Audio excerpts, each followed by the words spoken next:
I wore some of the traffic shirts, you know, that don't feel bad. Yeah. I wore some of the other ones, you know, they're like generic. Have you ever wanted a holster?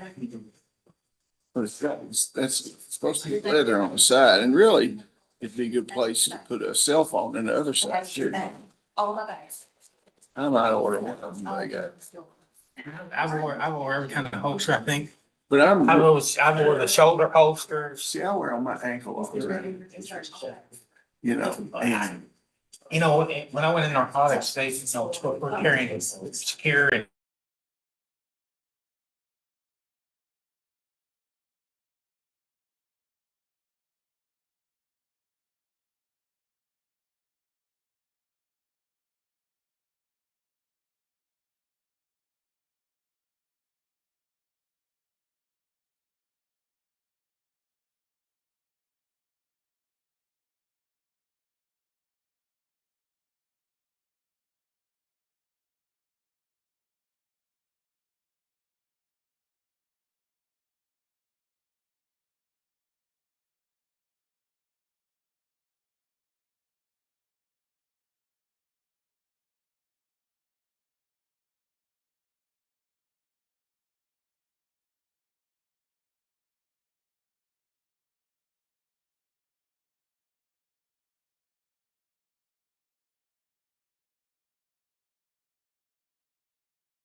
She's got it. And then whenever she got all that out, she. That's what's the thing. I don't believe in it. And then, yeah, I have to leave her at the board again. What's the day? Still gets the bug. Yeah, all that. So that's what.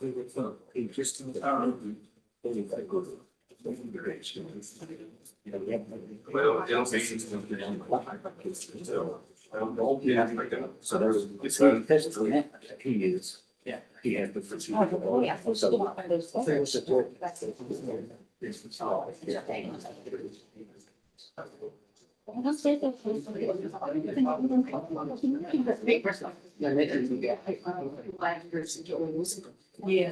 I was.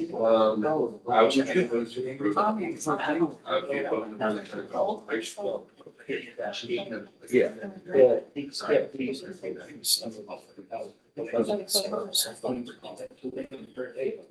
I'm back.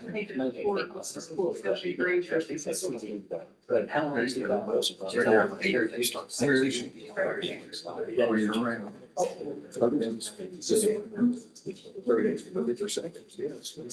Hello, thank you for coming in on short notice. Will you raise your right hand, please?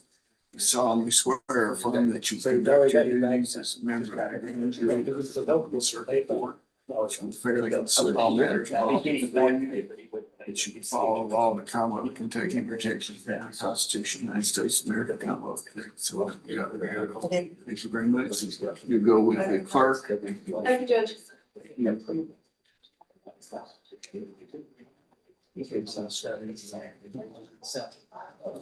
I guess it's time to start. Calls to order. Don't just say second to order. Cumberland Circuit Court is now in order. Thank you very much. Yeah.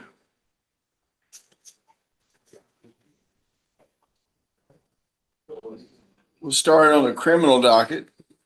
If I haven't publicly done so yet, I'd like to thank the Burkesville Christian Church for serenading us on the hour. I think it's a good addition to our city all the time. It's very uplifting.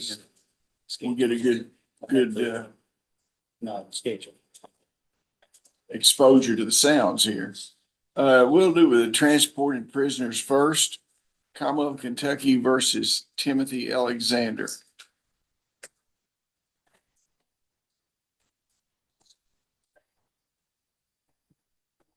Point on this portion.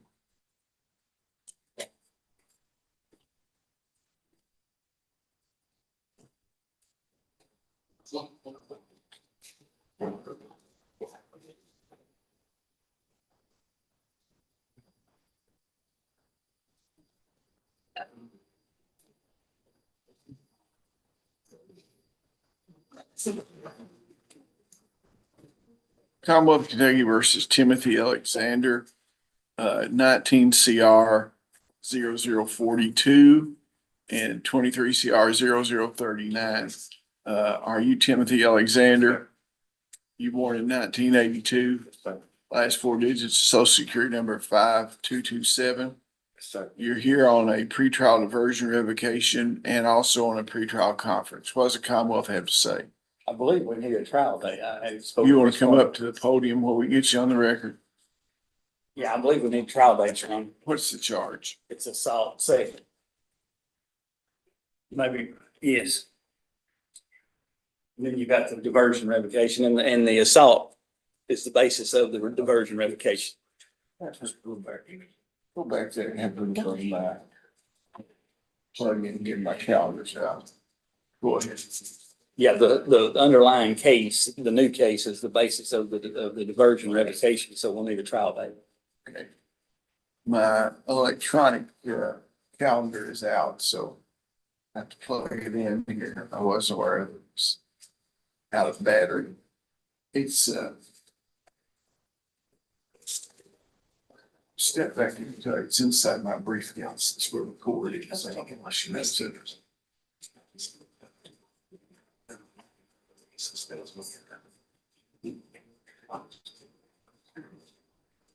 Well, that's longer than normal. That's what it is, I'd say, yeah. It's one of a few places I know rings bail treatment.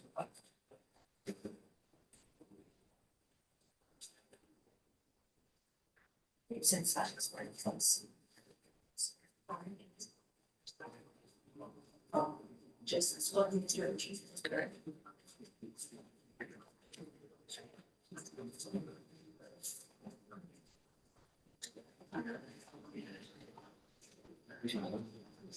Where you plug it in.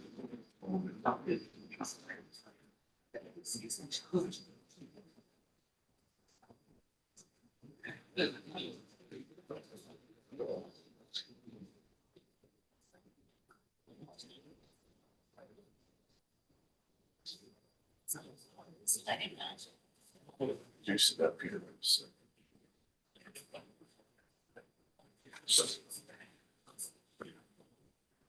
I went over to buy a new phone yesterday. It cost more than my first card. Yeah, that's true.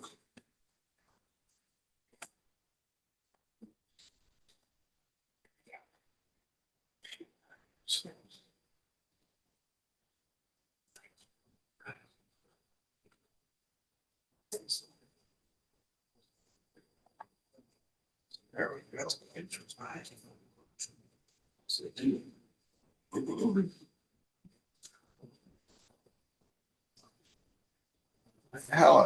How long out do you need this, Mr. Stockton? I doubt we'll have any medical personnel from Nashville. I'll probably just introduce the medical records and the pictures. So I'd say that's the way we'll go on this. I doubt I'll be able to get a Tennessee doctor to come up on this. I can try, but.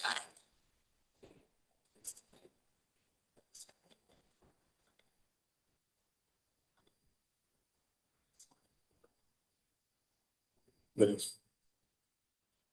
if you want to set it sometime in February or March or a little after, then I can try to get one. And I'll know whether I have one available. I know Mr. Alexander's been in jail for a while, so. Well, let's look at.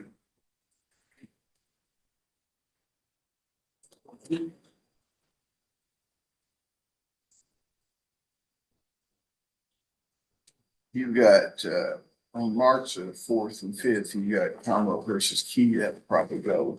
And on the 11th and 12th, you got in Monroe County, you got Commonwealth versus Russell. What is that about? That's an assault case where this lady was shot by Mr. Russell allegedly. That'll probably go too. then. Yes. And then I think we got one 12/13, the Padilla case. Yeah, what now?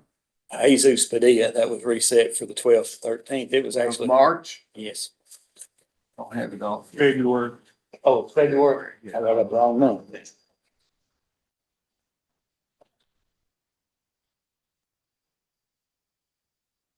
Yeah, it's the 12/13 February.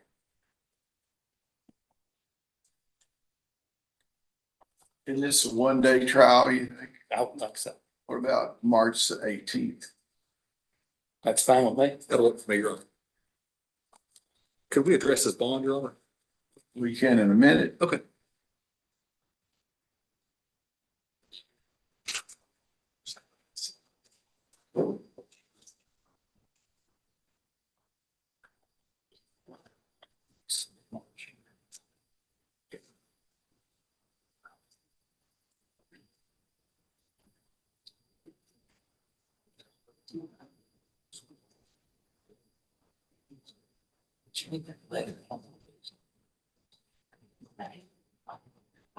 Sorry.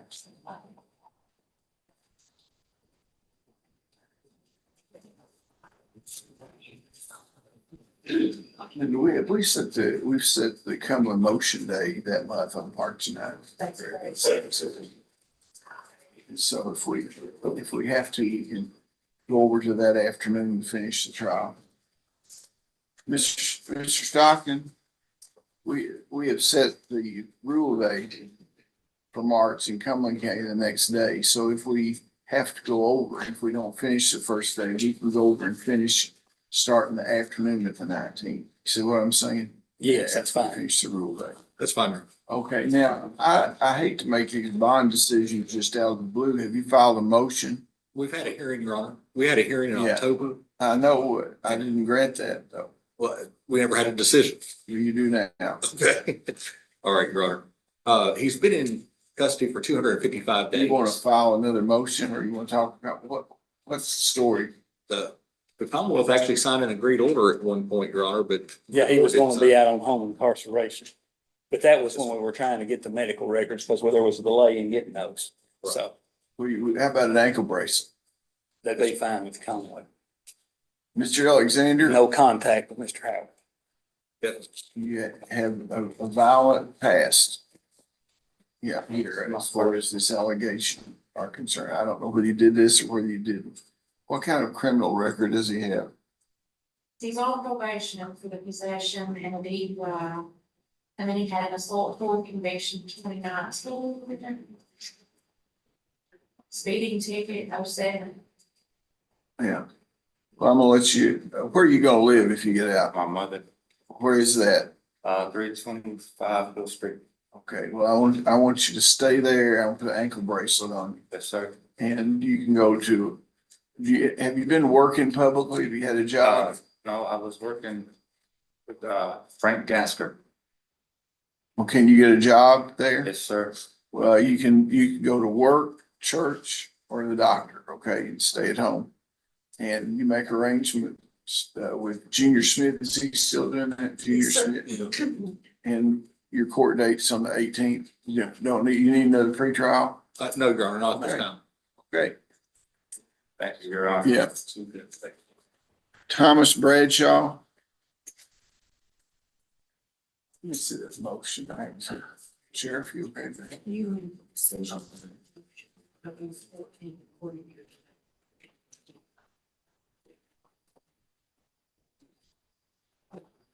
Mr. Bradshaw or Alex either? Here's Mr. Bradshaw, I apologize. Yeah. Mr. Poindexter. Mr. Poindexter, I had made a decision, a bond decision on that was served on, Okay, I'll just never got a copy of it, bro. but it says you did. It said it was served on you by fax. Oh, Commonwealth versus. This is Tim Alexander here.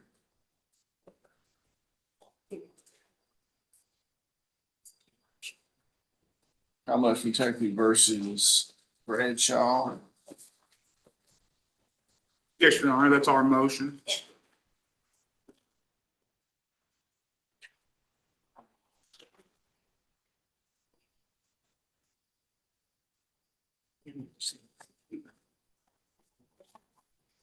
It's got the medical proof. Judge, this actually relates to the Senate, the imposition of sentence and the judgment as a whole. We're actually seeking to vacate the judgment, Your Honor, to just remind the court. This was initially went to jury trial. Jury came back with a verdict, not guilty on DUI and possession of methamphetamine, guilty on careless driving and possession of a controlled substance. Particularly a prescription medicine that Mr. Bradshaw had a valid prescription for. Judge, we have two charges that have yet to be disposed of. Mr. Bradshaw had agreed to enter a guilty plea on one of the counts. What was that? That was prescription not in proper container Yeah. and license not in possession. Which that is yet to be disposed of as well, Judge, so I think we have that pending. But Judge, with regards to the crux of our motion, Mr. Bradshaw was essentially convicted again of having his own prescription, a valid prescription. Judge, I noted in my motion with the jury instructions, with the jury having to decide if an individual lawfully possessed their own prescription. Judge, again, that is a defense, but that's improper burden shifting. And Judge, with that, the statute actually talks about a prescription from a licensed practitioner. So valid prescription licensed practitioner. It doesn't contemplate that an individual has to lawfully possess, which is what the jury was charged and deliberated on. Judge Mr. Bradshaw has, in Adair County, related to this case, was probation was revoked there. And understanding the uniqueness of this case, the court in Adair County sanctioned him as one of, pending this court's approval and parole approval, sanctioned into rehabilitation. I think it's evident from the trial and Mr. Bradshaw's own admissions, he has drug problems, wanting to seek care for that. And having a 12-month sentence for possessing, again, his own prescription is not helping a drug problem. What do you have to say? Well, we had to try this case because Mr. Bradshaw maintained his innocence and didn't say that he needed rehab or he didn't have a drug problem. It was a jury trial or nothing. We had a jury trial. I didn't agree with all the jury verdicts in this case. But if you take Mr. Pennington's argument at face value, that means you can have a oxycodone stuck up in your sun visor and have a valid prescription for it. And that way you can always meddle in this stuff and have improper medicine. You don't know if it came from the doctor, if he bought it off the street or what. And I think that was the conclusion this jury reached when he had that Suboxone in his little pill bottle with nothing on it. So he could have easily complied with the law if he wanted to. I just think that the jury spoke on this. I don't agree with all their verdict, but they've spoken and we need to abide by it. Again, Judge, the arguments that counsel made in summation was to the effect, having that one pill in a bottle constitutes the possession of a controlled substance. Well, Judge, that constitutes prescription not in proper containment, which is a charge that Mr. Bradshaw was wanting and in fact agreed to plead guilty to avoid the jury confusion. Speaking to the treatment and the aspect, Judge, Mr. Bradshaw did ask for help. In fact, we wanted drug court in this case, but for the Adair County Commonwealth attorney, Mr. Bradshaw being drug court there, we wouldn't be standing here. Well, I watched the jury. I thought the jury verdicts, I accept them, were astounding. I cannot believe they did not find him guilty of possession of methamphetamine. And I cannot believe that they found him not guilty of driving under the influence, but that's their prerogative to do that. I think they gave him the 12 months because he's a proven liar. I've never seen anybody get on the stand and lie any more than your client did. I have no sympathy for him. He's lucky that he just got 12 months. I think the instructions were correct.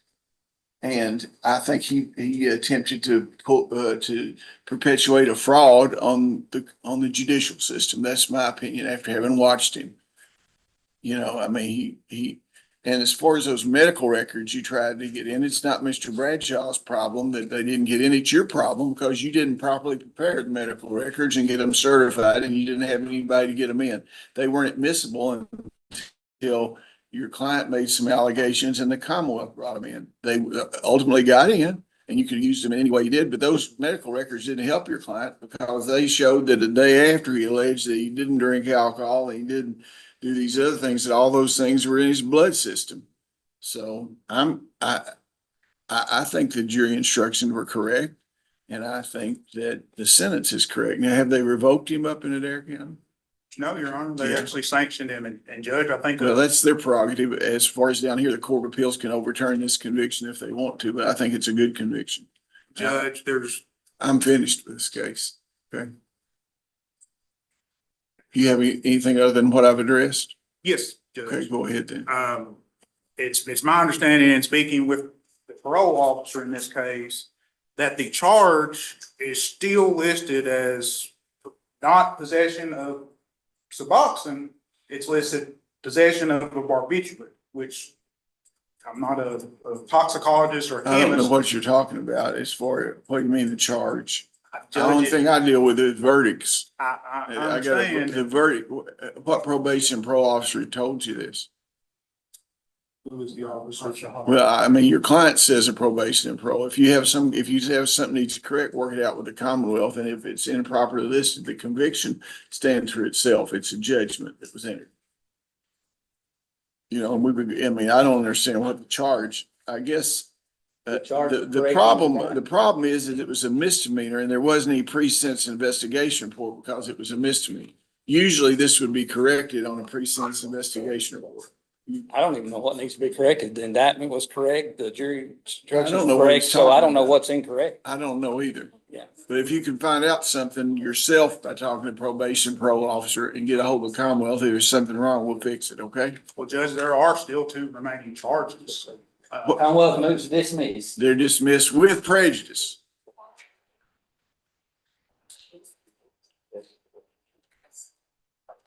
Okay, thank you very much.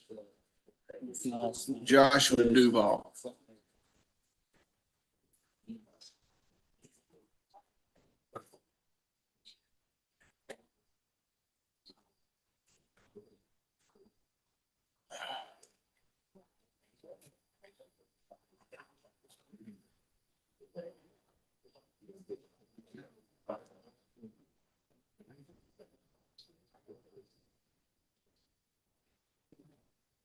Commonwealth versus Joshua Duval, 23 CR 0030. Are you Joshua Duval? Yes, sir. Were you born in 1985? Yes, sir. Last 4 digits of social security number 4641. Yes, sir. You're here today for sentencing.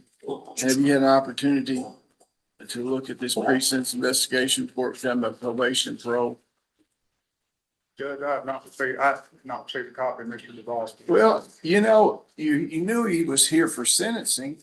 You think there's not a pre-sentence investigation? Did you inquire about it? Judge, that's why I did a transport order to have him.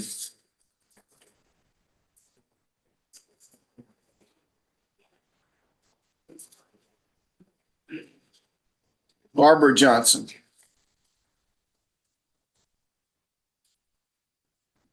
Good morning, Your Honor. Jason Hayes for Barbara Commonwealth of Johnson. Kentucky, good morning.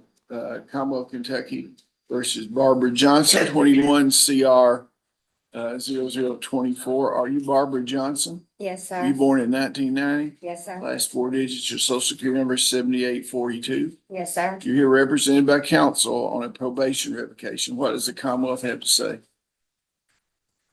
You know, Ms. Johnson had a 3-year sentence on possession of a controlled substance. And she was scheduled to be supervised, looks like on February of this year. And then when I don't think they were able to supervise her during that time. And she's had some multiple drug tests, fentanyl, methamphetamine, benzos, marijuana. And a new misdemeanor arrest driving on DUI suspended license. You want to stipulate or you want to hear testimony? Either way is fine. Judge, this is a case where we asked Mr. Stockton to consider. Judge Grice had ordered drug court. Probation and parole said that they didn't want her to be just supervised, but didn't have an issue with drug court. Is that something that we could agree to, Mr. Stockton? I would agree, Your Honor, if she stipulates to the revocation, then if they can furnish me proof that Judge Grice is willing to take her in Warren County, we can shop her out. Court over that. We can do that, Judge, because he has admitted her to drug court. But all I know is right now is what Mr. told me. Probation parole officer have to say about this. There's the way, Your Honor. Pardon? What do you want to know? What's your experience with this lady? She was probated and I transferred her to District 2 back in November of 22. Logan County. She was supervised by an officer, Gabriel Adkins, and he listed that she was lab confirmed positive for meth, marijuana, benzo, fentanyl. He sent her to rehab at Trilogy and she left after 9 days. They conducted a home visit on October 5th of 23 and they found her to be absconded. Then she was returned back to my caseload pending revocation.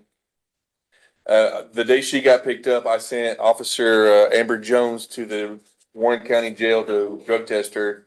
and she was positive for meth, marijuana, and then she had the new misdemeanor charges.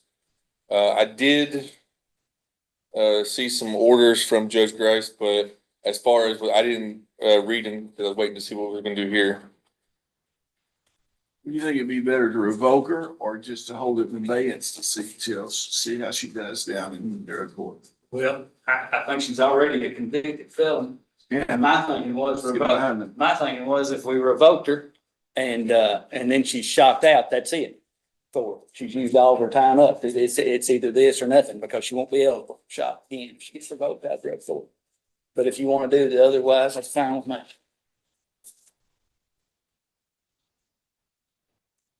She's been in about 45 days.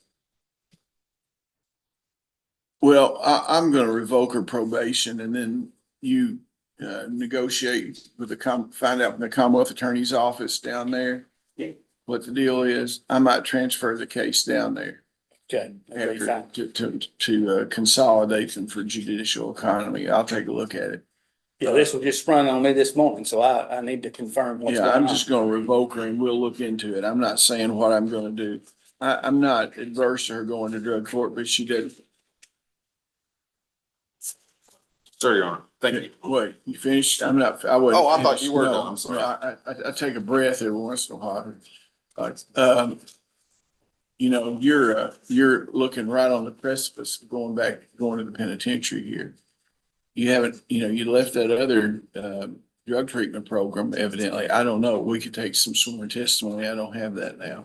So if it satisfies the Commonwealth to do that, I'm gonna revoke you right now and then, but she'll have to wait a period of time before I can shock probate her. Yeah, she'd still have to wait 30 days before I can shock probate her. If I do it that way, if I hold it in abeyance and they put her in drug court, she could go ahead and get out and get started on the drug court. You see what I'm saying? So, well, if you want to hold it in abeyance, that's fine. I just need to get with, Well, I'm gonna hold it in abeyance there, out of the possibility of her going ahead and getting in the drug court. Then if she doesn't do that, we can revoke her then and she can start her sentence. See what I'm saying? Thank you. Okay. Thank you very much. Yeah. well, I'd like to, in lieu of revocation, then that she'd have to go into drug court if she doesn't apply with that. Right. Have to successfully complete their drug court. Okay, thank you. Jeffrey Carger.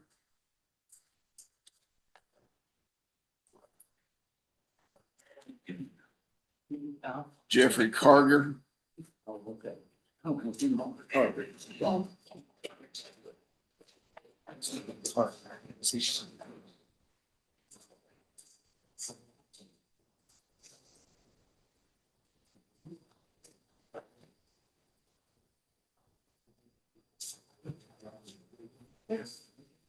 And then Mark Martin is next. Mr. Carter, you want to come around? Commonwealth, Kentucky versus Jeffrey Carter. 23 CR 0086. Are you Jeffrey Carter? Yes, You sir. born in 1987? Yes, sir. Last four digits of social security number 1263. Yes, sir. You're here today for sentencing. Yes, sir. Have you had an opportunity to look at the pre-sentence investigation report done by probation and parole? Yes, sir. I have. Is it substantially correct? Yes, sir. Counselor, is there any reason why this gentleman should not be sentenced? No, Your Honor. On a plea of guilty to fleeing and evading the police first degree, he shall receive a sentence of 3.5 years. On a plea of guilty of wanton endangerment, he receives a sentence of 4 years. On a plea of operating a motor vehicle with under the influence, he shall pay a fine of $200. Two sentences shall run consecutively for 7.5 years. The defendant shall have no contact with the victim. Now, you knew when you entered these pleas that if you got convicted of felonies in the future, that it can be enhanced. Is that correct? Yes, sir. And you knew when you entered the plea on operating a motor vehicle that it could be enhanced in the future. Yes, sir. Okay, I'm gonna waive the court cost considering the length of the sentence. Thank you, Judge. Thank you.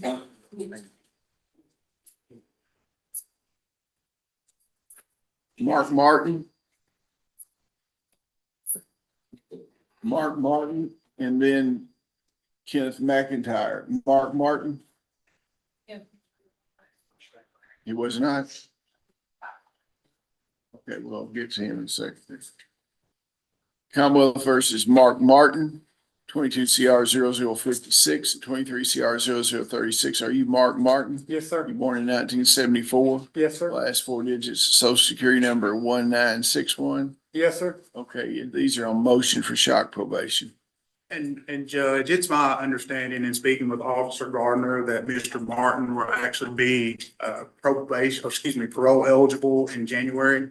And in lieu of that, I think it is in his best interest to withdraw the shock, or excuse me, not withdraw, but if Your Honor would just hold that in abeyance pending.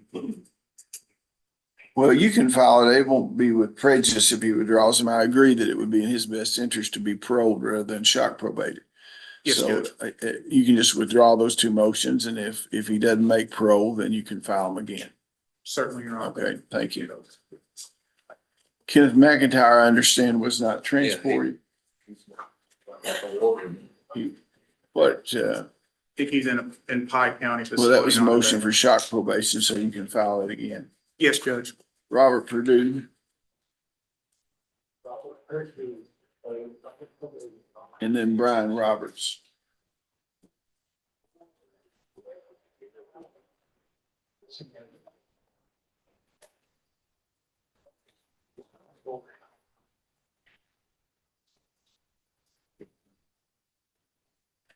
Commonwealth versus Robert Purdue, 22 CR 0. Yeah, get the hearing. Oh, I'm sorry, Your Honor.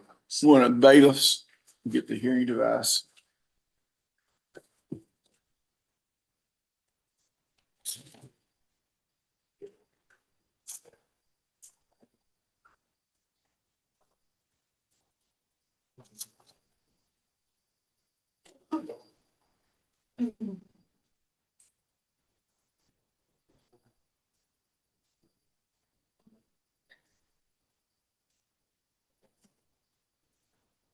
Is it better? Yes, sir. Okay. Commonwealth Kentucky versus Robert Purdue, 22 CR 0046. Are you Robert Purdue? Yes, no. You born in 1963? Yes, sir. Last four digits, social security number 3514. Yes, Your Honor. You're here for the purpose of sentencing. Have you had an opportunity to read the pre-sentence investigation report done by probation and parole? Yes, sir. Is it substantially correct? Yes, sir. Is there any reason why this gentleman should not be sentenced with Poindexter? Don't think Your Honor would be the moment and. Wait a second. Okay. Mr. Poindexter, is there any reason why this gentleman should not be sentenced today? No, Your Honor, but there is a correction to the PSI. Okay, what is that? It shows that he's unemployed. He was actually approved November 2nd, fully favorable for social security disability. Okay. Okay, you make notation of that.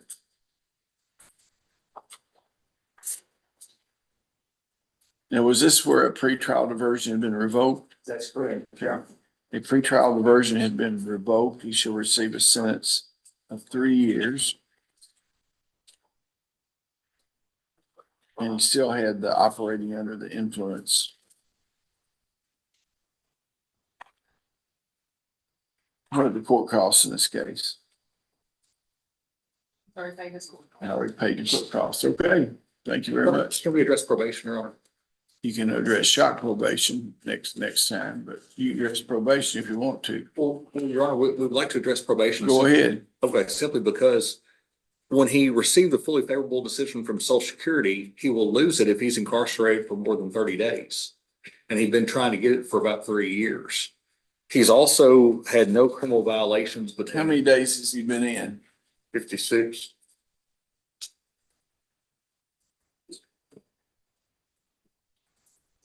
This is the thing that bothers me about this case, Your Honor.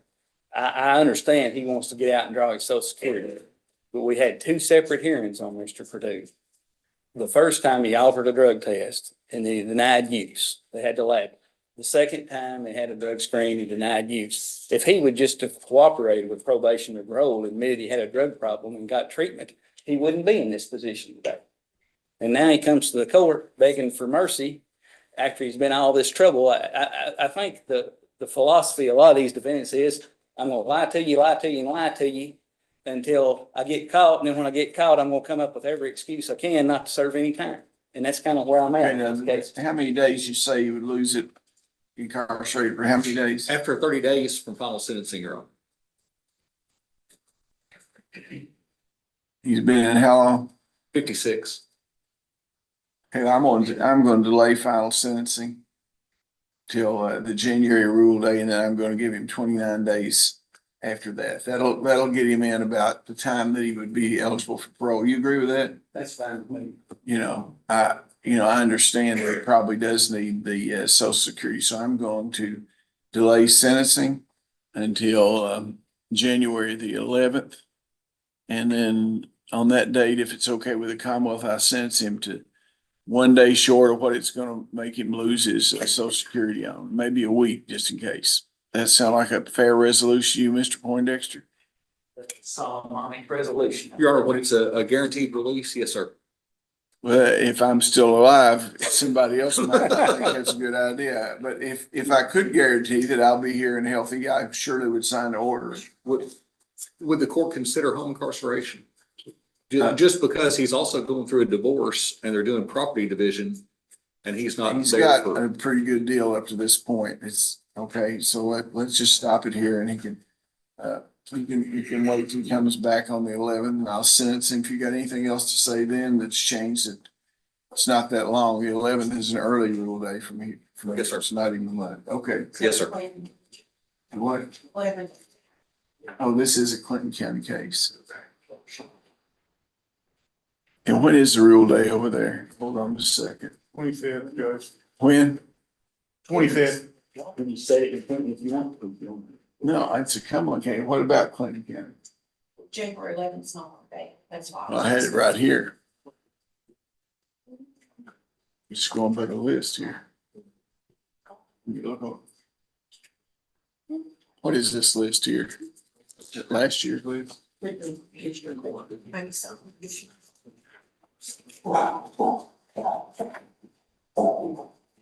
It's 25th, January the 25th. Yeah, if it's 25th, I might probate him that day. That's a couple more weeks after that. And Your Honor, the PSI shows this is a Cumberland County case. It is a Cumberland County case. Oh, okay. I thought you said Clinton. I'm sorry. No, they said something about Clinton, and Okay. I have another Clinton County case on here, or a Monroe County case, and I thought it was Clinton. It's a Cumberland County case, Okay, so January 25th. January 25th. Okay, thank you. Thank you, Your Honor.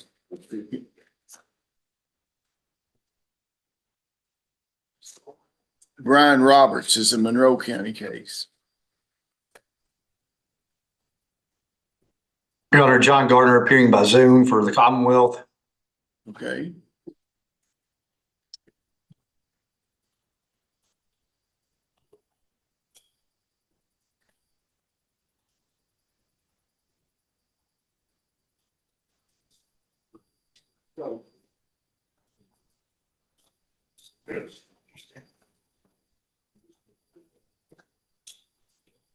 Okay, Commonwealth versus Brian Roberts, 20 Monroe Circuit Court, meeting by agreement here in Cumberland County.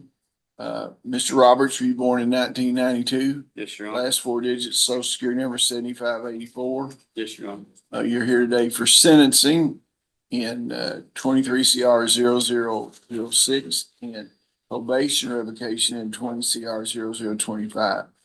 Now, I'm revoking the probation in 20 CR 0025 because I believe your plea agreement incorporated that. Is that correct, Mr. Cross? I didn't quite understand the statement that in regard to the revocation, it was, he got a 90-day sanction on that is already done.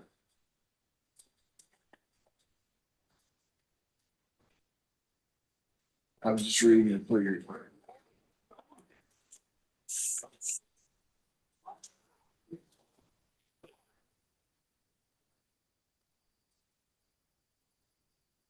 I just saw at the bottom, the time concurrent with Monroe 20 CR 0025, and I saw that on here, so I just assumed. What does the Commonwealth have to say about this? Mr. Gardner has the assault case. All I had was, we already heard the revocation. You gave a 90-day sanction. Yeah.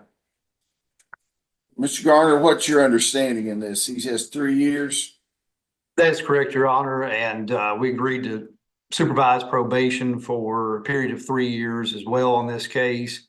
I'd given Mr. Cross, a contingent offer about what happened in the revocation matter, and I think you gave him a sanction in the revocation matter, and so I agreed to probation in this matter. Okay. There was $1,000 fine also. That is included in the plea agreement, yes. So, I sent you to 3 years, $1,000 fine. We don't know what the court costs are over there, do we? No. What are the court costs here? I mean, on felony, on any felony, what's court costs?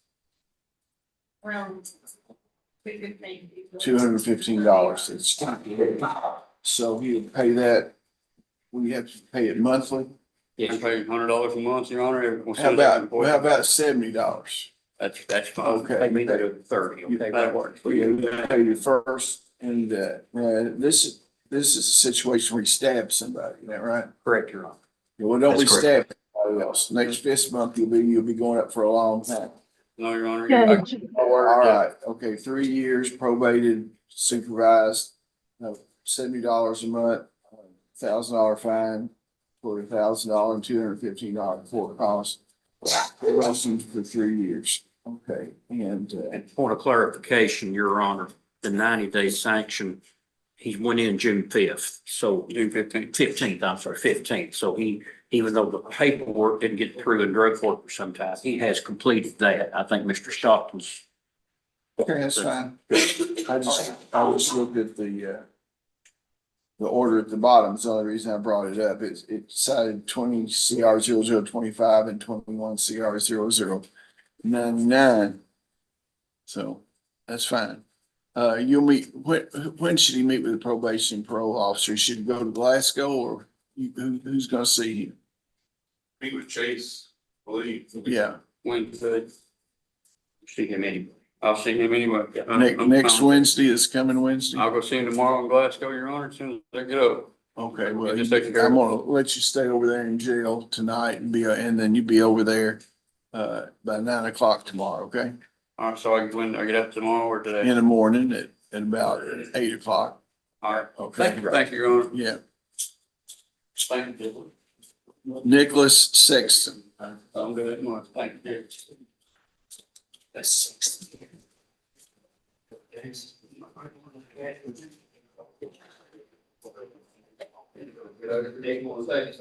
Nicholas Sexton.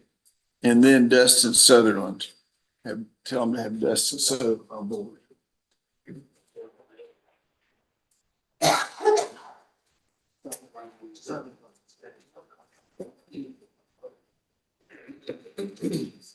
Commonwealth versus Nicholas Sexton, 23 CR 0019 and 23 CR 00106. He's gonna enter a plea today too, is that correct? That's what it's on here on 23 CR 00106. Pardon? Well, it's got a sentencing on here and then it's got an arraignment on here on the May document. it please the court? I Yes. think that's a mistake, Your Honor. He actually entered a plea on both of the cases. We did that by information, so it should be final sentencing on both cases. I think it was just mistakenly labeled an That'll arraignment. be fine.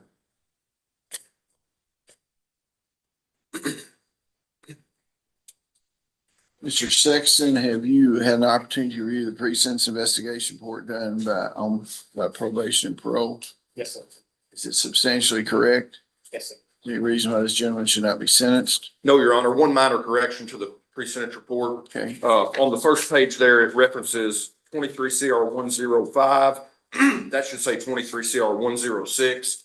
I think the number was maybe hard to read. And then it's also referenced on about the 5th page under criminal history. It references 23 CR 105. That also should be the 23 CR 106. Otherwise, no other catch correction. that over there? Okay. Want to plead guilty on 23 CR 00019, charge of unlawful transaction with a minor. 2 counts. The defendant shall receive 5 years on each to run concurrently for 5 years. want to plead guilty to indictment number 20, information indictment number 22 CR 00105, a charge of sexual abuse, second degree, 12 months. Of course, the 5 years and 12 months you run concurrently for a total of 5 years.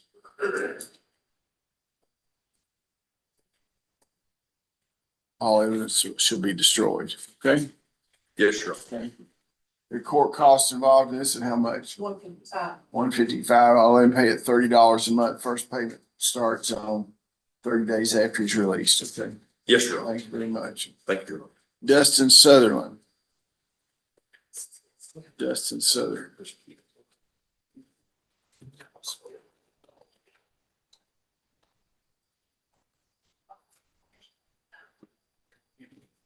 Commonwealth versus Dustin Sutherland, excuse me. Commonwealth versus Dustin Sutherland, 21 CR 0035. Are you Dustin Sutherland? Yes, Your You're here on 21 CR 0035. You were born in 1982. Yes, Last 4 digits of your social security number 6346. yes, Your Honor. You're here on a motion for shock probation. Yes, Your Honor. Go ahead.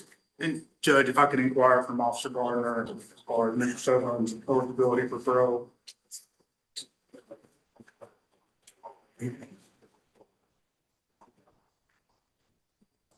Your Honor, he'll be pro eligible August of 2024.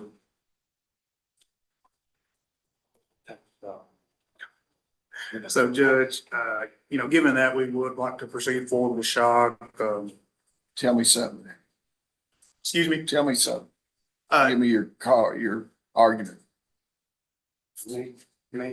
For your attorney, Yeah, usually, why should he be shock probated? Judge, Mr. Sutherland's problems were substance abuse in nature. Yes, he did have a hiccup at the beginning. Now that he's been in, he's had time to think about what he did, take accountability for his actions. He's actually agreed if the court would be inclined. Does tell me he could get stable employment, but he would also be willing to enter into either inpatient or outpatient rehabilitation to make sure that that problem is kept in check.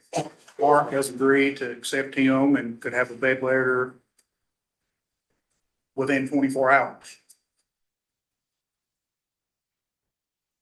You know, I promise, I'm ready to start now. My wife's starting a second child and I'd like to be there. What do you have to start? The thing that concerns me about this case, Your Honor, he's got a 5-year sentence on trafficking. But the biggest concern is when he was on probation, he absconded from January through August of 2023. So he was gone 8 months out of pocket. So I don't want to be chasing him again. You won't have to, I promise. So that's my main. How much time does he have left? Well, he'd have a survey out. He's got 3 years and 4 days left, and he's not gonna meet the parole board till August of next year. So if, I don't know where he's gonna live, where he's gonna be employed, if he's gonna go into drug court. I need to know those things before I can agree. Okay, I'm gonna hold it in abeyance. You work with the Commonwealth, see if there's something agreement with drug courts and other things like that. I'll consider it. You just can't abscond though. I'm a little, don't say anything else, okay? I'm a little reticent to give anybody that absconds 9 months shock probation. Take a look and see what's the last day you can apply for shock probation. How far into the 180 days is he? Judge, I believe he was sentenced on October 26th, if memory serves me correct. Such. I've been in for 5 minutes. Oh, I don't know. Well, take a But Judge, I'll look, check on that. take a look at that, and we might go to the last day that he can file a situation and take a look at it there. If there's a drug court possibility, and you talk to Commonwealth about where he's gonna live and whether he's gonna have a job and all that sort of stuff. I just can't let people be absconding and out gomming around. And what do you do with somebody else that absconds and gets caught in 30 days, gone for 9 months? I don't know whether I'll even do it then or not, but I'll take a look at what you have to say. Yes, Judge. The next rule, give me that. What was that? January 25th. James, did you find out what that was? I think this was a premature list because we all haven't seen it. January the 25th. We'll make you a new. Okay, thank you. Yes, Judge. We'll talk to you. Are you ready on Joshua Duval now? Yes, Judge. Give me Joshua Duval.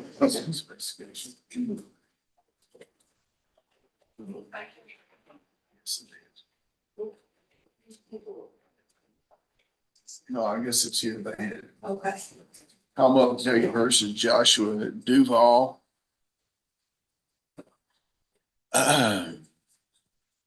23 CR 0080. Mr. Duval, you had an opportunity to look at the pre-sentence investigation report, Denver probation and parole. Yes. Is it substantially correct? Yes. Now, I believe I received a letter from you. Isn't that correct? Didn't you send me a letter? So I'll inform the defense counsel. I don't have the letter here. It was back there in a pile of Christmas cards and I saw it. He stated some contrition and in the letter, so I didn't want to receive a contact from someone and not put it on the record that I'd received some. Mr. Stockton, what's your position on this thing? I'm asking to be sentenced. He looks like he would be a good candidate for drug court if he wants to file a motion for shot, but I think he should be sentenced. Okay, I'm gonna go ahead and post the sentence and I will consider, it looks like because the dates are involved here, he might very well be eligible for shock probation by the next rule day. It's the 21st and that's the The 25th. 20th. I mean, this is that temporarily. We'll fix you that way. The 25th, Judge, so it should Yeah, be. he would be eligible for shock probation next rule day. Okay, Yeah, so you work with your lawyer and take a look at what drug it is and some other things. I think you may appear to make several lifestyle choices that are probably gonna make it difficult for you, but we'll see you then, okay? Thank you, Judge. Okay.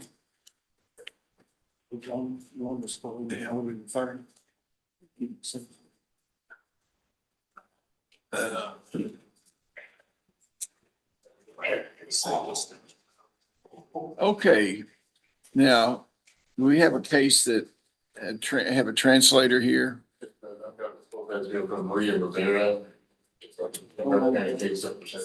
Okay, let's do that. Is that the only translator case we have? No, Your Honor, I have one. Okay, well, let's call Maria Rivera then.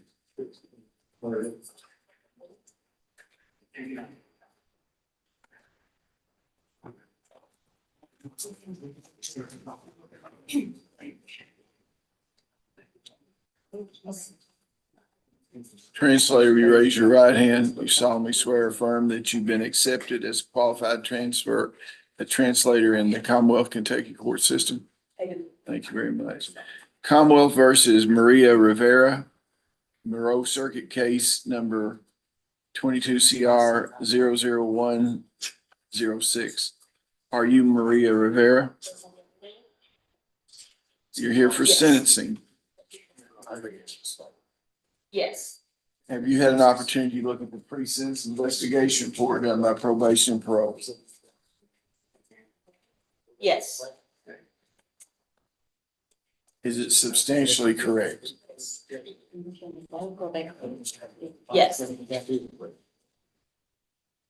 Counselor, is there any reason why this lady should not be sentenced today? No, Your Honor.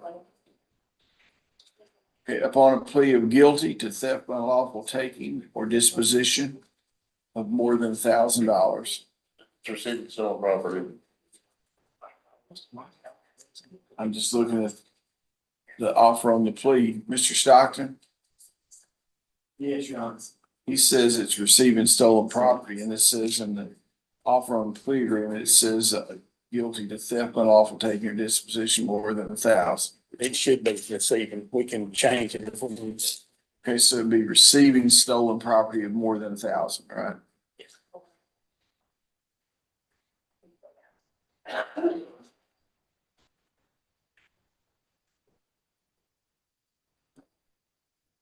On plea of guilty, receiving stolen property of more than $1,000, defendant shall receive a sentence of 5 years, probated for 5 years, supervised. The defendant shall pay restitution in the amount of $18,419 at a monthly rate of $200 to the Monroe Circuit Clerk's Office, subject to a 5% restitution fee. Monies to the Circuit Clerk's Office shall be applied to restitution prior to any fees or court costs. I'm gonna go ahead and make the fees and court costs 200 and something. I don't know what they are, like 215 or whatever. Ms. Gordon Anderson, do you know what the court costs are over there? Out of court costs. You don't?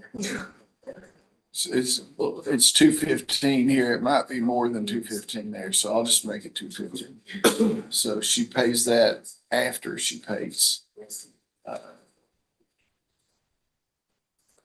the restitution on 18-4. She complied with all the other terms of probation. She shall receive credit for time served.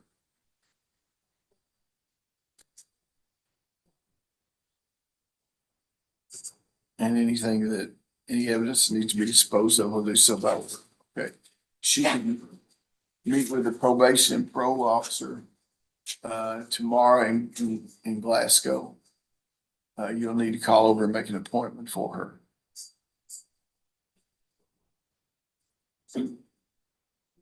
Tomorrow. Yeah, will they have an interpreter available there? I don't know. Well, she'll need an interpreter there for a couple of reasons. Talk to them, and number two, they'll need to read the conditions of the probation and parole order that she's gonna sign and acknowledge. So she'll need both. What do y'all do as far as that? We have a Spanish speaking print that we've already had documents already set out that they can just read. But I will let Chase know that she'll be arriving tomorrow and see if he can make arrangements. Okay. Okay, 10 o'clock. Have her be over there at 10 o'clock. Tell her, and so the call-in number in Spanish language forms for her to read. And that's that you can tell her what is the address probation parole. You know where that is? It's on Reynolds Road. I had to give it to her. Okay, make sure you give it to her. Okay, thank you very much. Thank you. Yeah. What's the other case where we need an interpreter? Judge, it's Conception Lopez. Case is 23 CR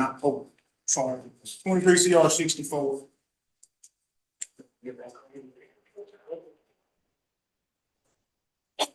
Is that Concepcion? Yes, Judge. You said, I don't know what it's Conception. Concepcion. I put a little accent on it, Judge. Yeah, that's what you say in Clay County, but if you accuse him of being a conception, he might get all kind of shook up. Fair, Judge, fair. Okay, this is 23 CR 0064, Commonwealth, Kentucky versus Concepcion Lopez. Mr. Lopez, were you born in 1977? Yes. Yeah, and you don't have a social security number, is that correct? No. Okay, we're here on a pretrial conference. What does the Commonwealth have to say? We have a felony plea. Oh, no. We just got this. Oh, Apologies, yeah. Your Honor, we actually just received some discovery, and once I'm able to, What made you think there was a felony? Mr. Stockton informed me that there was a plea. yeah, I don't think we have plea paperwork yet.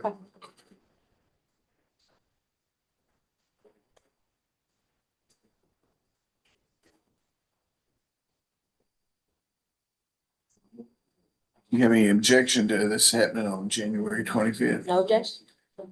Next court date is January 25th. Try to go over this with him by then, okay?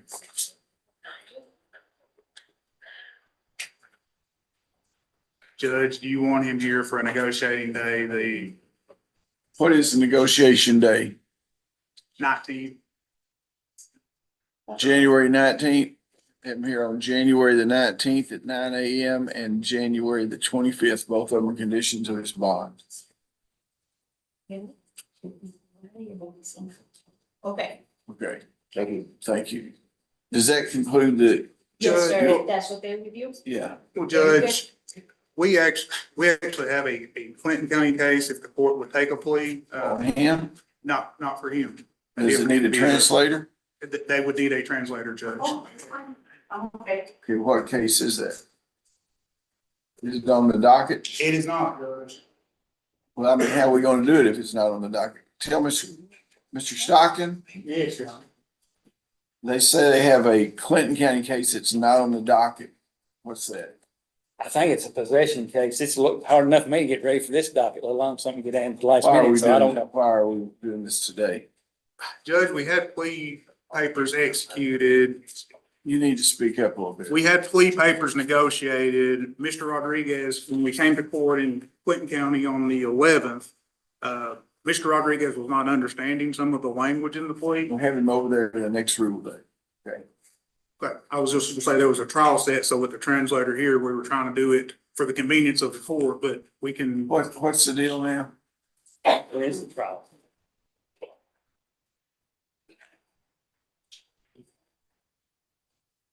January 25th? Let me see here. No, so 20. Rolling right along here. January 23rd. Yeah.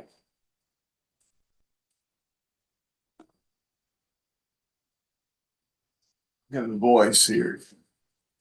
Does the voice know why we didn't accept this plea? I don't believe it was on our end. Are you trying to plead him guilty of misdemeanor? Is that what you're trying to do? No, Judge, we have the plea completely, again, it's the same plea we had negotiated, executed. And he didn't enter it last time in Clinton County. I remember now, so I asked for a trial date and you said it in January. He's ready to enter it today. How do you feel about that? I don't mind if the court doesn't, if you. I was just doing it for Ms. judicial Thompson economy, doesn't, but Judge. if you want to wait till 11, I I don't. appreciate y'all thinking about my economy here. I have like 100 cases here. Bring him up here while we have a live translator. Thank you, Judge. Do you have his pre-sentence investigation report? Well, it'd be a plea, Judge. I mean, his plea papers. I do, Judge. When you go, Mr. Bailiff. This is Clinton Circuit Court, meeting by recent agreement here in Burkesville on 23 CR 0047. Commonwealth versus Kelvin Jose Riviera Rodriguez. Are you Kelvin Jose Riviera Rodriguez? Yes.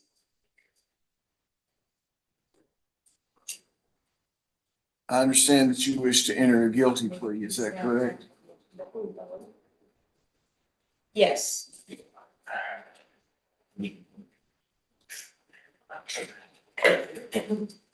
Are you currently under the influence of drugs or alcohol? No. Is this plea freely and voluntarily given? Yes. Are you the same person named in indictment 23 CR 00047? Yes. Is your judgment impaired today in any way?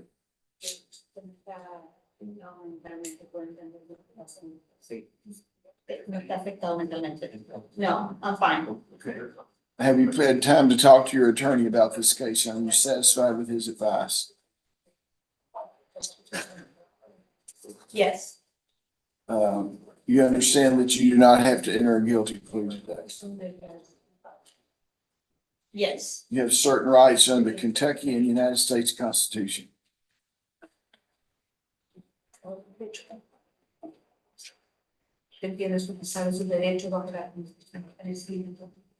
No. You have a right not to testify against yourself. No one can make you say anything. A right to speed trial by jury. A right to be represented by counsel at your jury trial. The right to confront and cross-examine all witnesses called to testify against you. The right to produce evidence. The right to call witnesses in your favor. The right to appeal this matter to a higher court if you lose. And the right to require the Commonwealth prove beyond a reasonable doubt that you are guilty of charges against you. You understand that by entering a plea today, you give up all those rights.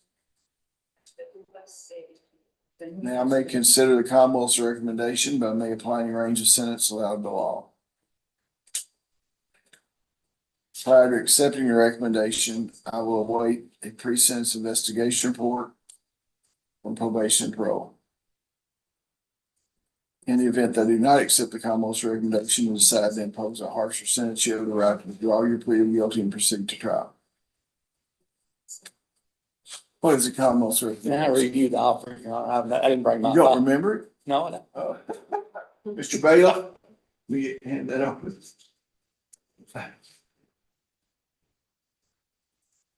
Oh.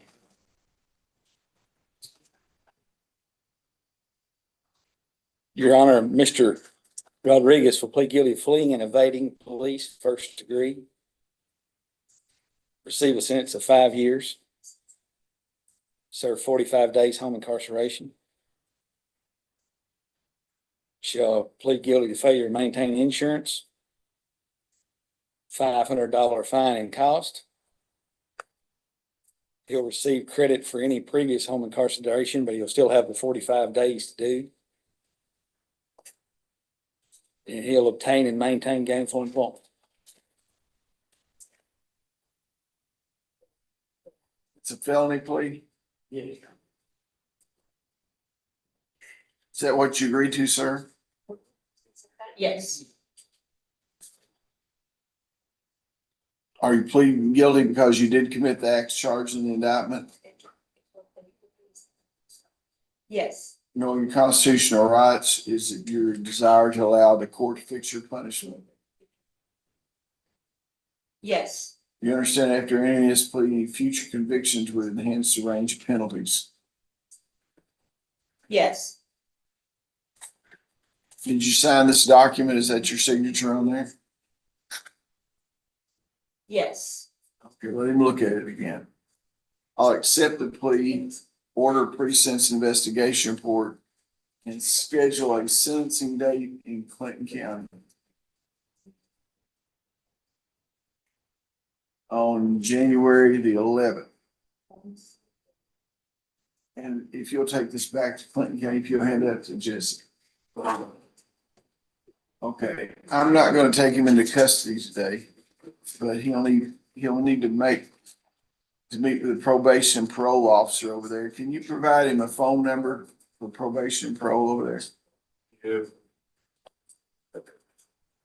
You'll need to make arrangements to make sure that they have a call-in line. Meet with him. And when you want anything on the docket here, you just can't bring it up like this. You gotta call my office and the clerk's office, tell them it's gonna be, we have it on here, okay? You just can't do that. Yes, Judge. Okay,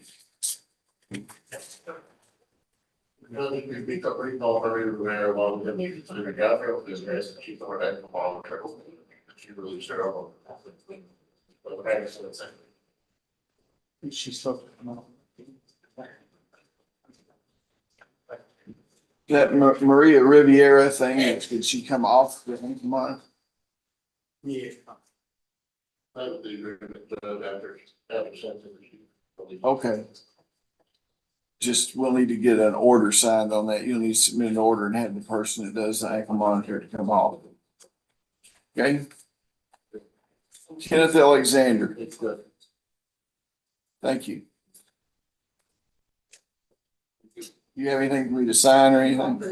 Thank you so much. Merry Christmas. Merry Christmas to you too. Thank you. Commonwealth versus Kenneth Alexander. So moving right along here, we're just.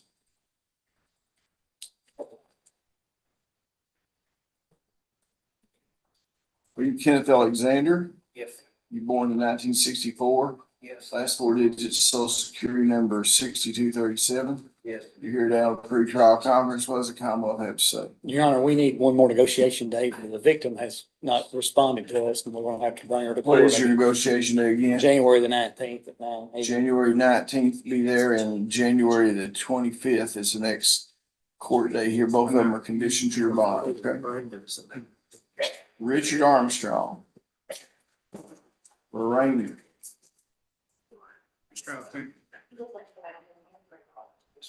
Richard, give me the document for writing.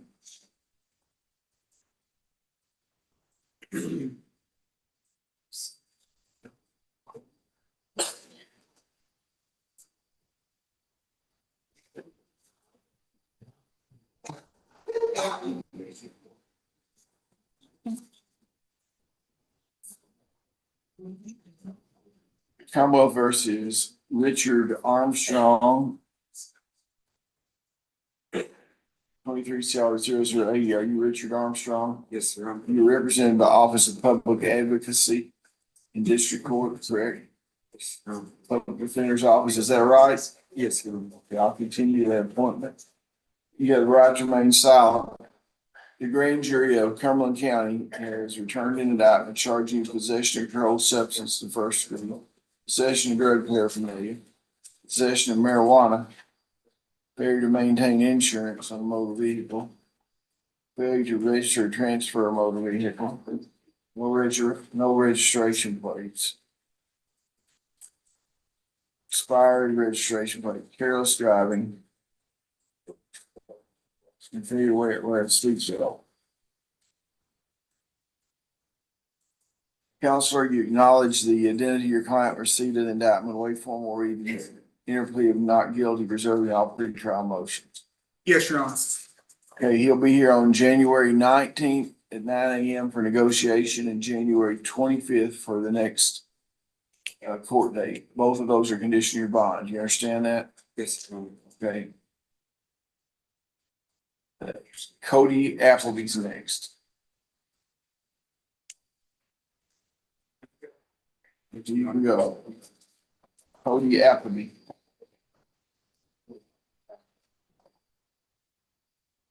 Commonwealth versus Cody Appleby. 23 CR 0089. Are you Cody Appleby? Yes, sir. Born in 1990. Yes, sir. Last four digits, social security number 3629. Yes, sir. You're here today on a pretrial conference. Was the Commonwealth have? Your Honor, we just received both labs in this case on December the 18th and furnished them to Mr. Pennington, so we'll need another date. January the 19th for negotiation and January 25th for your next court date. Both of them are conditioned your bond. You realize that? And Judge, speaking of which, Mr. Appleby has been under bond as far as electronic monitoring for some time. You know, I understand the delay. Why was that? We have some, he's got some rabbit in him. He's a low risk. What's he charged with? He's got a possession and a DUI. And Judge, I guess one of the DUI third is the reason. That's the reason. Judge, Mr. Appleby actually works with Junior Smith. I mean, I understand Junior Smith does the monitoring and can't monitor him at night, but for day purposes. Where are you living at? Joe Scott Ridge By yourself or somebody living with you? with Anthony Jansen. Yeah, well, he worked with you? Yeah. Yeah, I'll let you come off the ankle bracelet, but don't let us down. Thank you, Judge. Are you driving? You got a valid license? No, I'm with Sheila. She was going to take him back. Sheila Willis. Yeah, I ain't been driving. But don't be driving. No, I ain't. Okay, see those two dates. Thank you, Judge. Yeah, Bronny Bays.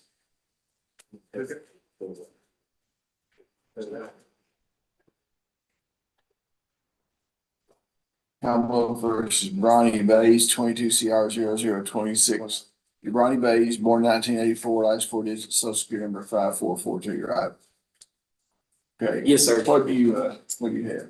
We met with state police on this. We're waiting on a supplemental report. May have to go back in front of the grand jury again, so we can have a few more months. It should be ready to set for trial. We had difficulty on this one, Judge, because the state trooper went to Bowling Green and we've had to pick up another officer trying to get some work done. But Clay, Mr. Hunley's met with them. Yeah, let's, I'm gonna set it for the next rule day. Okay. And if we can set a trial date without waiting for rule day when you get the information. Correct? That's fine. The next, you'll be here on January the 25th. Christian Bolt.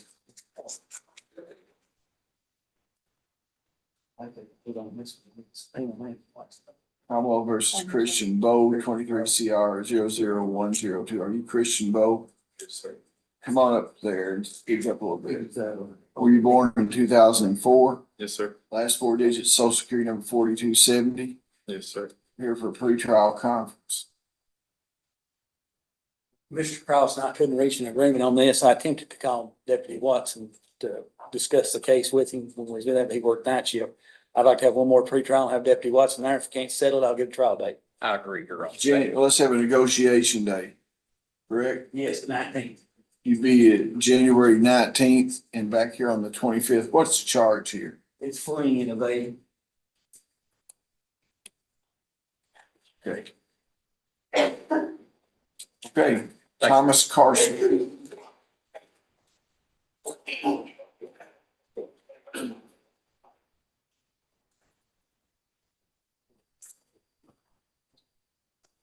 Commonwealth of Kentucky versus Thomas Carson, 23 CR 00104. Are you Thomas Carson?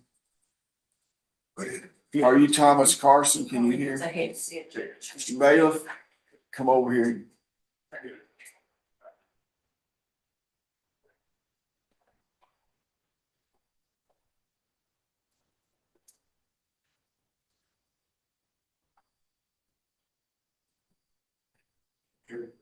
Okay, is that better? Oh, yes, sir, Your Honor. Okay.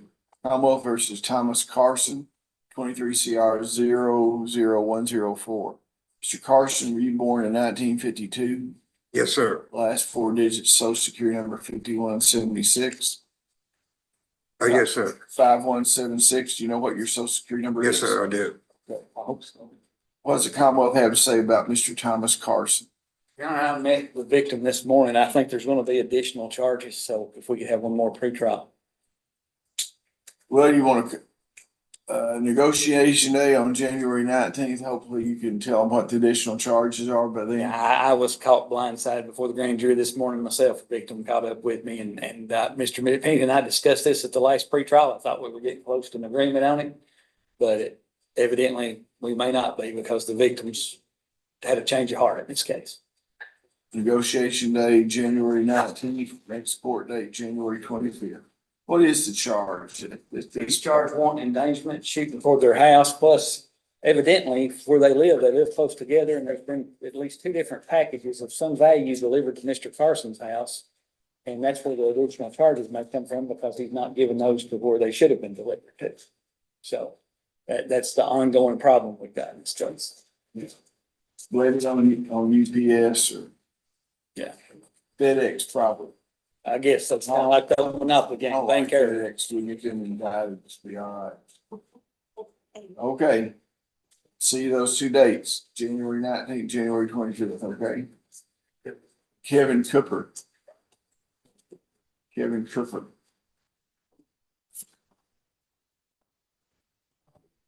Commonwealth of Kentucky versus Kevin Cooper.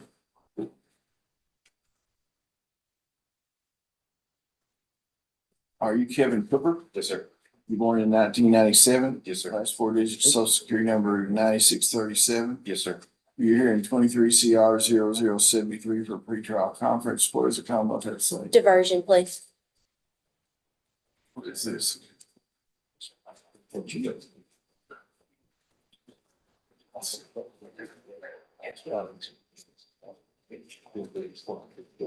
Motion's been tendered, sir, that says you wish to enter a guilty plea today. Is that correct? Yes, sir. Are you currently under the influence of drugs or alcohol? No, sir. Is this plea freely and voluntarily given? Yes, sir. Are you the same in the person named in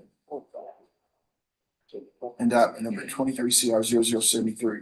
Yes, sir. Is your judgment impaired today in any way? No, sir. Have you discussed these charges with your attorney? Are you satisfied with his advice? Yes, sir.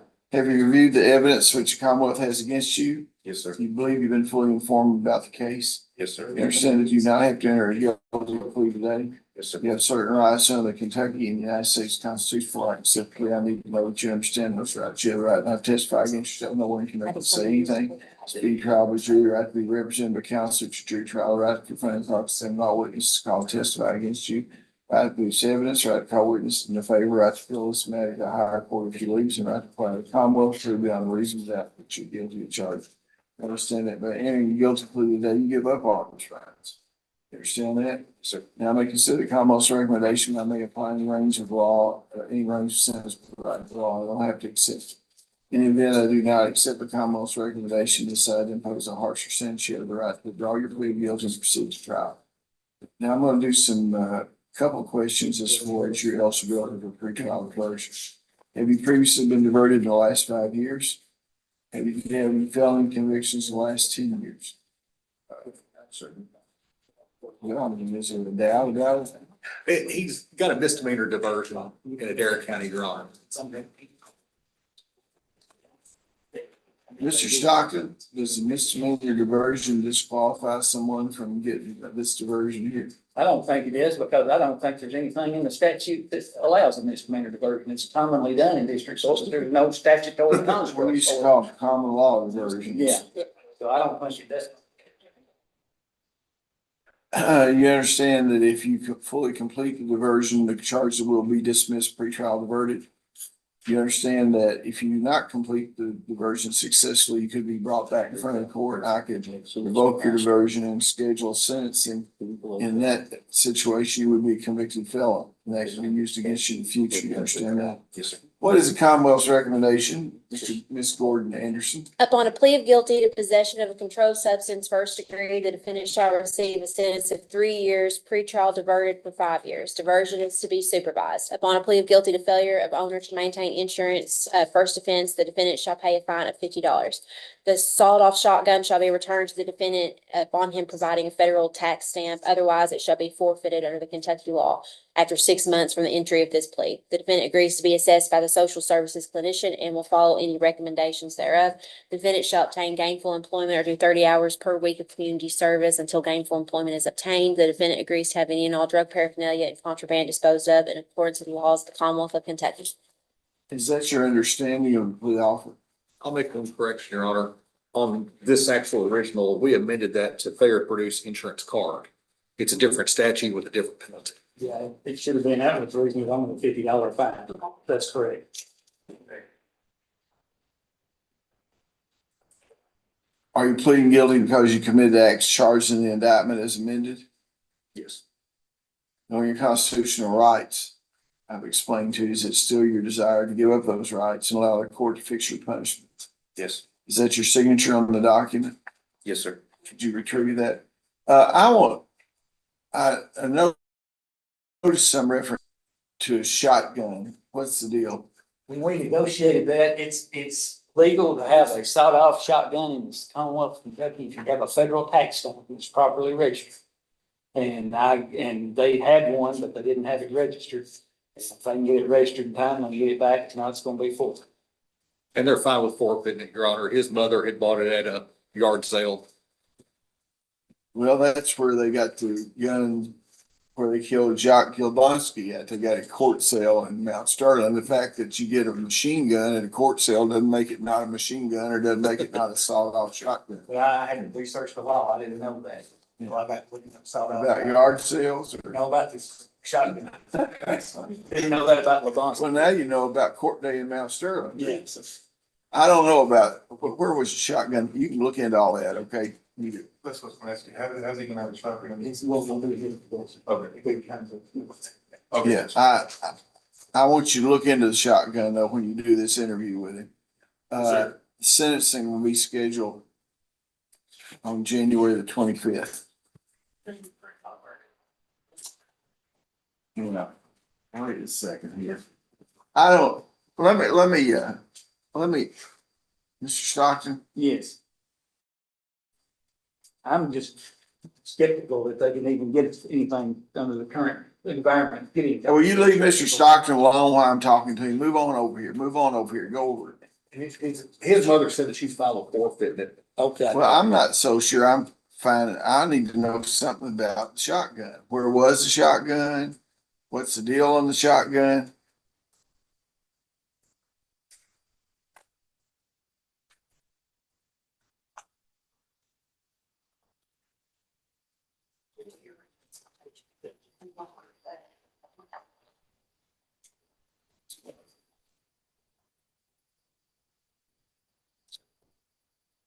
I believe this is the case. I can't remember. I've got the Even if I got the it- citation here, let me read. Yeah, it's not addressed in the police. Let me report. read the You want that one citation. over there?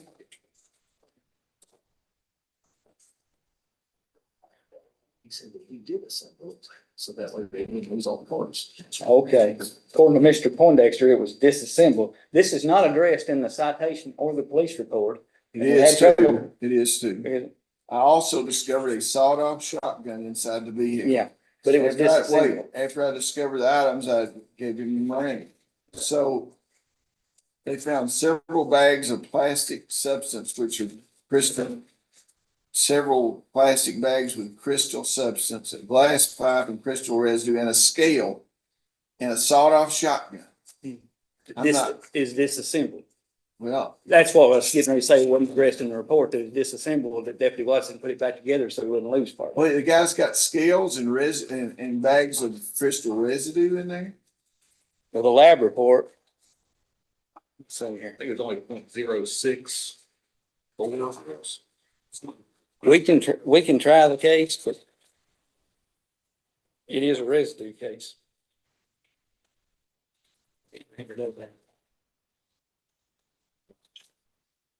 Yeah, 0.066 hundredths of a gram. But if it's at a trial date, I'll try it and see what it does. That's what the court desires. Well, I'm just asking questions about it. I don't, I read the thing, he's got scales here. I don't know. The Commonwealth's hands have been strung since House Bill 463 when they passed that and basically decriminalized methamphetamine, so. I wasn't there then. Yeah, I can blame the legislature.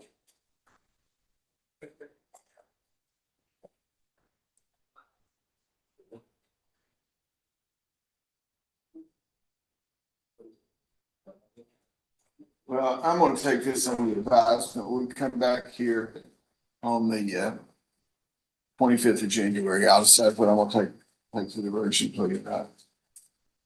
Yes, sir. Okay. He wanted me to ask about his ankle monitor. He's been on an ankle monitor since the arrest as part of his bond condition. He was asking if he could. He can come off the ankle monitor, but he needs the rest conditions bond he needs to comply with. Okay? Yes, sir. I am currently employed, so I work one day and I will, Do what? I'm currently working too, so. Good, good. You can go to work, give me an order to take a ankle monitor off of it. Yes, sir. Brett Davis.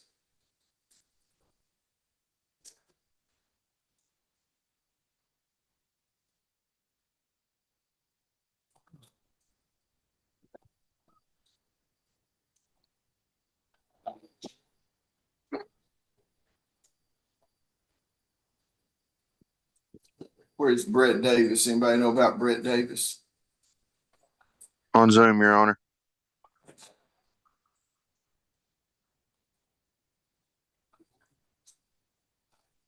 Why is Mr. Davis not here? Because you told him not to be here. You told him to appear remotely.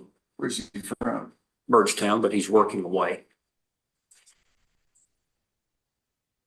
Yeah, I didn't know. It's It's just Commonwealth's when did motion. I tell him that? Last time he was in court. I wasn't in court last time, so.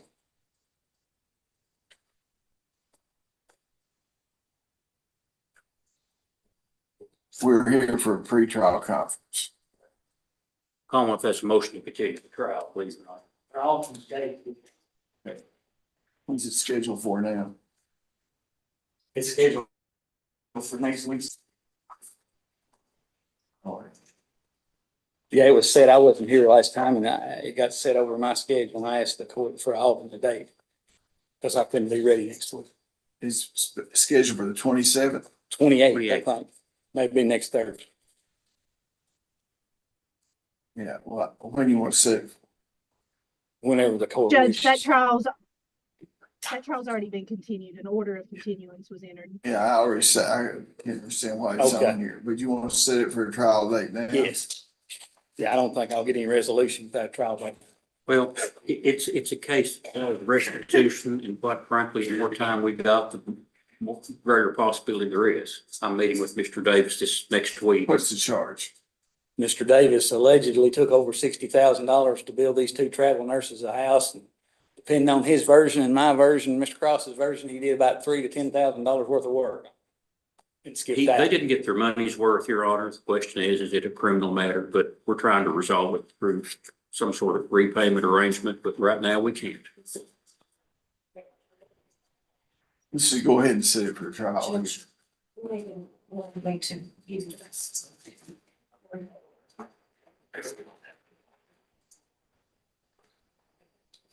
Yeah, I signed an order in this case on November 30th.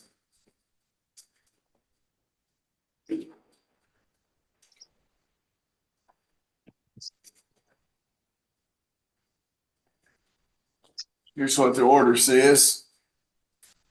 It's ordered that the trial for December 28th, 2023 be continued and a pretrial conference be held on December 21st at 9 a.m. It is further ordered that the defendant shall appear before the court on December 21st, 2023 in person. Well, that's not what the court said in open Well, court, you Your know, Honor. I'm sorry. The court speaks through its orders. I don't know. I can't remember what the court says. You're always telling me what the court said 2 or 3 times ago. But I don't, I mean, I'm just looking at the order. So you want to set a trial date? Yeah, sure.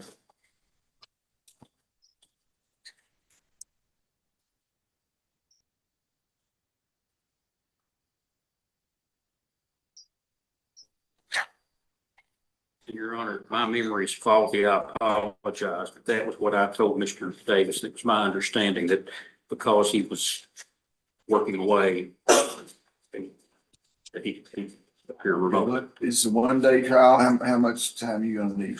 I don't have very many. It might get into 2, Your Honor, because it's a question of experts and what work was done and, Well, I've not got any notice that you've got an expert. well, somebody comes in and testifies to what it's worth. We got. You gotta tell them what they need to say first. Yeah.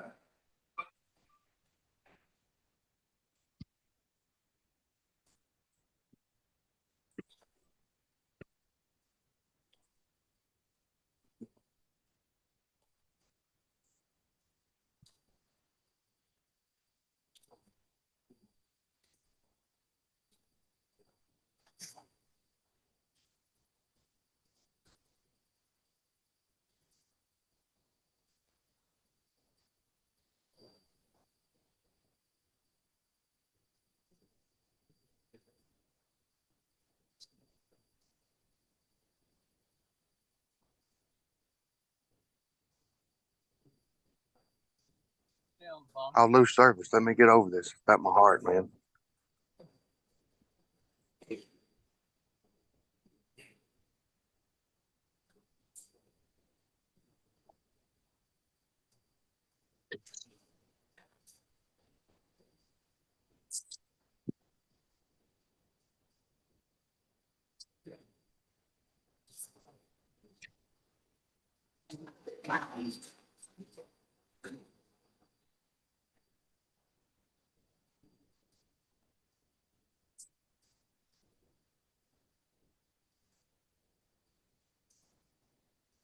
What about April 8th and 9th? Fine with me, Your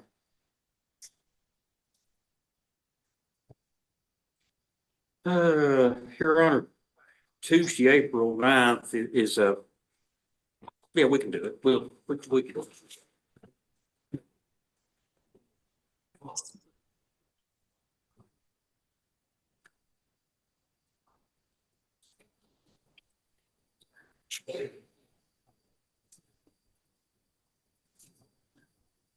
And file the case.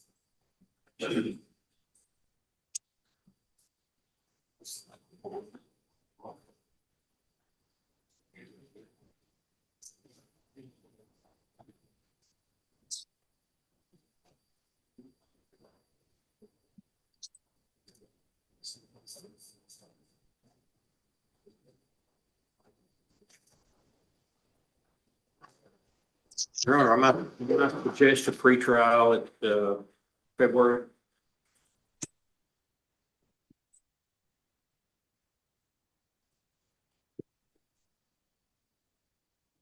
There's no reason to have a pretrial unless you have any motions Well, we may, and to then file. Well, if you do,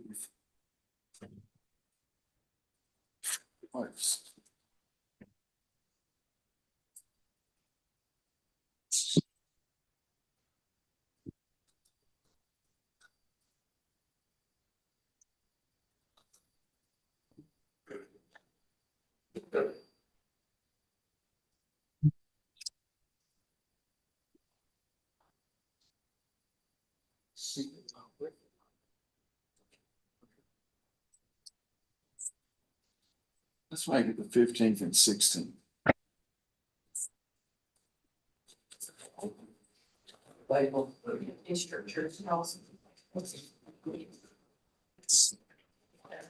Sixteenth and 17th.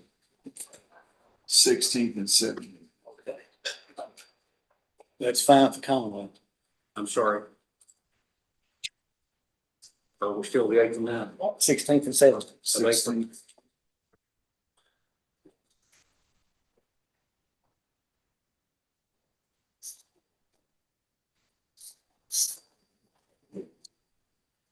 If we go over and visit. That'll work.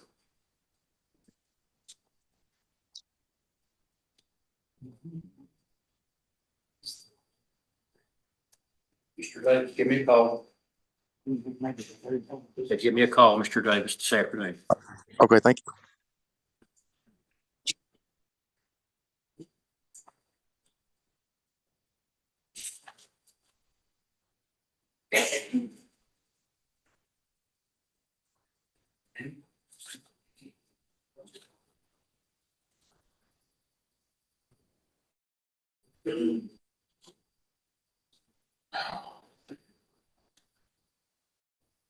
Billy Huddleston.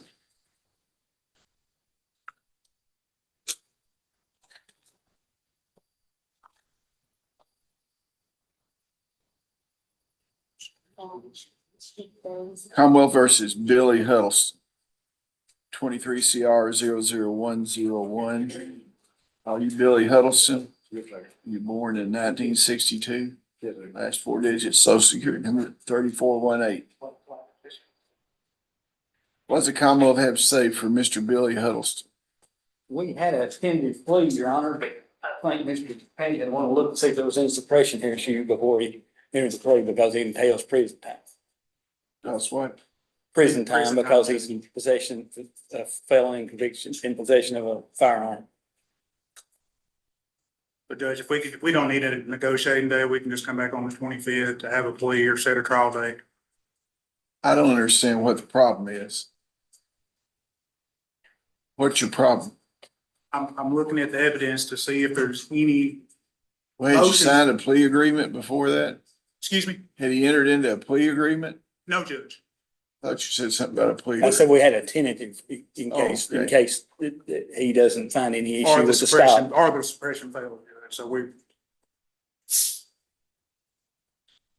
So if we come back on the 25th, we do not need another negotiating day. Are you gonna file a motion for that day? Or enter a plea. We'll file a motion for that day or enter a plea on that date. Yes, Your Honor. We'll set a trial date. Yes, Judge. Got that date, January the 25th. What kind of weapon was it? I'd have to look at the file. 22, 22 rifle. yes, 22 rifle. Jerry McClister.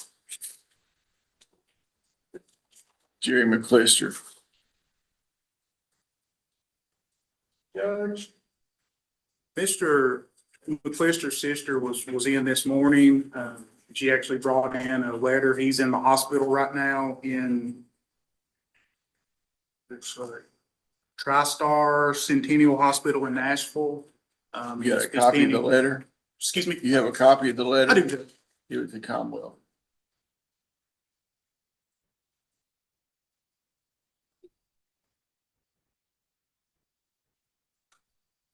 And Judge, we have a plea. It's gonna be a misdemeanor plea, but Judge, there's a DUI. Otherwise, I would ask to plead and abstain from Mr. McClister's. I acknowledge I can't do that with the DUI. Yeah, I think he would have to be here at the DUI. Scheduled for January 25th. I'm just making a copy of that for my file. I thought it was forgery because I could read the doctor's writing, but a registered nurse signed it, so that's probably the reason I can read it.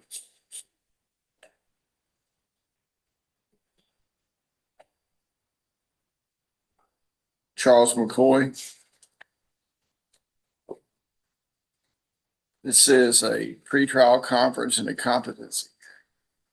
Your Honor, if he will not stipulate that he is incompetent to stand trial, then I need to have a hearing, because if he's incompetent to stand trial, he's not allowed to have a valid driver's license under Kentucky law. And we got that changed in the legislature a few years ago. And so I'm asking for an order to be entered that he's incompetent this time. And Your Honor, we have no objection to Where is that. it, Mr. McCoy? Your Honor, he was given notice to be here today, but he has struggles, so he's not here. I believe his sister's here. This is one where we filed a 202A petition. Court ordered him to psychiatric hospital, and I think, how long did he keep? Well, he beat him back. He beat us back, yeah. So. But the guardianship case is ongoing in district court, Your Honor. I believe they're What's the set. status of that? Parenting. Could you get behind the microphone where I can hear you there? I believe Mr. Nick Carter is appointed in the guardianship case in district court. Well, I mean, he's in Jordan or somewhere. He hears by Zoom from Jordan, yes, sir. So far. He did Yes, sir. He did yesterday. It's not on this. on this but- case. No, sir. On his other cases that he has. Well, I was asking about this case. I was looking for the district court dates. I think it may be after the first of the year, Your Honor, but I'm not sure the exact. January date. what? January 24th. But we had a case in Clinton County where somebody was incompetent to stand trial, and they were in an accident, and the child was killed during Halloween. And when Sarah Beth Greger was in the Senate, she got the law changed where you can't have a valid driver's license if you're incompetent to stand trial. So that's the reason I want to go with it. My understanding is he's trying to become licensed. Okay, well, I'm gonna order him not to drive Actually, Your Honor. and order him not to apply for a driver's license or his bond condition. Okay? And then you want to put it to the February rule day to see how the competency hearing goes in district court? Because they're on the 27th, did you say? 24th. 24th. Well, let's schedule it for the 25th. Is that a trial or for the 24th or? I believe so, Your Honor. It was the trial, but I don't know if Mr. Carter will be able to appear for a trial via Zoom. I'm not in that, so I'm not sure, but I think that may. Maybe that KCPC needs to reevaluate him since Western State thinks he's competent. He's all right to be out in the public. A pre-trial conference stage, Judge. Okay. The jury trial is set for January 29th in district court for the mental health. Yeah, let's take it out to February 29th. And I would issue a warrant for failure to appear, but I don't want to send him back to jail. He's been up there for years, it seems like, you know. Thank you, Your Honor. But I cannot ignore it. If he doesn't come, I can't ignore it. So make sure he knows about the conditions and give and you draft an order, Mr. Stockton, and give a copy of it to the circuit clerk's office. Or draft. That he shall not apply for a driver's license and shall not drive a vehicle. Okay. Okay, thank you very much. His sister's back there. You need to consult with his sister? Does she know anything that would help the Commonwealth at all or what? She's calling me, Your Honor. Been very helpful. Okay, thank you. Commonwealth versus Cheryl Prophet.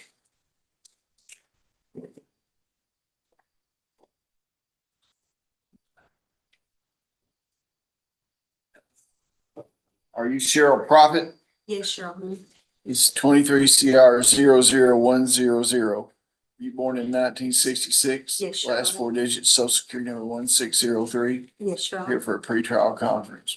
What do you have, Mr. Stock? Your Honor, we didn't make any progress at the last pretrial, but Mr. Cross has furnished me some information I want to go over with Sheriff Williams this morning, so we can have one more, if not, we can get a trial. You want to have a Negotiation. negotiation day on January 19th, and the next pretrial is on January 25th. Thank you. Your Honor, Ms. Crawford, when we first appeared, the court placed her on a curfew. She's been at Monroe County Medical Center for 22 years, never been in court for anything in her life. And I believe that's been about. It long interfered enough. with her work? What's she charged with? Litter than assault, third, Your Honor, and this is the case with Sheriff Williams at was it a raceway? I remember. Her now, I husband read was the in an subject. altercation, and then she got involved because Sheriff Williams was trying to break it up. Yeah. I believe it. I don't You can talk to the Commonwealth about it. What's your position. think they've I got an issue. want to consult with the sheriff. If it's all Okay, right with well, him, I'd be all right. Y'all consult with, you submit an order. Okay. I mean, I just don't go for assaulting a police officer. The accusation, Well, and again, that's all it is an it's accusation. all anybody up here is, and I have to set bonds based upon whether I protect the officers or not that are there. And if there's an accusation that someone attacks a police officer at charge, she's right to be presumed not to be guilty. But did she act out last time she was over here some about not getting out or anything? I don't know. I will, I've got that information. I'll give it to the sheriff. Thank you. Okay, well, and if he has no objection, I don't have any problem signing, modifying her bond. Okay. Jesse Randolph.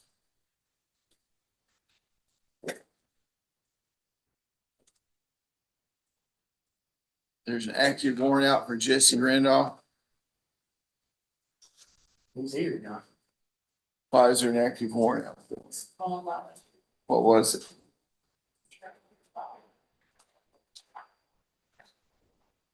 Judge, he had removed his ankle bracelet.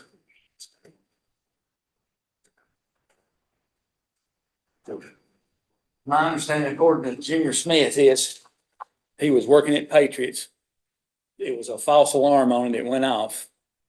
And Mr. Randolph took it off. He thought he would violate it. He left it at Patriots. His mother called me and I told her, I said, you need to get back with Mr. Smith so he can get reinstalled. That way he can stay out of jail. Well, then she called me back and said that they didn't have the money to get it put back on. So that's really all I know at this point. And then now he's showing up to court, but he never did turn himself back in to either the jail or to Mr. Smith. And Judge, to update, You need to speak up a little bit. to update Judge, Mr. Randolph did attempt to get the bracelet, I guess, re-put back on. And Why did the bracelet come off? that was Mr. Stockton just alluded to, He took it out. the false alarm, then he removed it after the I false mean, the alarm. false alarm. Does it go off? The bracelet itself goes off? Evidently, according to Mr. Smith, and I'm getting my information from Mr. Smith, it went off and instead of Mr. Randolph being calm, cool, collected and was calling Mr. Smith, he panicked and he took it off. And he's lost his job over it. He did the wrong thing. I mean, and now he's here in court. That's one good thing.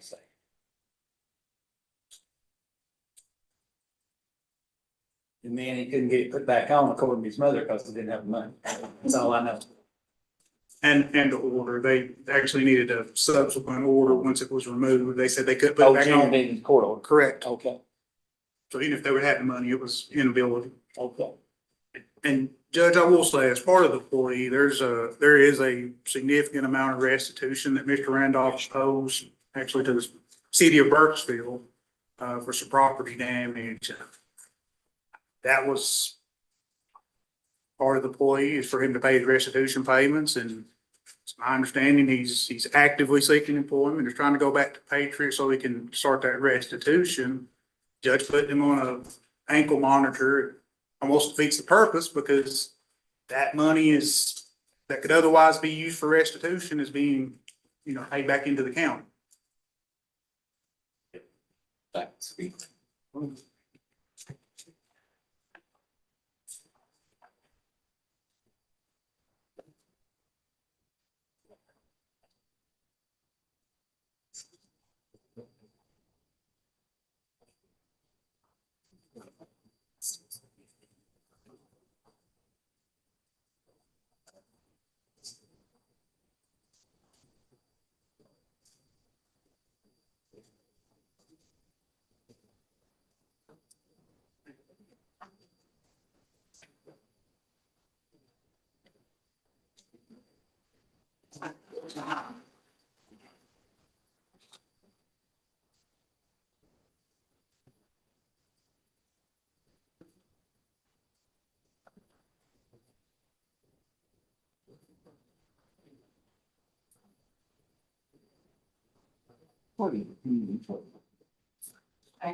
Very on.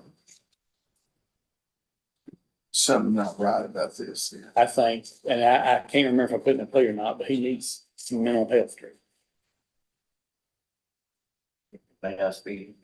Anxiety issues, if not more Step away severe. and talk to your lawyer. You tell him what you want to say.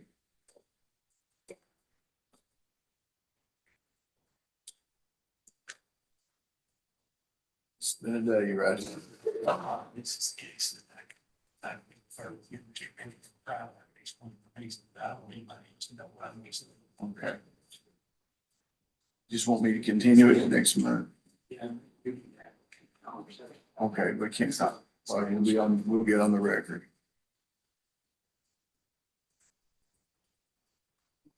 Let's continue this to next month, Thank you, Judge. January 25th. The Commonwealth says that they want to have a discussion in camera on this. So it folks while you were over there, okay?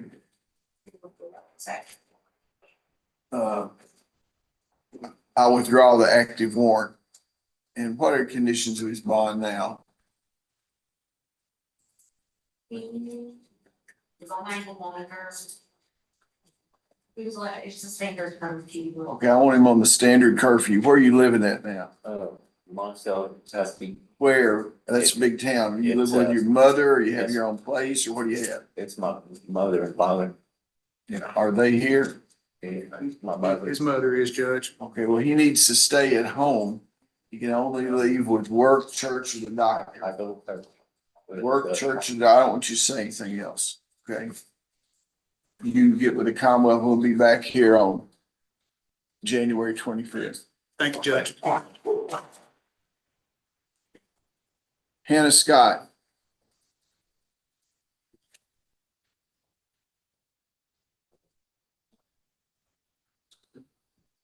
Commonwealth versus Hannah Scott, 21 CR 00140. Are you Hannah Scott? Yes. You're born in 1994. Last four digits, social security number 1267. Yes. Okay. You're here on a pretrial diversion revocation in 21 CR 00140. What does the Commonwealth have to say?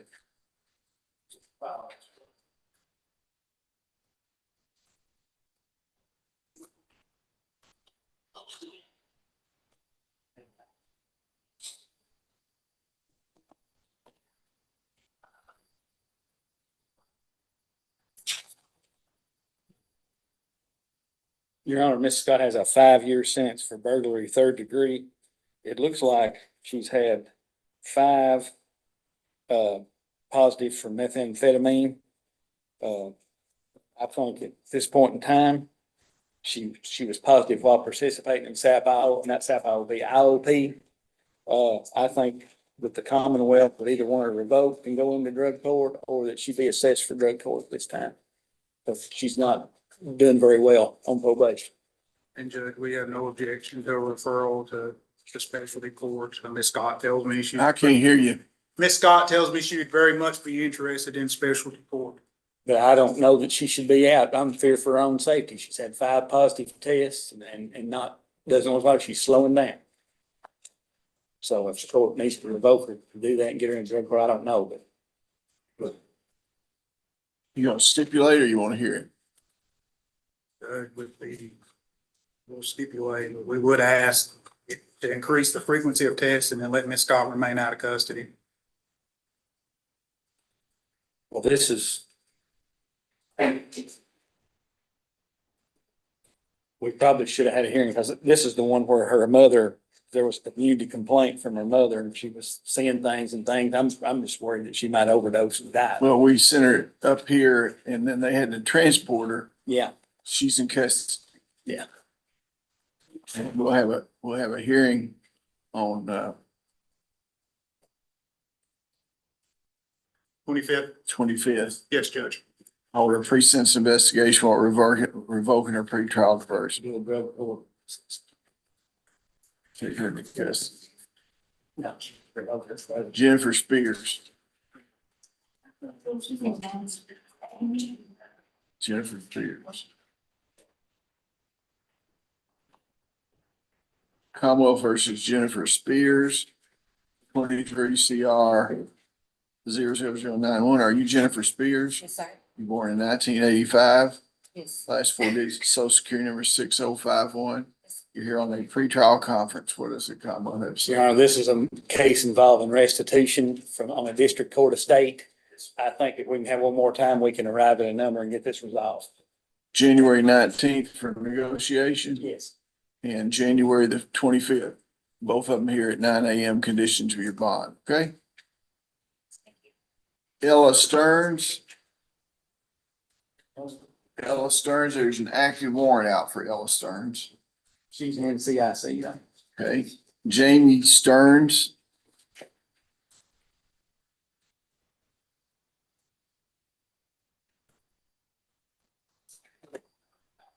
Commonwealth versus Jamie Stearns, 23 CR 0098. Are you Jamie Stearns? Yes, sir. You were born in 1977. Last four digits of your social security number 4748. Yes, sir. You're here on 00098 00105. What does the Commonwealth have to say? I believe, I'm trying to recall correctly, this is the one where you had the Wayne County case? No, this was, we had labs in one, but not. the That's other. correct, yeah. We're waiting on a lab report in one case. Want to set a negotiation date just in case you get labs back? Yeah, we'll call. Negotiation day on January 19th and January 25th, subject to contacting you otherwise. Christopher Terry, active warrant. Okay, I'll get up in just a minute. Christopher Terry, Yeah, we'll put him in CIC. okay, Jennifer Wise,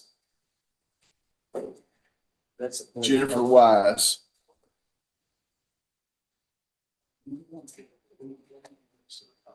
Come up for the Jennifer Wise, 23 CR 00103. Are you Jennifer Wise? Yes, sir. Born in 1980. Yes, sir. Last four digits, social security number 7617. Yes, sir. Okay, we're here on a pre-trial conference. What do you have? Judge, we have a resolution. Yeah. Felony, or excuse me, diversion plea. What is the charge here? It's possession of controlled substance. Ms. Wise has hardly no criminal history, and I conferred with the officer on this case, and he's fine with it. Motion been tendered says you wish to enter guilty plea. Is that correct? Yes, sir. Are current uninfluential drugs or alcohol? Okay. It is plea freely and voluntarily given. Are you the same person named indictment number 23 CR 00103? Yes, sir. Have you discussed this matter with your attorney? Yes, Are sir. you satisfied with his advice? Yes, sir. Have you reviewed the evidence the Commonwealth has against you? Believe you're fully informed about your case? Yes, sir. You have certain rights under the Kentucky United States Constitution. You do not have to enter guilty plea today. You have the right not to testify against yourself. No one can make you say anything. Right to speak trial by jury. The right to be represented by counsel at all times. The right to produce evidence. The right to call witnesses in your favor. The right to appeal this matter to higher court if you lose. And the right to require Commonwealth to prove on the reason without you guilty charge against you. Understand that entering guilty plea, will you give up all those rights? Sir. I may consider the Commonwealth's recommendation, but I may apply any range of sentence without the law. I don't have to accept the recommendation. Then I do not accept the Commonwealth's recommendation. And decide to impose a harsher sentence. You have the right to withdraw or you plead guilty and proceed to trial. I'm gonna ask you some preliminary questions. Have you previously been diverted in the last 5 years? I didn't hear you. Or have I you didn't- previously been diverted in the last 5 No, years? sir. You have any felonies in the past 10 years? No, sir. Are you currently on probation? No, sir. You understand that if you fully complete the diversion program, the charges will be dismissed, pretrial averted, and you can expunge your record. You understand that? Yes, sir. You understand if you do not fully complete the diversion program, it will be brought back before the court If I revoke your pretrial diversion, I'll schedule it for sentencing, you'll be a convicted felon, that can be used against you, understand that? Yes, sir. What's the Commonwealth's recommendation? Your Honor, Ms. Wise will plead guilty to possession of controlled substance first degree, receive a sentence of 3 years, pretrial diverted for 5. She'll be assessed by the SSC, follow all recommendations. She'll obtain and maintain gainful employment, and all evidence in this case will be destroyed. Is that what you agreed to? Yes, sir. Is that your signature on the document? Look at her signatures. Yes, sir. Knowing your constitutional rights, it explained to you that it's still your desire to give up those rights to enter a plea of guilty and allow the court to fix your punishment. Yes, sir. I'll accept the agreement on the diversion order.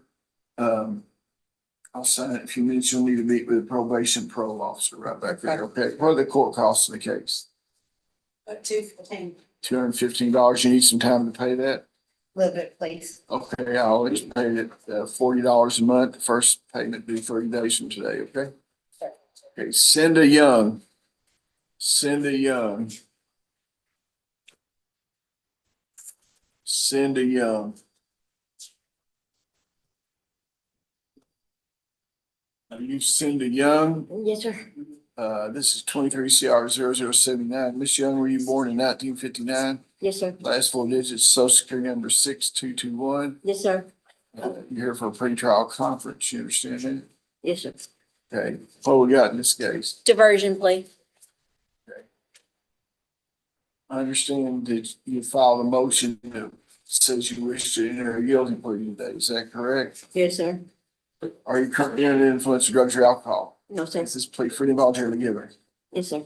Are you the same person named in indictment number 23 CR 0079? Yes, sir.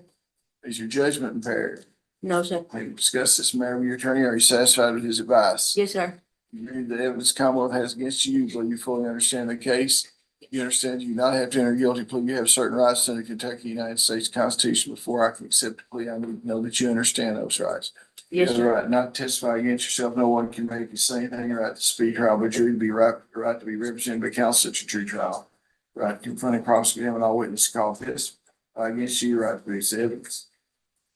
Right to call witnesses in on your behalf and have process history to their attention.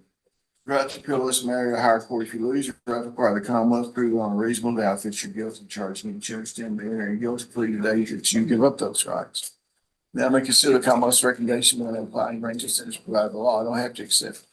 And then I don't accept the recommendation decided to impose a harsher sentence. You have the right to withdraw your plea. What's the Commonwealth's recommendation? Upon a plea of guilty to possession of controlled substance, first degree methamphetamine, the defendant shall receive a sentence of 3 years, pretrial diverted for 5 years. Diversion is to be supervised.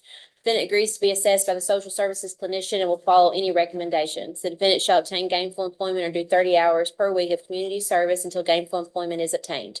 The defendant agrees to have any and all drug paraphernalia and contraband disposed of in accordance with the laws of the Commonwealth of Kentucky. The defendant shall remain on active supervision until any and all fines and court costs are paid in full and until further request of probation and parole. Is that what you understand? Yes. Okay, have you had previously been diverted on anything in the last 5 years? You had a pretrial diversion in the last 5 years, you had a felony conviction in the last 10 years. No, sir. Are you presently on probation or parole? No, sir. Okay. You understand that if you violate this, you'll be brought back in front of the court. And if I revoke your pretrial diversion, I have pre-sentence investigation report, you'll be a convicted felon. Do you understand that? Yes, sir. And that could affect you. You haven't had another felon. Okay, knowing your constitutional rights explains to you your desire to proceed, enter the plea, and allow the court to fix your punishment. Yes, sir. Is that your signature on there? Yes, sir. Okay, I'll accept the agreement. You need to meet with the probation and parole officer. Do we have anybody else here live? $210, $30 a month, starting 30 days from now. You can tell her, go back there and tell her that. Okay, we're gonna take a short break here. And then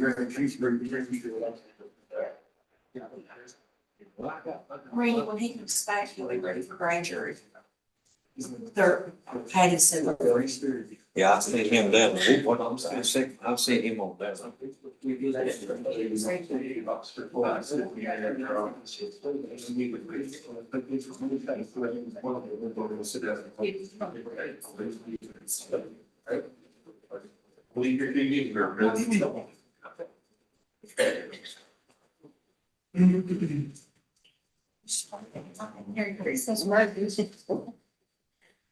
I've been always eating on for Christmas. I've been more than 30 years.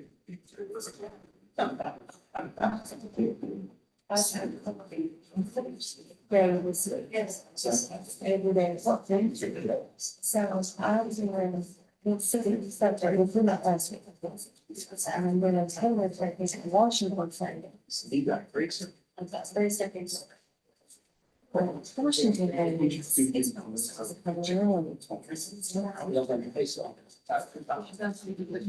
Well. You know, people say, wow. Judge thought it's got two judges, and two different prosecutors. No,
Yes, well, tentatively, yes. At least the first, yeah, at least the first quarter. Enough going and you Candace would they come back. No. I don't know what it is. It must not like dealing with you. It's like.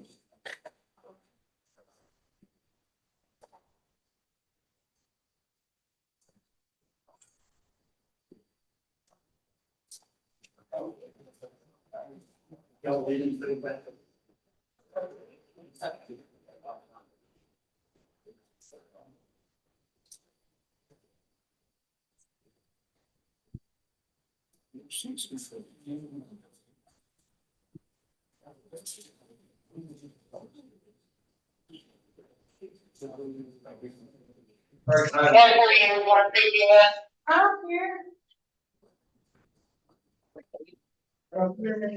Neighborhood, 2009, 2017 on the card.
Yeah, what do you want? I know where you'll be for that.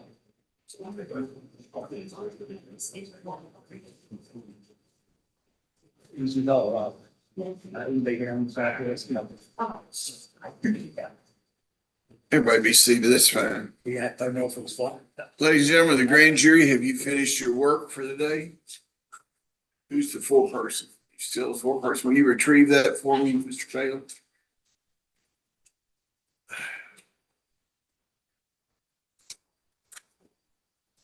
Now, there had been, this is supposed to be their last thing.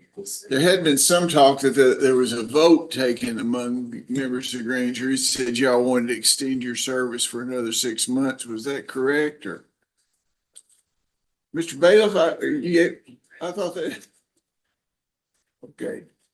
It appears everything is in order here.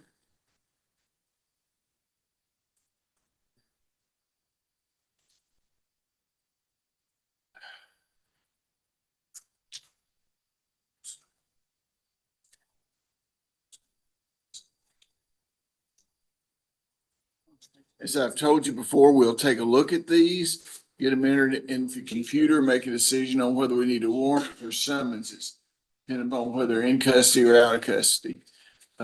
Now, the new grand jury will be sworn this afternoon. Is that right?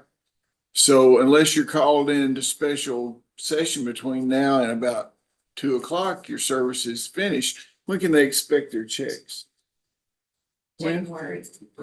After we close up. So they're not gonna get it by Christmas?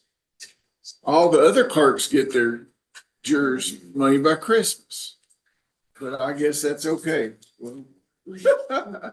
Okay, well, thank you so much for your service. I know it's an unpleasant thing to hear all about the troubles and trials that people are going through here, but it's a necessary and important part of the judicial system. The most important thing that you do is to make sure there's no one person sitting here in a robe or one person sitting somewhere in a suit that can bring somebody in and charge them with a felony without at least 9 out of the 12 people of their citizens agreeing that there's probable cause. And if you think about it, that's a pretty important safeguard so that nobody gets too much authority placed in their hands. Thank you for your service, and you're now excused. And the good thing is you won't have to serve on a state court jury for 2 more years. So thank you very much. You're excused. You can take these. Okay, now let's go to the Adair County Detention Center. We're just an hour.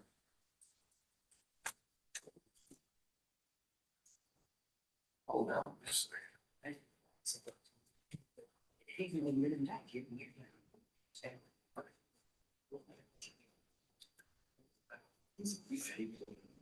Let me make a note. He's gonna be using my big. Yeah, he's supposed to look at his.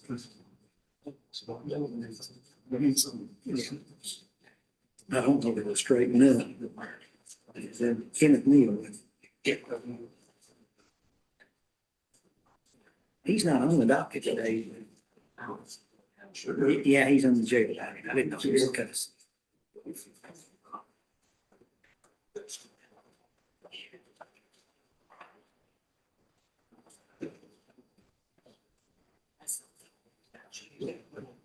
Okay, Adair County. We'll move over here. Get lined up with you here. First case we have is Crystal. Okay. Yeah. Crystal Ashcroft, is that correct? Yes. You kind of center that camera on Miss Ashcroft a little bit. There you go. Okay, this is 23 CR 0069, Commonwealth of Kentucky versus Crystal Ashcroft. Ms. Ashcroft was born in 1979. Yes, sir. Religious social security number 5 is 007. You're here for pretrial conference. What do we have? We got a plea worked out, Your Honor, but we'll probably need to do it next month since she's in jail. It'll be, she's gonna be a state prisoner out of Adair County, and I've got a plea worked out to run something concurrent here on this case. Okay, set her for January the 25th. Yes, Your Honor. They say they've got a plea agreement worked out with you, Miss Crystal Ashcraft, but they want to do it on the 20th. Is she already a state prison? She is sentenced in Adair next month. What day? I think it's January 9th. She will be becoming her employee. Whose dime is she on there? Madison help- County. Madison. The jail, whose account is Miss Ashcroft on? She's state inmate. State inmate, okay, thank you very much. We'll see you January the 25th, okay? Keisha Thank Crawford. you. Keisha Crawford.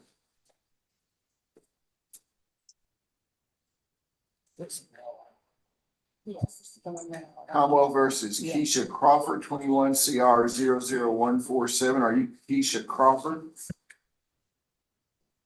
Are you Keisha Crawford? Yes. Okay, we're here on 21 CR 00147. Miss Crawford, were you born in 1998? Yes. Last four digits of your social security, ma'am, are 2982. Yes, sir. We're here on a probation revocation. What citizen Commonwealth?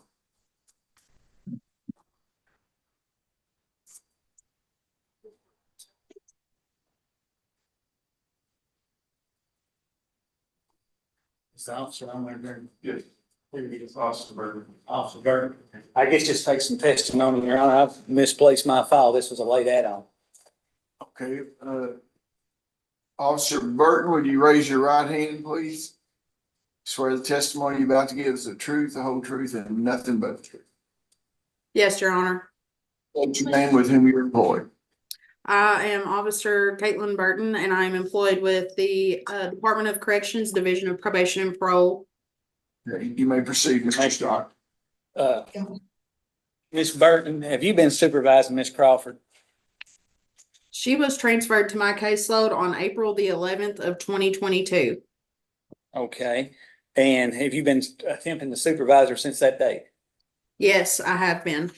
And has she had any violations since that date? Yes, she has. And can you just give a brief summary of those? Yes. On November 9th, 2022, there was a previous violation report for a use of controlled substance methamphetamines from June 2nd that I had provided to the court, where she was assessed by the social services clinician to enroll with outpatient counseling with interest for 16 sessions. The report in November of 2022 was for a use of marijuana, where she also failed to make restitution. So we referred her back to the SSC at that time, and she was given a marijuana education packet at that time. On 11/18, oh, go ahead. No, go ahead. I was just going to ask, when was she supposed to report again? Okay. She, on the next report from November 18th, 2022, I had filed another report for absconding because she was supposed to report on November the 10th. On November the 14th, we attempted to make contact, and I had received a message that her phone was disconnected. I then tried to call her family, and they state that they hadn't spoke to her for a few days. And then on November the 18th, Officer Harvey and I attempted to do a home visit at the last known residence, where they provided me a receipt where they were supposed to be living at. And when we got to the lot at the campground, their entire camper was gone. So my understanding is you've not had any contact with her then since November the 3rd of 2022. That is correct. Yeah. No other questions?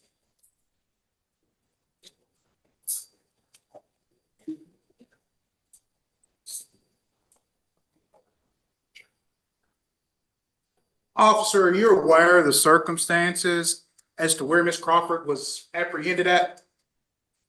Yes, I had received a complaint advising of her location, and I informed the Lexington District of Probation and Parole to try to locate her. Where was that location? It was at a sober living facility, from what I was made aware of by officers.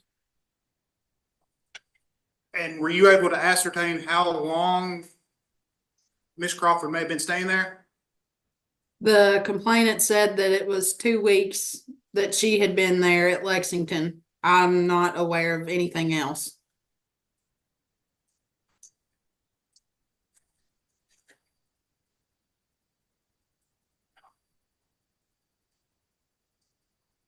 And officer, if I heard you correct, on or about that November 9th date, there was a recommendation for outpatient treatment? She was recommended to do all recommendations from the SSC along with the marijuana education packet in lieu of revocation.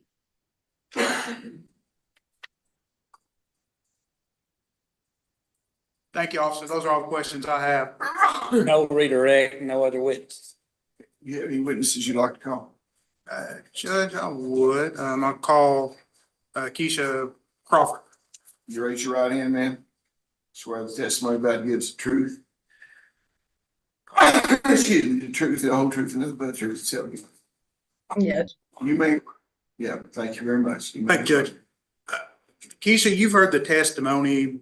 After November of 2022, where did you go? Well, I was just working and things like that for a while, and then I decided that, I had a drug problem and needed help, so I went to rehab. When was that?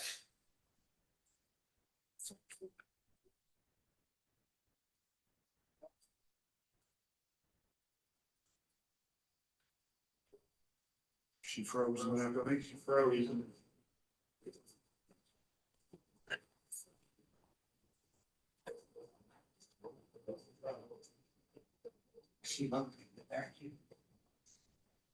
I don't know. You said, because I thought it was in that, and something makes sense.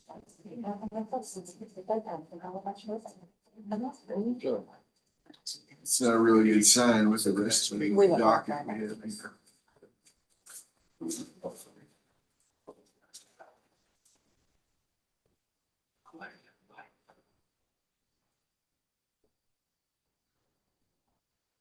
And Derrick County, they hang up and dial it and get back in. Somebody call it Derrick County and tell them that they need to try to get back in.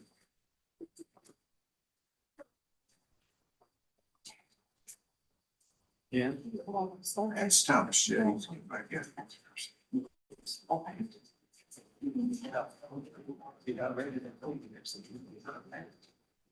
What was in the box?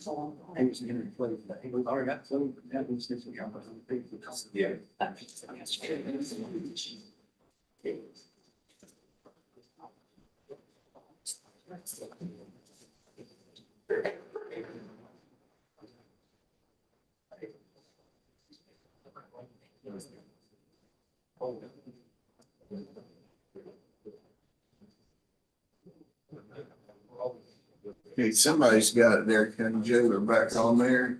They never left, Judge. They turned their camera off. I understand that. They said they're trying to get back on, Your Honor. Somebody needs to click them where they are. Judge, that's not the one that they were on. The one they were on did leave the Zoom room, so they're trying to get back in.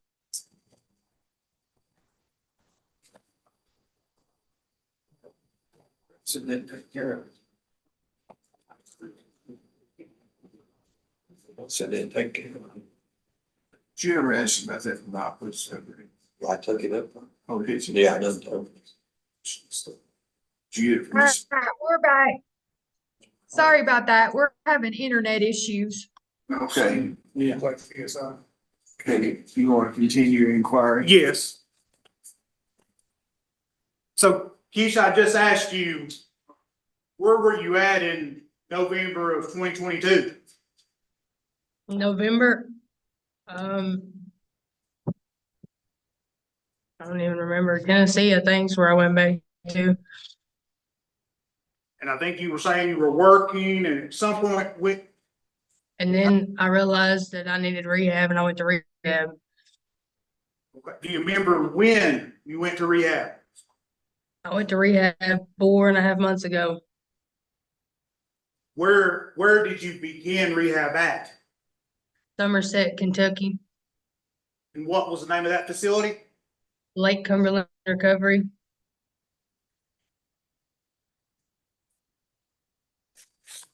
From Lake Cumberland Recovery, did they send you to Lexington?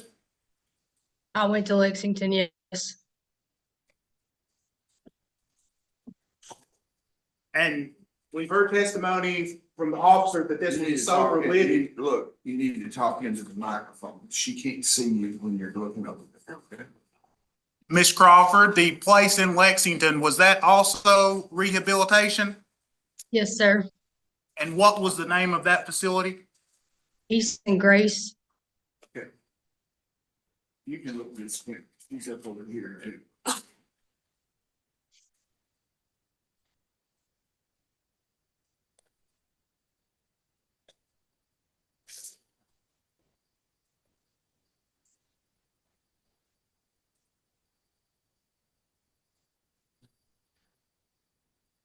Thank you, Keisha. Your Honor, those are all the questions I have at this time. What do you have? You have any other witnesses? No, Judge. You want to examine her? No, Your What does Commonwealth have to say? Well, she has a burglary with restitution, and she's been gone for 13 months or 11 months. And I guess if we want to abide by her system, we could eliminate probation and parole and make everything voluntary. Otherwise, we need to hold her account and revoke her There'll probation. probably some in the General Assembly and go for that. I might ought to run them sometime. I don't know, but you propose that. And Judge, I certainly understand the Commonwealth's position on absconding, not trying to excuse Ms. Crawford's conduct. But Judge, what she testified to is. Okay, she just can't pick her own terms on this. I have no choice but to revoke her probation and hope that she gets some help, maybe get some vocational training and that sort of stuff while she's there. She won't be there that long. So that's my order on this. Thank you very much. I hope things turn around for you, Ms. Crawford. Michael Graves. Judge, just point of order, was this, I think this was this diversion, Madam Clerk, or was this It says probation application, what it says on mine is the probation of pretrial diversion or probation. ASAP. Which one was? pretrial diversion? I just haven't. They say they showed it as a felony up here. I understand what you put on here. Yeah, felony plea. Yeah. Okay, Michael Graves. They're going to grab him. We was told he wasn't gonna be on the docket, so I didn't get him up, but they're gonna go grab him right now. Okay, let's go on to I've got everybody else. Annabelle Harvey, Annabelle Harley.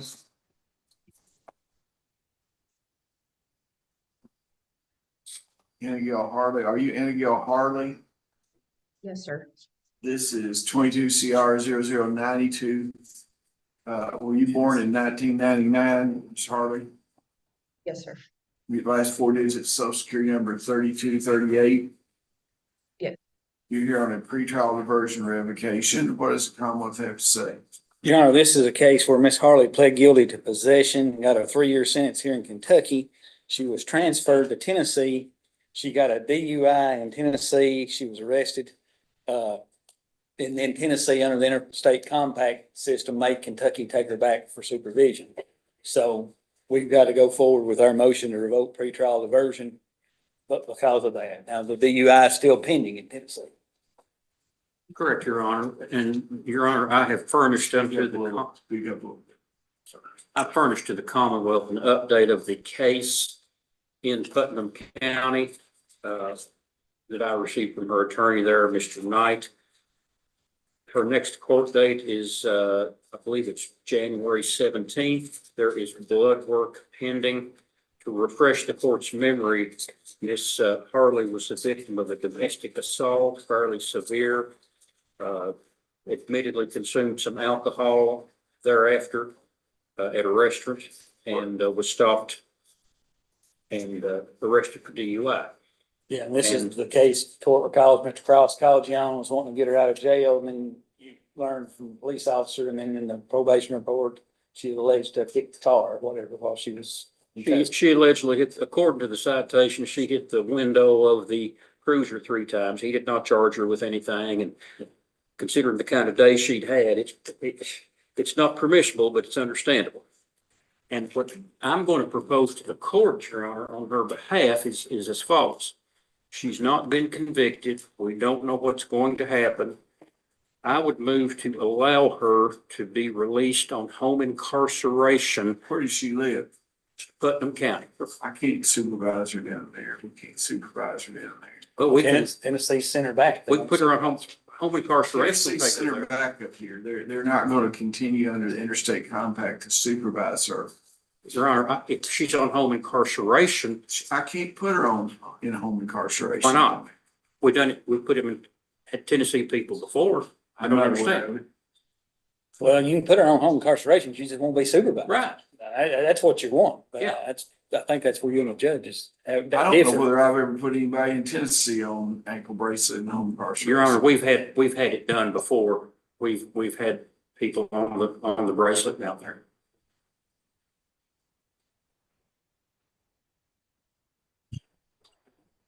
I just don't think this is a good idea. I mean, she had the DUI charge and then she was taken into custody and damaged their police vehicle and kicked it and stuff. I don't know. It doesn't seem to seem like it's Didn't say there's any damage. It just said that she hit the window 3 times. So as I say, Well, if the day she'd had, I can understand it. I can try to get the officer up here and have a hearing, if you want to do that. Or we can wait on the Have you DUI. talked to the officer down there? No, I tried to call and sometimes you can get a hold of somebody and sometimes you can't. I can try again. Leave Try to get this place. Sometimes they're hard to get a hold of. Well, we'll schedule her for January the 25th.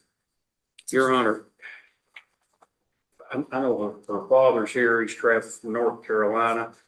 If we could make. He traveled from North Carolina before. Last time without anything, he traveled from North Carolina before. I'm sorry he traveled from North Carolina. That doesn't change her circumstances. No, if the court would allow me to. I'm finished with this case, okay?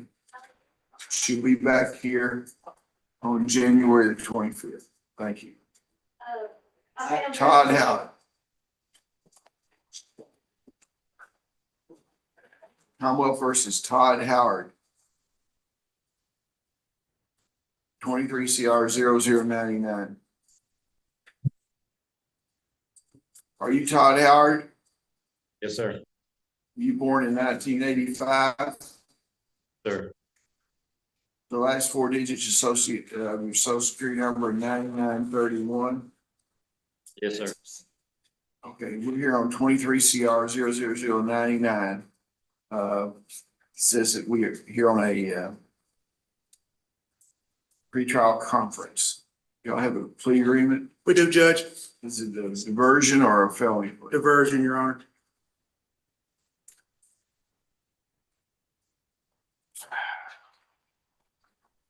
Motion has been tendered that says you wish to enter a guilty plea today. Is that correct? Yes, sir. Are you currently under the influence of drugs or alcohol? No. This plea freely and voluntarily given. Yes, sir. Are you the same person named in the indictment that I read?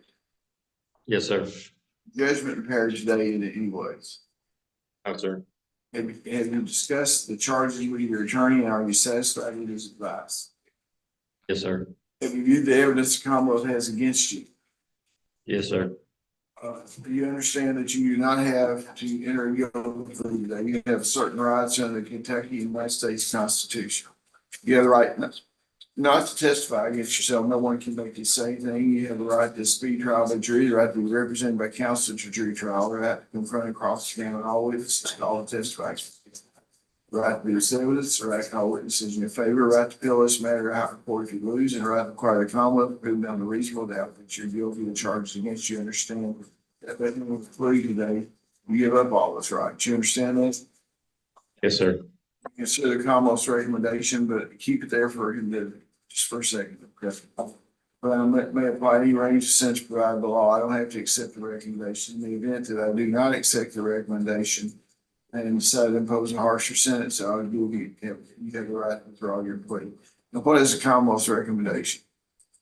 Upon a plea of guilty to possession of controlled substance, first-degree methamphetamine, the defendant shall receive a sentence of 3 years, pretrial diverted for 5 years. Diversion is to be supervised. upon a plea of guilty to operating a motor vehicle with alcohol concentration over or above 0.08 or while under the influence of alcohol or other substances. Second offense, the defendant shall pay a fine of $300 plus court costs at the discretion of the court and serve 7 days in jail. Defendant agrees to be assessed by the social services clinician and will follow any recommendations. The defendant shall obtain gainful employment or do 30 hours per week of community service until gainful employment is obtained. Defendant agrees to have any and all drug paraphernalia and contraband disposed of in accordance with the laws of the Commonwealth of Kentucky, and the defendant shall remain on active supervision until any and all fines and court costs are paid in full and until further request of probation and parole. Is that your understanding, sir, of the Commonwealth's recommendation? Yes, sir. Previously been diverted in the last 5 years? Yes, sir. Where were you diverted? No, sir, I'm sorry. Okay. You had any felonies the past 10 years? No, sir. Currently on probation or parole? No, sir.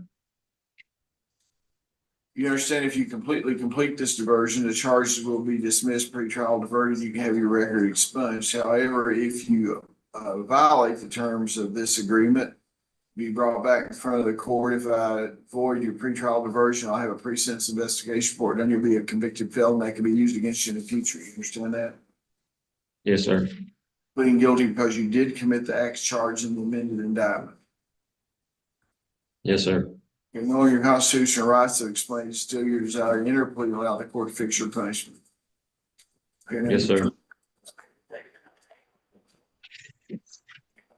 I'm gonna show you a signature on here, sir. See if that's your signature.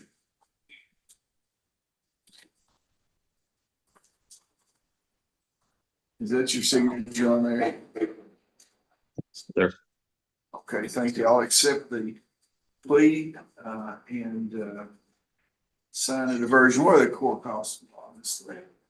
Is there a DUI? And Judge, that's what I was about And to I'm gonna say. ask you on the DUI, you realize that because you entered a plea of a DUI, that's enhanceable in the future also. You understand that if you get another DUI, it can be enhanced.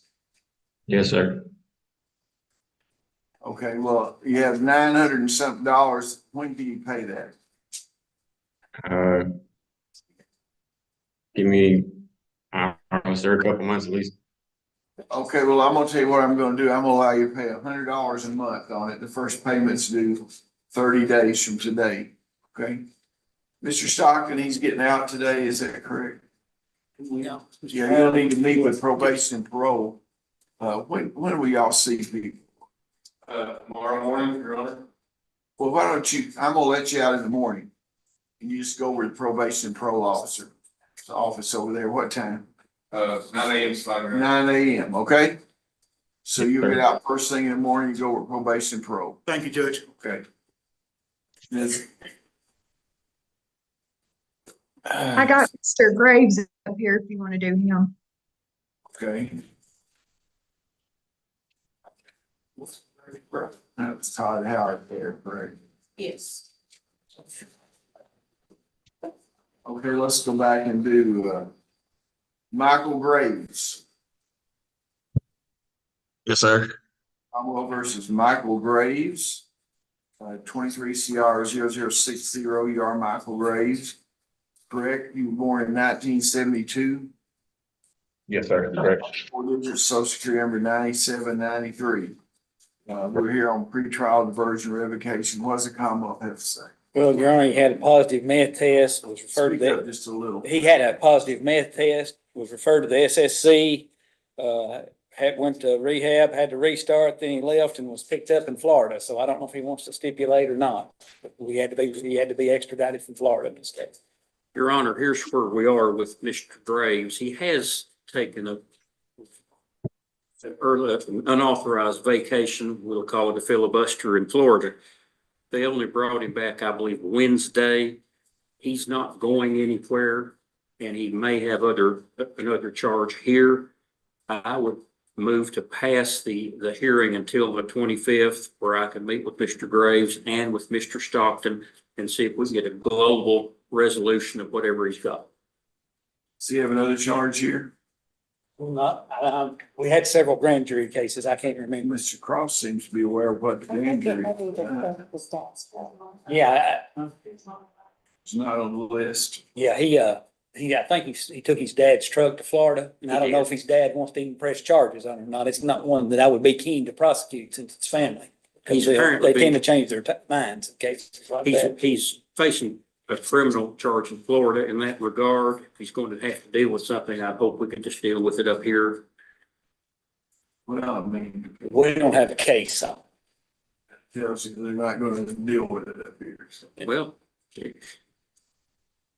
you can't enter a guilty plea when a Commonwealth doesn't charge you.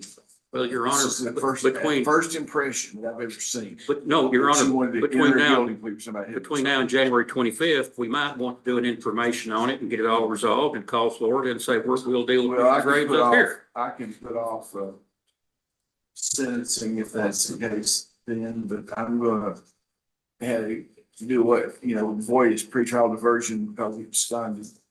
And then we will order precincts investigate and sentencing, on the 25th, okay? Thank you, Your Honor. Thank you very much. Mr. Cross will be up to see you, sir. Pardon, sir? I told him you'd be up to see him Yes. about the discussion here, I assume. Kenny Huddleston, is that correct? Kenny Huddleston. Go back on the 25th. Kenny Huddleston.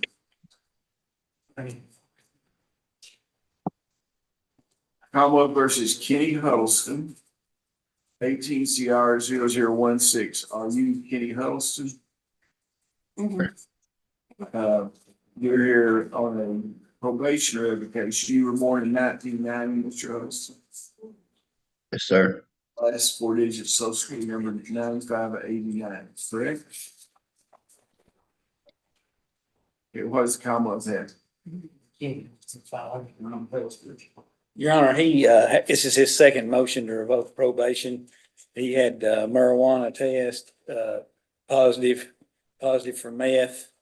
He was terminated from South IOP and he went to long-term treatment, completed that. But now he's got a new felony fleeing and evading that went to the grand jury this morning.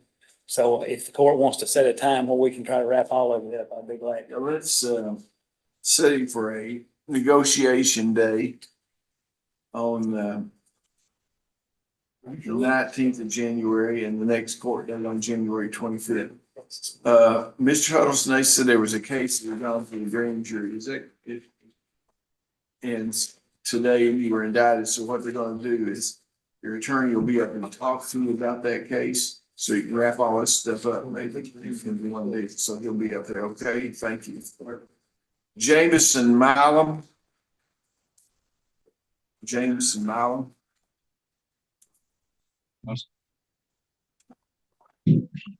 Commonwealth versus Jameson Malum.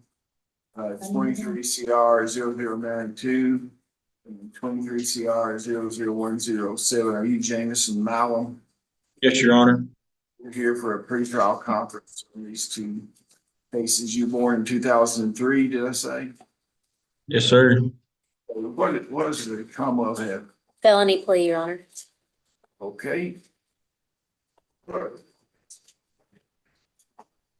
Mr. Malum, a motion's been tendered, says you wish to enter guilty plea today. Is that correct? Yes, sir. Currently under the influence of drugs or alcohol? No, sir. Is this plea freely and voluntarily given? Yes, sir. Are you the same person named in indictment number 23 CR 0092 and 23 CR 00107? Yes, Your Honor. Judgment impaired today in any way? Is your judgment impaired? You know what's going on here? Yeah. Okay. Are you the same person, have you had plenty of time to discuss this matter with your attorney and are you satisfied with his advice? Yes, sir. Okay. Have you reviewed the evidence the Commonwealth has against you? You feel like you're fully informed? Yes, sir. Understand that you do not have to enter a guilty plea. You have certain rights under the Kentucky and United States Constitution. Before I can accept a plea, I need to know that you understand those rights. You have the right not to. Never, I'm gonna go over your rights at the end. I'm gonna ask you if you understand them, okay? You have a right not to testify against yourself. No one can make you say anything right to speak trial by jury. You have to be represented by counsel at your jury trial. the right to confront and cross-examine all witnesses called to testify against you, right to produce evidence, right to call witnesses in favor, right to appeal this matter to higher court if you lose, and right to require the Commonwealth to prove beyond a reasonable doubt that you're guilty charged against you. Understand that by entering your plea of guilty, you give up all those rights. You understand that? Yes, Your Honor. Instead of the Commonwealth's recommendation, that I may apply a range of sentence. But allowed the law. Prior to entering, prior to accepting the recommendation, I will await the pre-sentence investigation report done by probation parole. In the event that I decide to give you a harsher sentence, you have a right to withdraw your plea of guilty and proceed to trial. What is the Commonwealth's recommendation, Ms. Gordon Anderson? Upon a plea of guilty to trafficking in a synthetic drug, the defendant shall receive a sentence of 1 year. The defendant stipulates to Cumberland indictment number 23CR 107. Thus, the 1 year sentence shall run consecutively with Cumberland indictment number 23CR 107 for a total of 6 years to serve. The defendant. The defendant shall forfeit $2,330 to the Commonwealth and it be dispersed in accordance with said forfeiture order submitted with this plea. Defendant shall receive credit for time served. The defendant agrees to have any and all evidence forfeited and destroyed in a manner that is consistent with the laws of the Commonwealth and the holding agency. Is that your understanding of the Commonwealth's recommendation? Yes, Your Honor. Was there, I believe in this case, did that 2,300 include the finding of how much he would profit on the synthetic drug? What's that? The money that was forfeited, is that what he was profited? That was the money that was seized. I know, but there in their synthetic drug law, in there a situation where a person can be fined or forfeited the amount of money, twice the amount of money that they were going to receive. It's $2,000 in 3 days. It's- And $2,000 in 3 days. Yeah, we could have added additional, but I No, satisfied. He's asking what he profited from he sold this drug. He said in the report, he said $2,000 and so that's. So it's. I see. I was It's different Yes, yeah, that's correct. There's an addition, but I don't think it's purchased.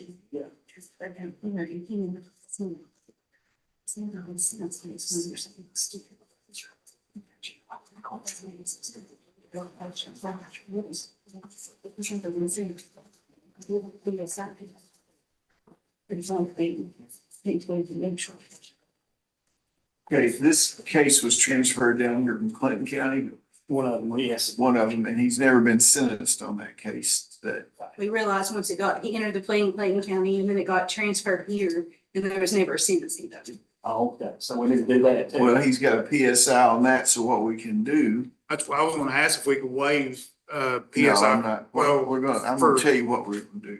Yes, Judge. We can supplement the PSI and sentence him next month. That's fine.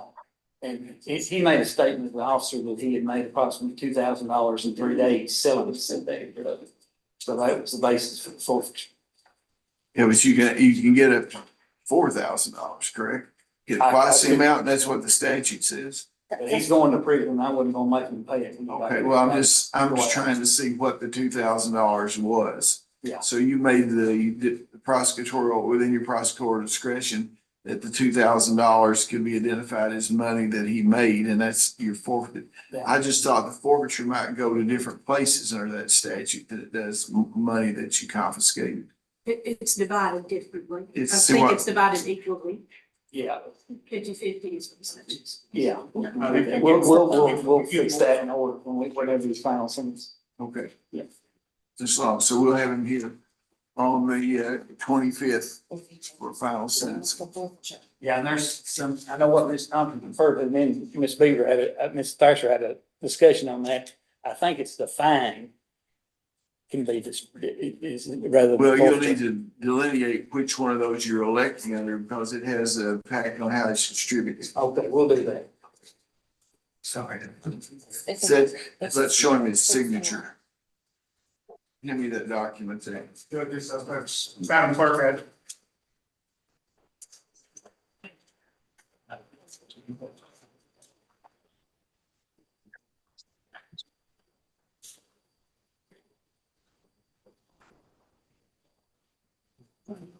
Mr. Malm, is that your signature on there? Yes, sir. Thank you. We'll see you then on the 25th and we'll look at these. I'll take a look at these other forfeiture documents and that sort of thing. Appreciate it. Thank you. Kenneth Neal. Kenneth Neal.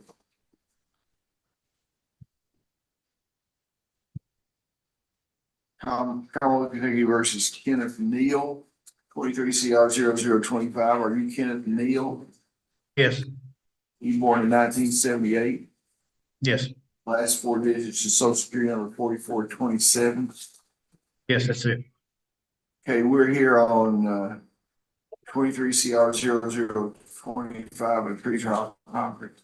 Your Honor, he has a trafficking case in Wayne County. I need to confer with Mr. Leverage. He has two possession cases here, trafficking in Wayne County. And I want to confer with Mr. Leverage to see what the total package would be. What we will do then is have him on the 25th of January. Do you want a conference?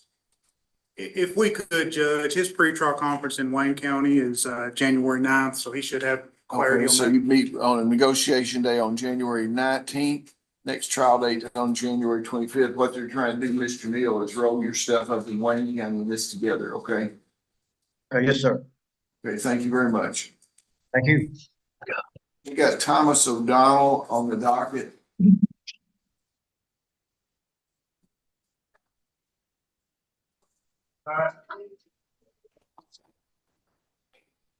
You are Thomas O'Donnell, Yes. born in 1961. Last four, number 6773. We're on Yes.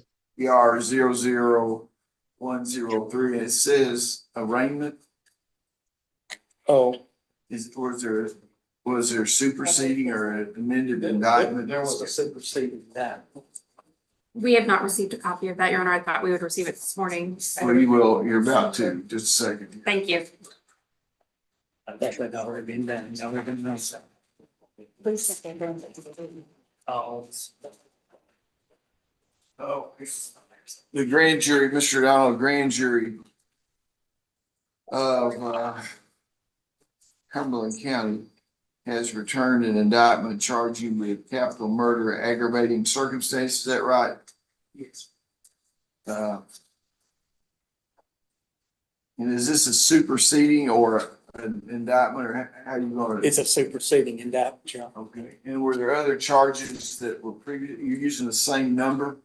Yes. Were there other charges besides this? No, So Your Honor. this is only, now this is, Mr. Bailiff, you handed, counselor, you acknowledge the identity of your client, receipt of the indictment, waive formal reading and arraignment, enter plea of not guilty, reserving all pretrial motions on that. Yes, Your Honor. Okay, now we also have on the docket, motion to suppress, a motion to set for trial, and a motion for evidentiary hearing, and then an ex parte motion. Yeah, Correct? and there's also a motion to exclude evidence. Should have been on there too.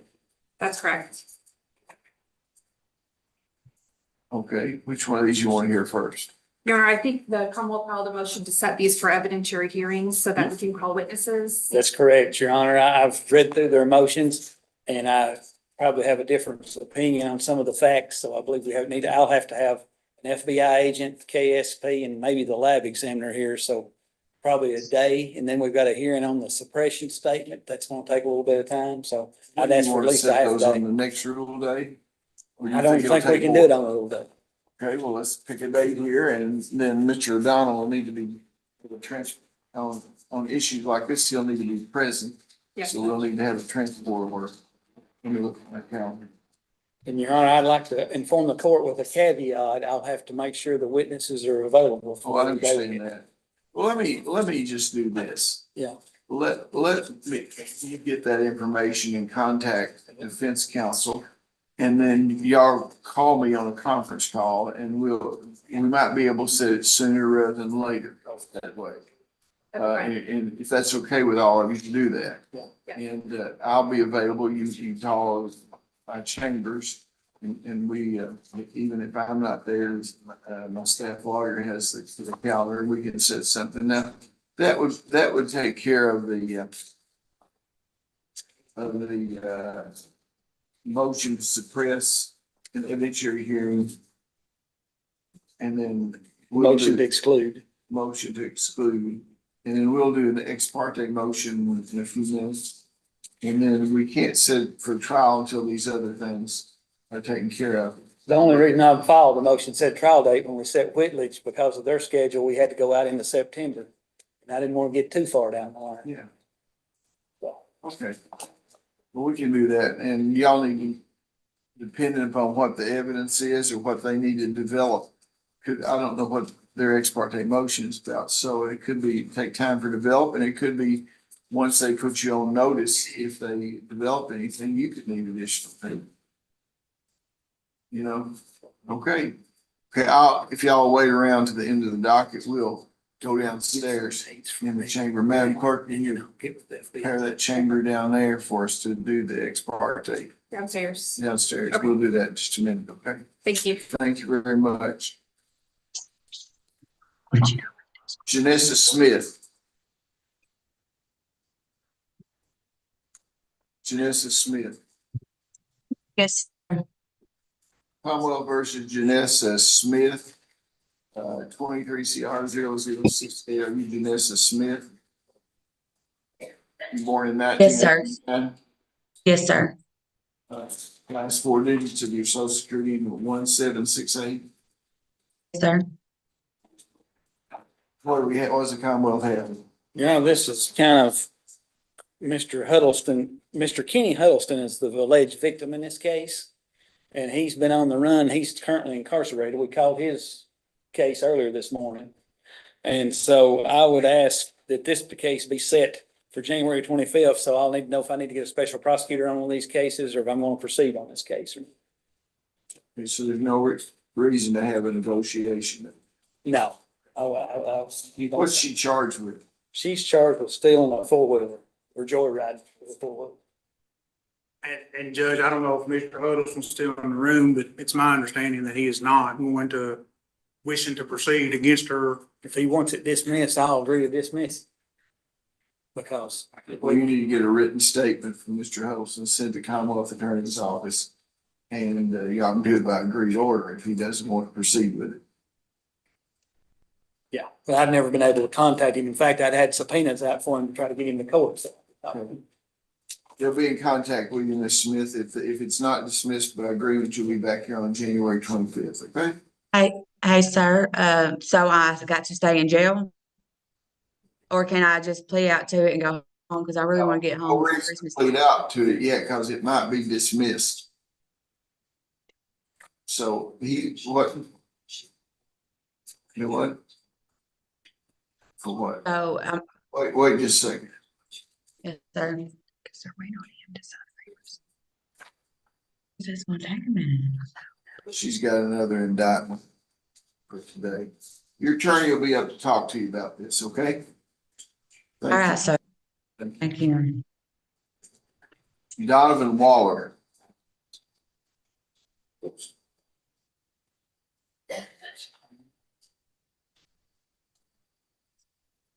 Donovan Waller. Judge, he's actually at the Class D facility, so I don't know that he's. Is Donovan Waller on the line there? He's at the Class D facility, they say. I can get him on there. Okay, and get Cody Willis while we're waiting for Donovan Waller, okay? Okay, I got him right here. Commonwealth versus Cody Willis. Hey, please. Are you Cody Willis? Yes, sir. This is 23 CR 0040. Mr. Willis, you're born in 1989. Yes, sir. Four digit social security number 2394. This Yes, is a conference on motion to revoke bond. What's the Commonwealth have on this? Trial date, Your Honor. He's the one that turned himself in after we had the last trial date. He was on, Hey, y'all need to get on. we had it set for trial. The victim's from Colorado. He had absconded and his arrest warrant out. And he waited till after the trial date and turned himself in. So we didn't have a trial date. Okay. How long will it take? I think a day. Day. You might want to know. Okay. We need to take a look at a contempt motion on the next day we do too. Schedule a contempt motion on January 25th. And then let's look at,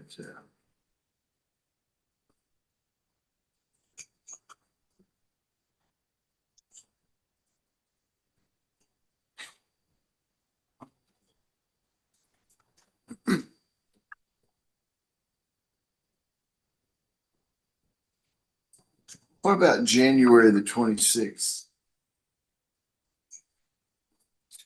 It's a Friday. I think that'd be all right for Commonwealth. Just a second, Judge. That would be, they needed to get on and let them know.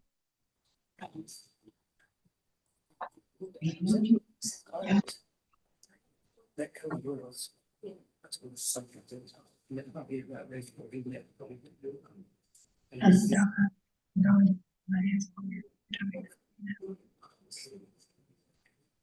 Judge, I have a Foster case. trial in Madison County that day.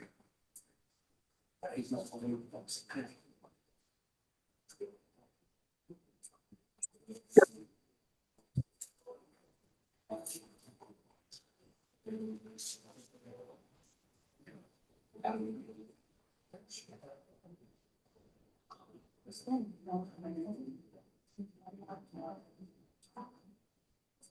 What about the 9th of February?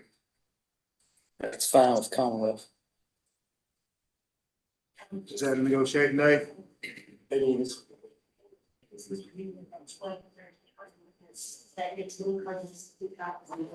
Yeah, I can hear about it. Yeah, we just won't have a Monroe negotiation day. Well, that's the one, we'll have to get another date for that. February, that's not okay.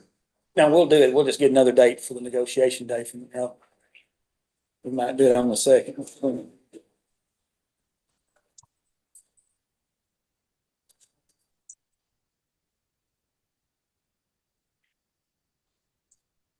So, yeah, Judge, so along with that movement.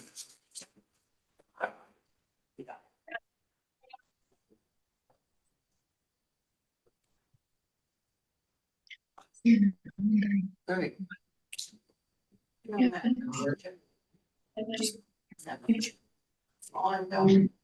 what motion? It's gonna be total that. Bond. And what about the motion to revoke his bond? I'm not going to pursue it. He's in custody, Okay, so. okay, we'll have a trial then on For the February 9th. contempt next, the 25th, Judge. Contempt on the 25th, yeah. Okay, thank you. Your Honor, Now, Donovan Waller, Your Honor, yes, I was going to say if, be granted permission to go to my grandfather's funeral. He died the day before yesterday where is that funeral? in Cumberland County. He at, North New, I think, is where they're having it.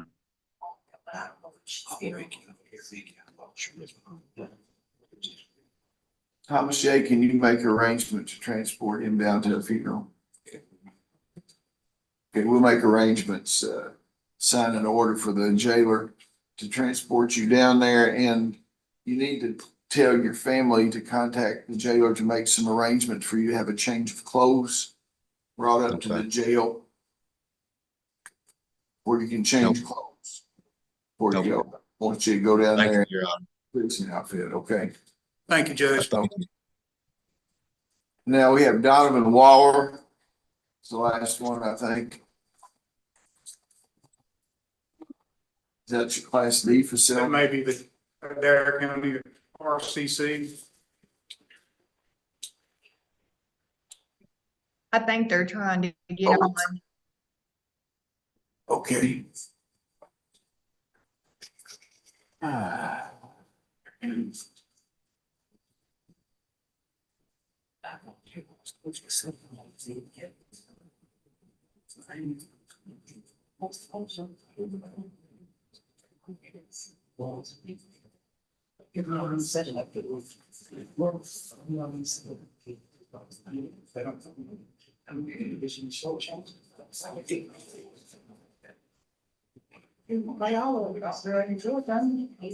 What do we have Donovan Waller on?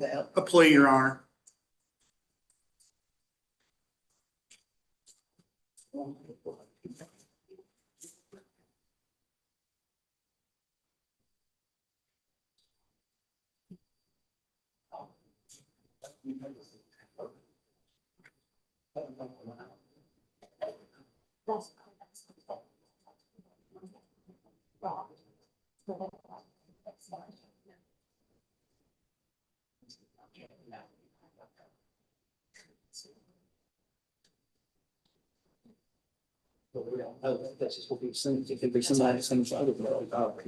It's showing they're not connected to audio, so I don't think they can hear us. Could the jail call out there to Class D facility and say that there they are? Can y'all hear us? Yeah, but now. Y'all can hear us now? Can you hear me? The microphone is clicked off. I got his number. There's a little icon there that looks like a microphone. You need to push it.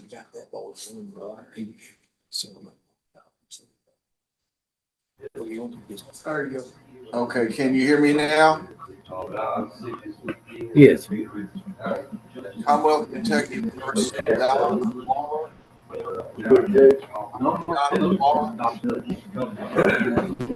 He went out to work this morning and his lawyer come by and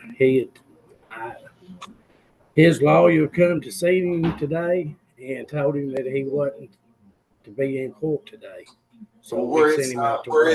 Where is Donovan Waller? He's out to work on the work detail. Okay, he's not there today, so put off to January 25th. Okay, tell him that Or sooner, Judge, and I'll we'll get with schedule it for you. January 25th. Tell him his lawyer will be in contact with him, okay? Yes, sir. Okay, thank you. Y'all are excused. Thank you, sir. Okay, that finished the lovely criminal docket. We've had a pleasant experience. It was. Merry Christmas, Merry Christmas to all. We are blessed. You got this girl here. I'm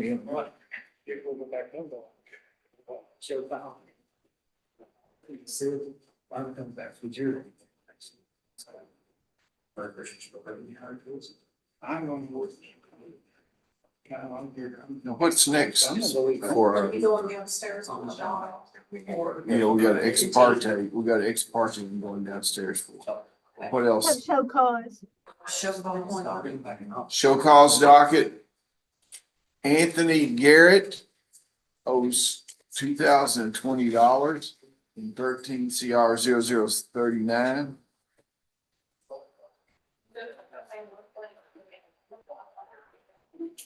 Since how long? No. Okay, well, tell him to pay $400 by January 15th. By January 25th, or let's make it January 15th, $400, and then pick up the $100 payments, okay? Christopher Slavey. It says last payment August 31st. Enter show cause warrant why you should not pay the entire amount, $495. Mitchell York.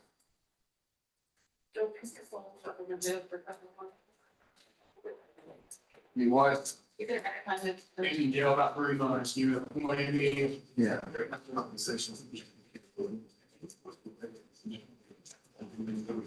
Tell him to pay $100 by January 15th. Is there anybody else? Is that it? Okay, we will go downstairs to hear the motion.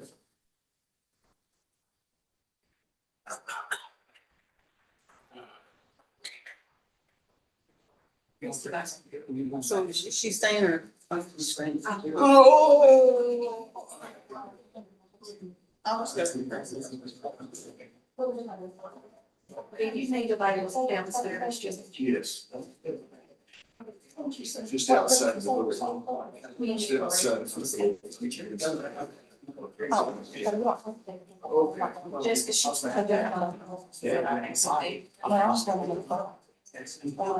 And then we don't have to come back in your home. Okay. And we don't need to be back up here. You gotta be back up here. You wanna come around here? I tell you what.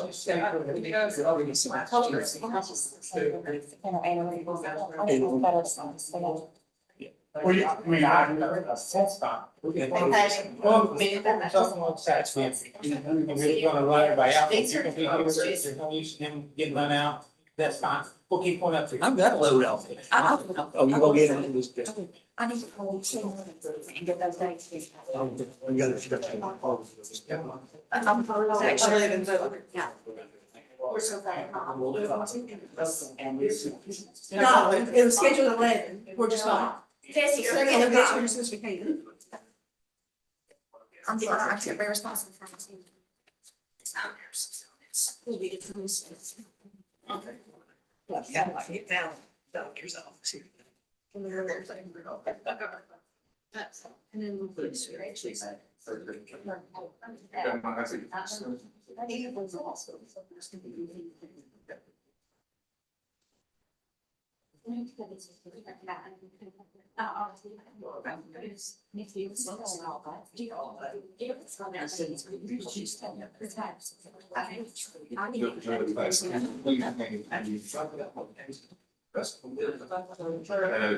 Every year, there's something. There was Monroe County, DePling County, where that's Rodriguez. Yeah, it was something, Riviera and Rodriguez. Yes, Kelvin Rodriguez. Well, we don't need to deal with it. President is, I mean. You've got the plea. I think, did he give it to Jason? I didn't think like Jason, but Jason has it. I could email you the copy, but it's not signed. Okay. It's just to get Bethany started. I can go back there. I got it in my email. I'll just send it to you. Okay, send her. And I'll see. Okay,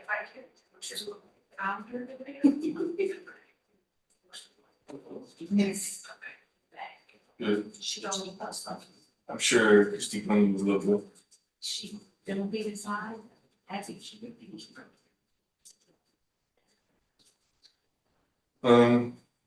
Yeah.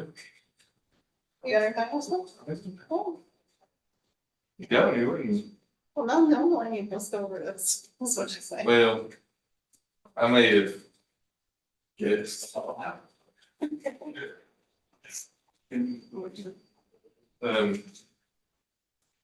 Is she going to like? I need you to come around here when you get home. Okay. You already know, you already told Megan about the request for interviews. Yes. How much older?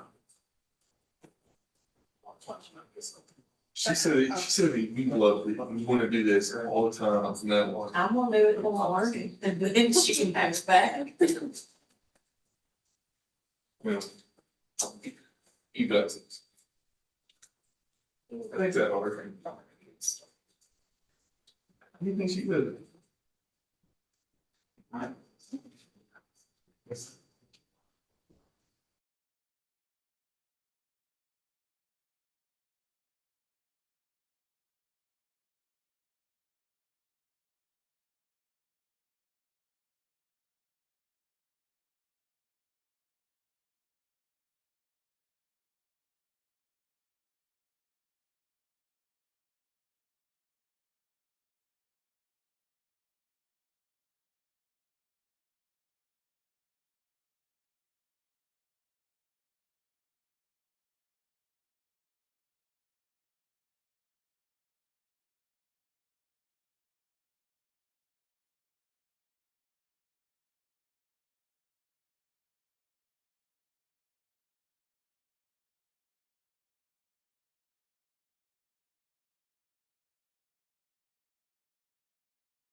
Okay, we have a motion for temporary visitation and for a final hearing, is that correct? Correct, Your Honor. Or like your counsel first. Yeah.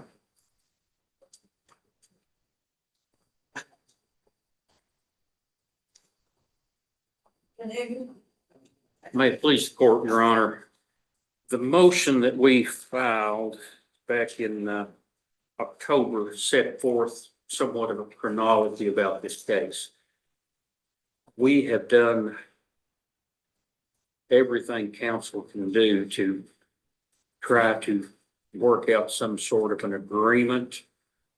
Mr. Mitchell, who's present with his mother and aunt, everybody understands that anything, any sort of contact he has will initially need to be supervised and will have to be graduated because it's been several years since he's seen the children.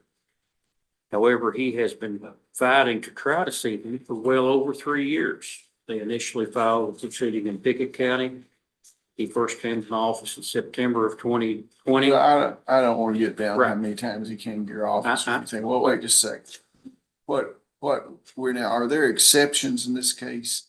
Or is this just a motion? No, this is, It hadn't been in front of the commissioner at all. it is not. And I had another case I read last night, had been in front of the commissioner and I kind of got him. What, Is that your case been in front of the commissioner? That is fine. Okay. what the court had stated back, I don't want you to tell me anymore what I've Okay. stated anytime. You tell me what I've stated all the time. I don't remember what I stated. If it's not in an order, it doesn't matter what I stated, okay?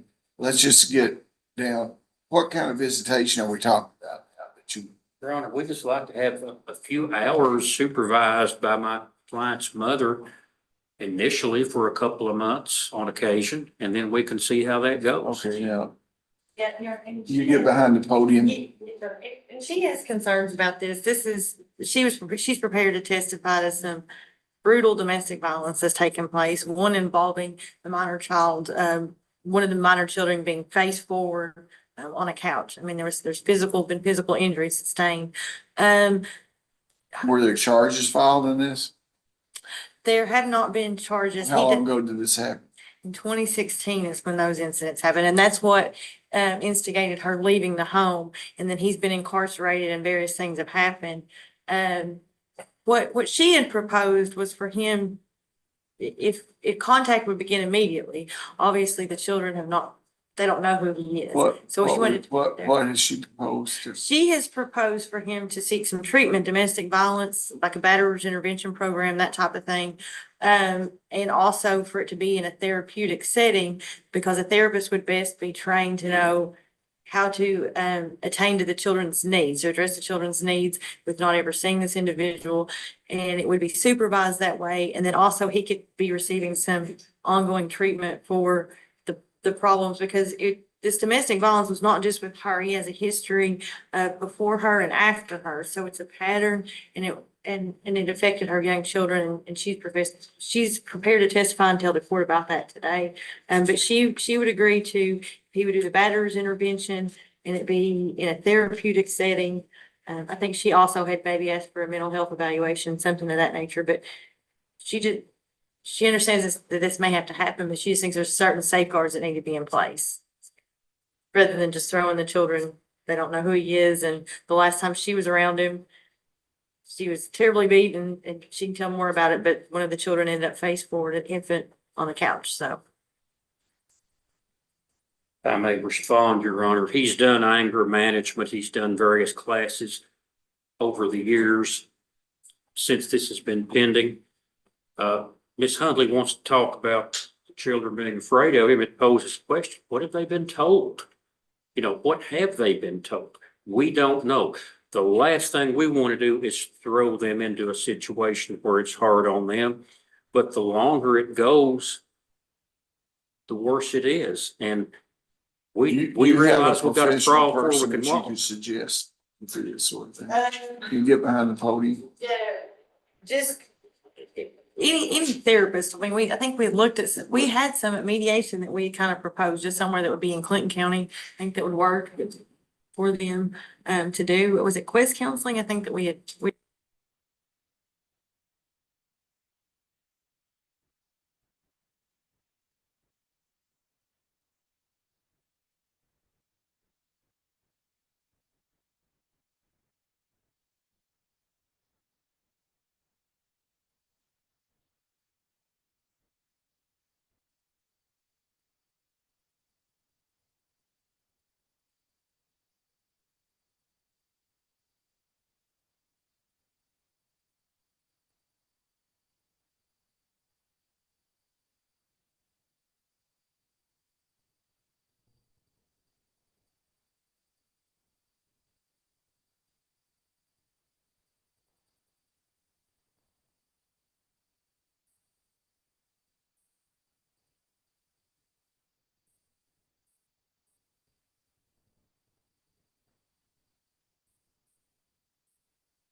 You have to go around that way.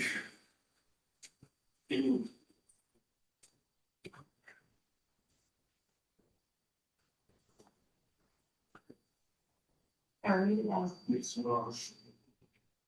you get him, Stacy? Yeah. Okay.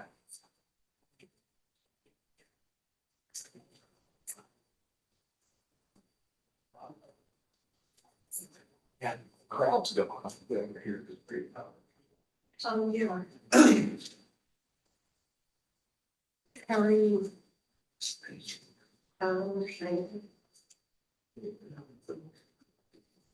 don't know.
So this one, these folks, just give me every final set of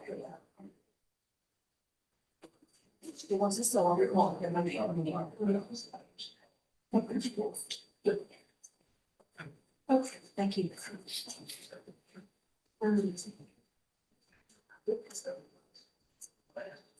Okay. I'm good. Thank you. I've got some kind of, I was listening on some kind of cases.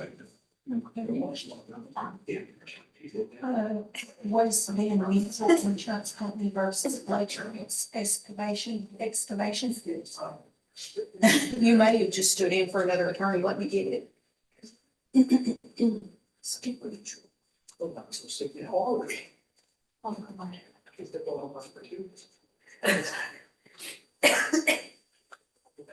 It's a possibility that those I really got it. out of town attorneys may approach you. You know, or something. Yeah.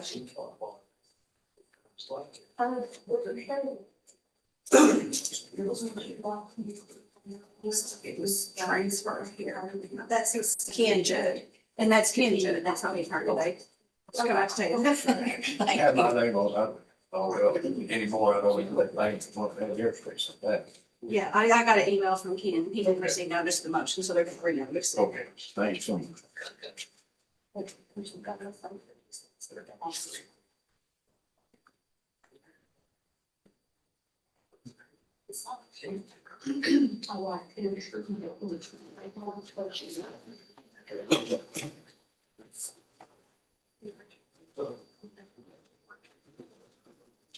Don't.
child supports, child support docket.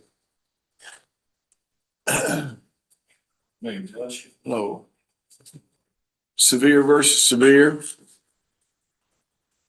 Judge, I've got a contempt order to tender, asking that, Mr. Severe be held in contempt, that he may purge himself of contempt by paying $600 on or before February 28th and asking it to be reviewed on that February date. Okay.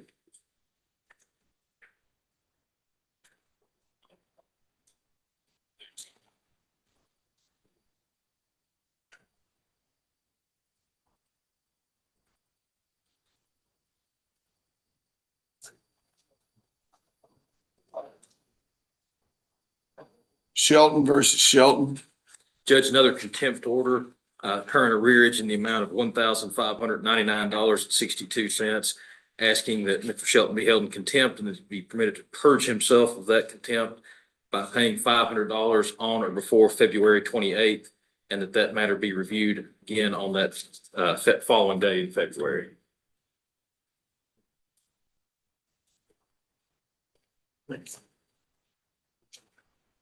Sites versus Calgill. Respondent is paying in this one, Judge. We're just asking that it be reviewed on the June date, June 27th.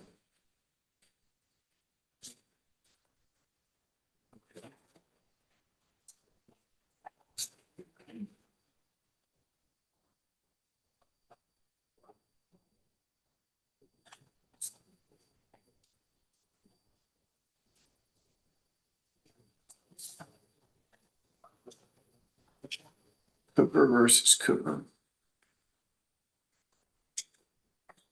Respondent is paying there, Judge. We're just asking that be reviewed on the 13th day of March, 2024. Thank you.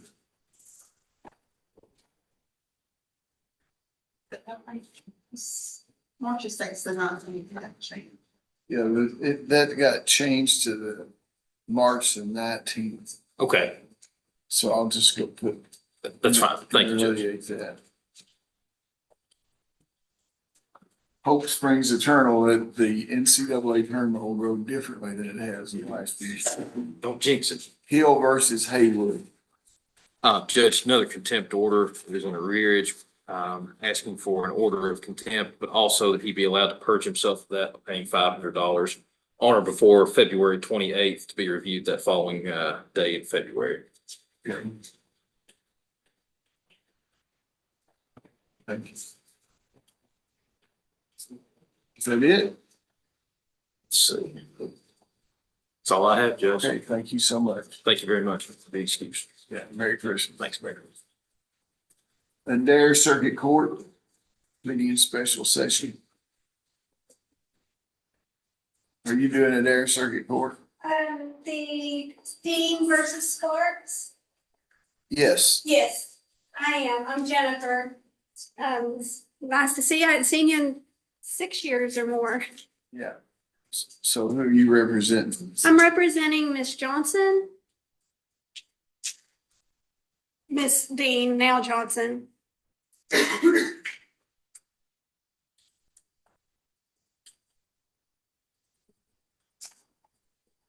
This is Dean versus Sparks.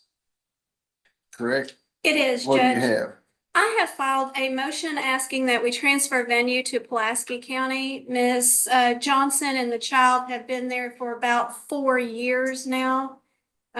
So we believe it to be a more convenient forum for adjudication of issues. It's our intention to file motions in this action as well as a possible termination action. And given that's the county where the child resides, we must file it there. So we're asking for a transfer. So Miss Dean is now Miss Johnson. Correct, yes. Okay, is Mr. Sparks here? Mr. Sparks is not here. Did you give Mr. Sparks a notice? I did, Judge, and in fact, I mean, not to overstate, but he called my office twice, once yesterday and once on Monday, making some pretty egregious statements to me about my appearance here. So I'm absolutely shocked he's not here. The statements were such that I even went so far as to ask my husband to come with me. So Well, it's always nice to get to come to Cumberland County, you know what? I had a fabulous lunch at the cafe over here. So yeah, that We'll strawberry leave more salad. money here. I hate to lose a case like this, to transfer it to someone else, but begrudgingly, I'll do that. Vegas. Megan, Yes, hello? it's not scheduled until we. Okay, says this is not scheduled to 1:15, so I have to wait. Mr. Sparks is bringing his own house. What kind of motions, Mr. Sparks?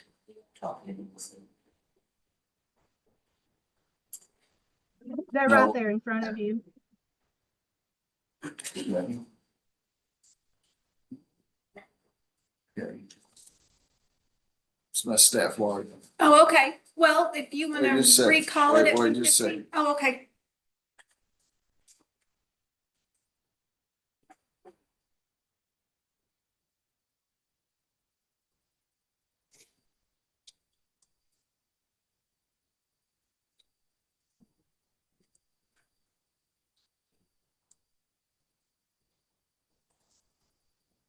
Did he serve you with a motion?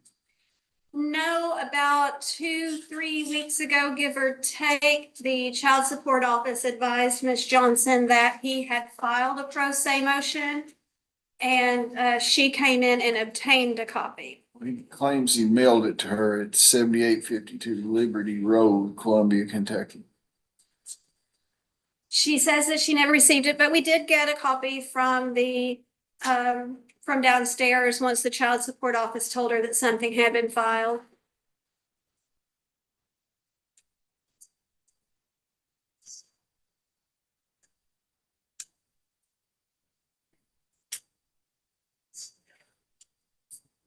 I'll see if he shows up. Of course.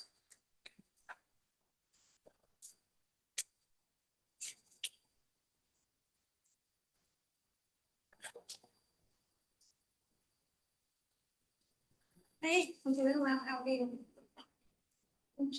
Are the parties here in West Bend Mutual Insurance Company versus Fletcher Excavation? Judge Mike Fansickle for Plains of West Bend. Harlan Judd represents the defendants. I've spoken with Mr. Judd today. He's not able to make it, and he did not, I guess he didn't receive notice, what he said, of our motion. I sent that to him today, and we agreed on getting another date for it, maybe putting it out a couple months, Judge. Is that? This motion to get a judgment on the pleadings. Yes, Your Honor. I wish I'd known that. I wouldn't have read all that stuff last night. Sorry. It's okay. When you just notice it when you want to. Okay, I'll file a renotice. Yeah, I hadn't thought about that kind of things about indemnification for a while, so it's good. Okay, what our rule days, we got one rule day on January the 25th, which is, but it's changed a little bit on the normal day. Then we got one on February the 29th and March 19th. Okay? Thank you, Your Honor. Okay. Any excuse? Sure. Merry Christmas. Merry Christmas to you.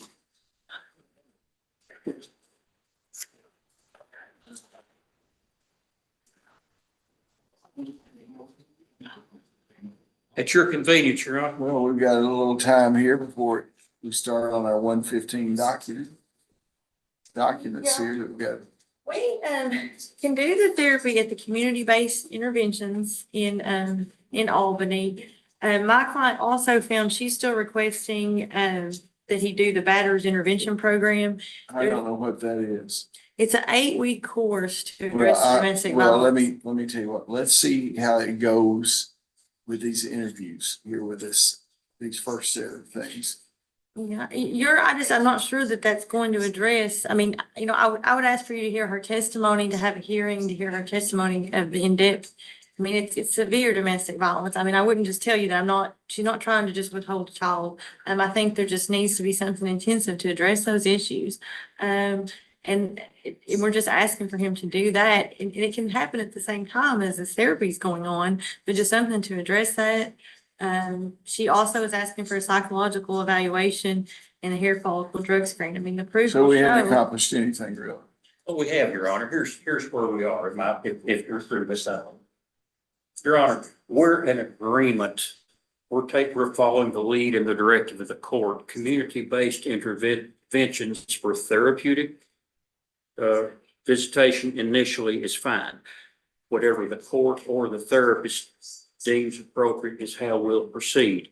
Now, this other stuff, he's done 2 different programs. This stuff happened years and years ago, and we are not in agreement to do that unless it's ordered by you, and I think it's absolutely, completely unrealistic.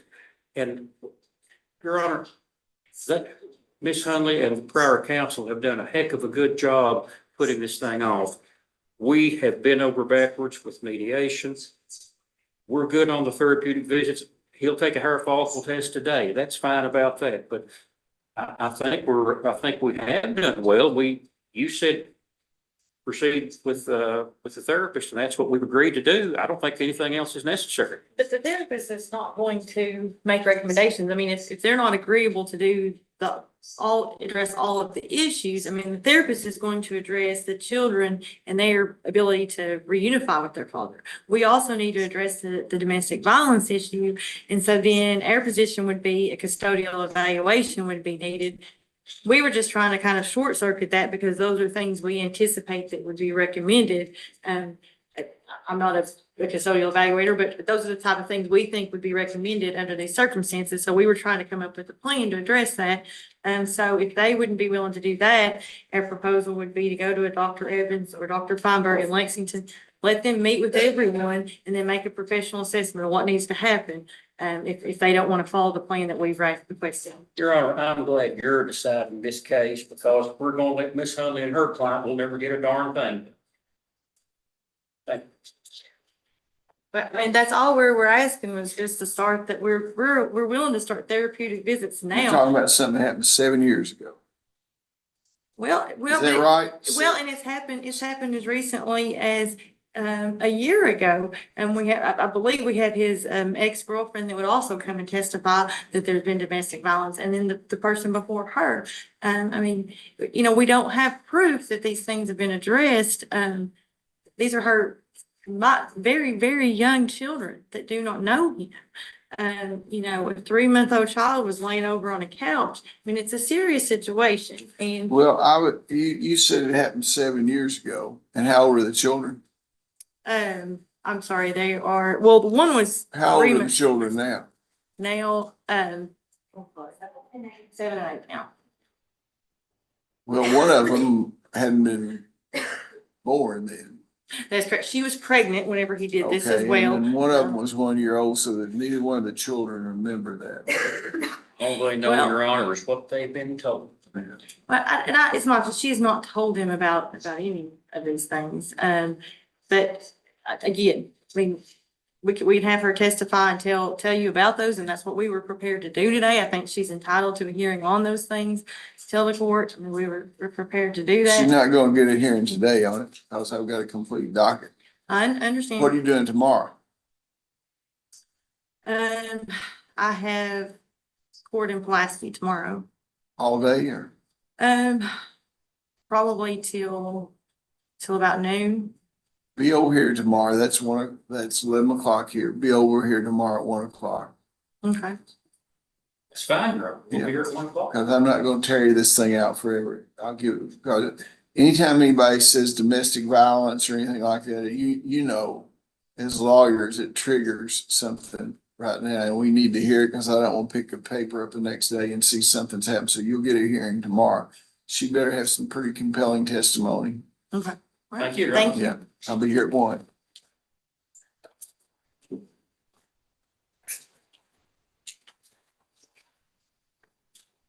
Okay, Lady Caps versus David Caps.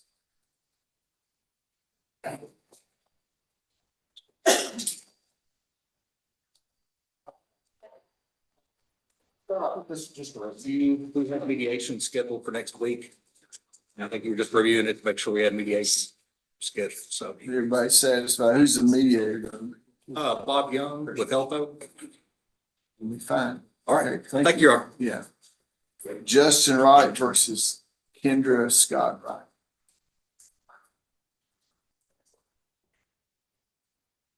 Good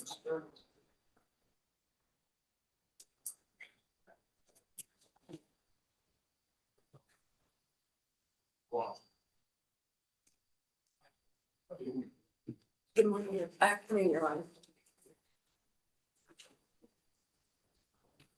Do you want me to have my clients also come up, Your Honor? Okay, what do we have today? We're gonna review this. Your Honor, you wanted us to come forward to advise you of our efforts to try to get the interviews done. We have run into a major roadblock.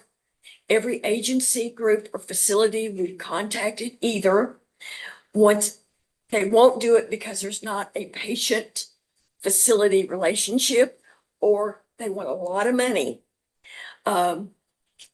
Which of course Kendra doesn't have and the girls do not have. However, according to DCBS, Ms. Connie Renee Tooley, the Advocacy Center in Russell Springs will do it if you do a specific order telling them to do it, setting the parameters of what you want answered, and then for you to put in that order that the attorneys get a copy of their report. Normally, they do not give the reports to the attorneys, only to the judge. So that's where we're at right now. There was some other case involving, Mr. Pennington, involving a child of your client up here last week or something before last. What was that? When there's something, This has 3 cases into one. I represent Justin Wright, and I don't really, I haven't talked to the counselors. I think Ms. Thomas has done that. Somebody they get out of the loop with wrong email address, so I'll just kind of defer to her about the counselor. And Judge, I've been in contact with you as well. I understand the position that the clinicians are in, because to be truly independent, you know, they're asking for a fee in lieu of billing insurance. I can understand the position of put a clinician in to give an independent evaluation to say, for instance, no additional treatment's needed. If they're billing insurance, I think that raises. give me a second. Yes, Judge.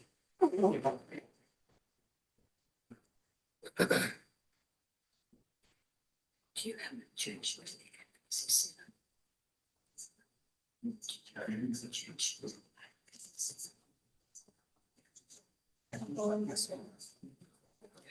Oh, okay. Are y'all in agreement to, y'all do an agreed order? To the Advocacy Center, yes, Your Honor, with those provisions set forth. Yeah. So that, Are you in agreement with that? I am, Judge. Just one caveat with that, or one minor point. When we were here last time, Judge, you actually suspended Mr. Wright's phone call, time sharing in its entirety. And I understand we're waiting to get this evaluation, this assessment done. Judge, when we were here last time, the other side had offered two phone calls a month in lieu of the phone. And Judge, we would just ask to go to that. That way the clinician can actually, or whoever's doing the assessment can see if these phone calls would cause any effect. we never agreed to phone calls, Your Honor,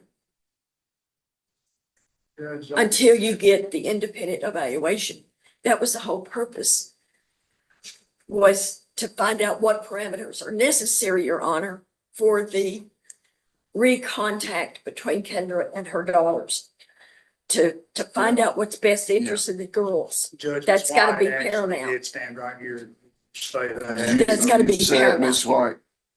I think when we were negotiating in the back, we did discuss that during the holiday that it was on call, but then, Judge, it's 4 days before Christmas. Mr. Wright is. Well, let me tell you, I get a little, you know, I had an ex parte hearing with some public defenders today, and we were down there and we were talking about some things.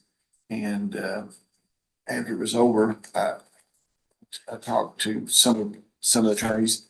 about these jail visitations that I used to do. And I get a little sappy this time of year when people are in jail and separated from their families and don't get visitation. I have these people who've wrought all these things on everybody.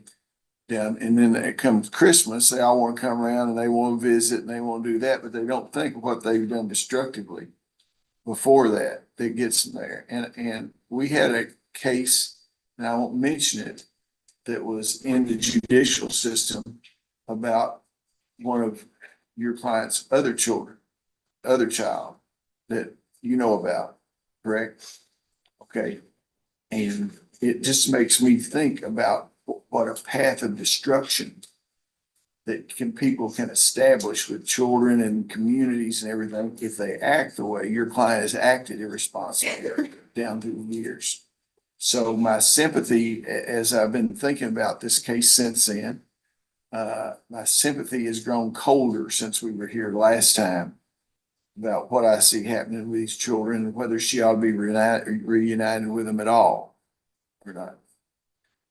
But we do need to get somebody to take a look at this situation, to take a look at if there needs to be a termination situation initiated by someone. That's what you said y'all were going to do. Somebody said that, didn't they? Judge, I don't recall hearing anything about no, that. sir.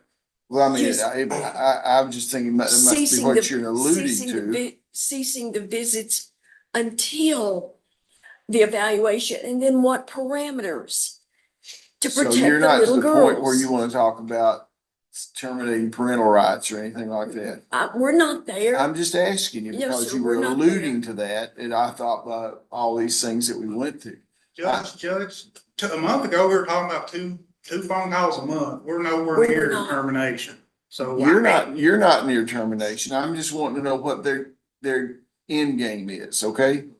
I want to know what their end game is, what their deal is, what would satisfy them, what they think they need to do to protect these children involved. And now they say it's not that, okay? Now we won't go there again, okay? It's just to protect the little girls and not cause them mental harm. Well, that's why we're all here. I Yes. don't think Mr. Pennington wants to cause me mental harm or anything. You know, Judge, we're talking about mental harm. If that is the true concern, then these children should be under a condition right now. They should be in active therapy, just like Ms. Wright's other child that you just mentioned. He is in therapy. I didn't say it was a he or she and don't want to. I don't want, they have a confidentiality situation. I understand, Judge, but that minor child is in therapy and. I don't want to talk about that. I understand that. I already know all that. I mean, if you want to have a private, if we want to go off the record with everybody present, we can talk about that. I'm not prejudging this case by that. I just say that there's a lot been going on down through the years, all I'm saying. Yes, sir. Okay, now, do you have somebody, you get me in order, Yes, sir. you get me in order, Yes, sir. and how quickly can we get that set up over there? From the information I received from Ms. Tooley, they will act on it as soon as they get your order to Okay. get it arranged. Well, I would make sure that while we've got we've got all three lawyers here together, you sit down and set the parameters of what should be in that order, so we won't delay it any further. Okay? Yes, sir. If y'all go back there and do that, I'll be glad to sign it. Judge, one other Yes. thing, again, if I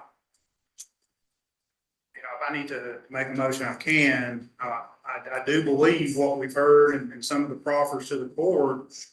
I'm going to echo my sentiment that I think other compelling therapies for these minor children be appropriate. Well, I'm gonna wait and see Notwithstanding what what this evaluation See what the says. evaluation says. Your I'm willing to get therapy for them or do supervised phone calls or visitation or whatever it takes to get Yes, these children, Yes, you know, and I haven't given up on her. I don't give up on anybody, yes, you know?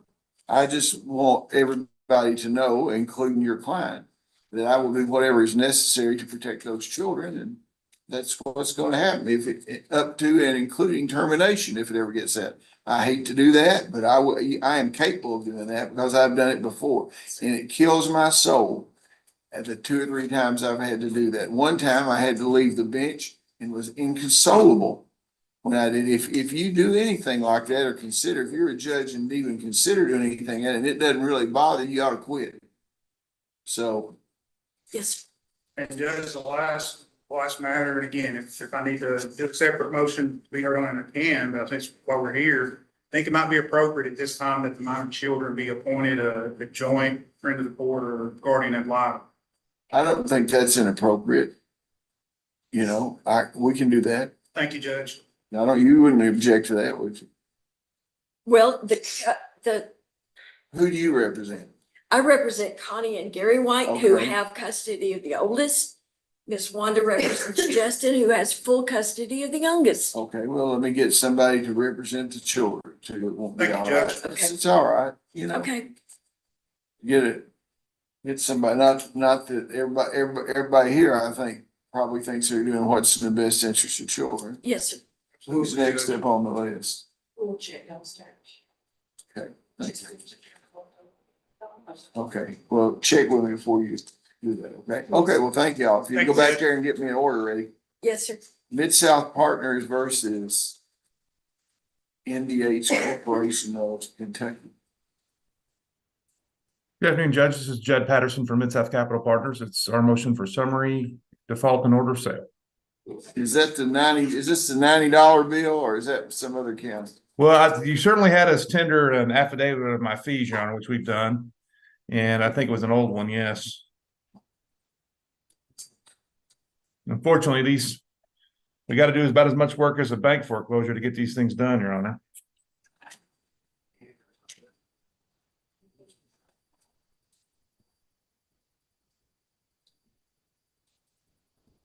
How much was the tax lien on this one? All right, for you right now.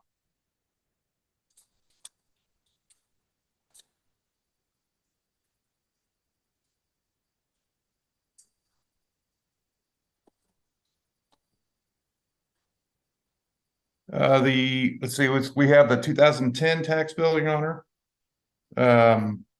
Which was $640.38 plus interest of $876.80.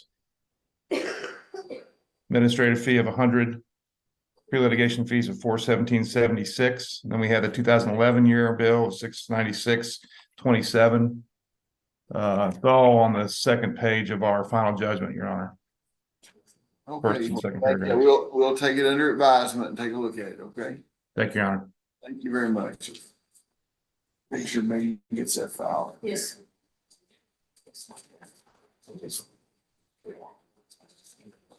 Jason Center versus Joanne Collins. This is one of the exceptions on. Good afternoon, Your Honor. Yeah. Hello.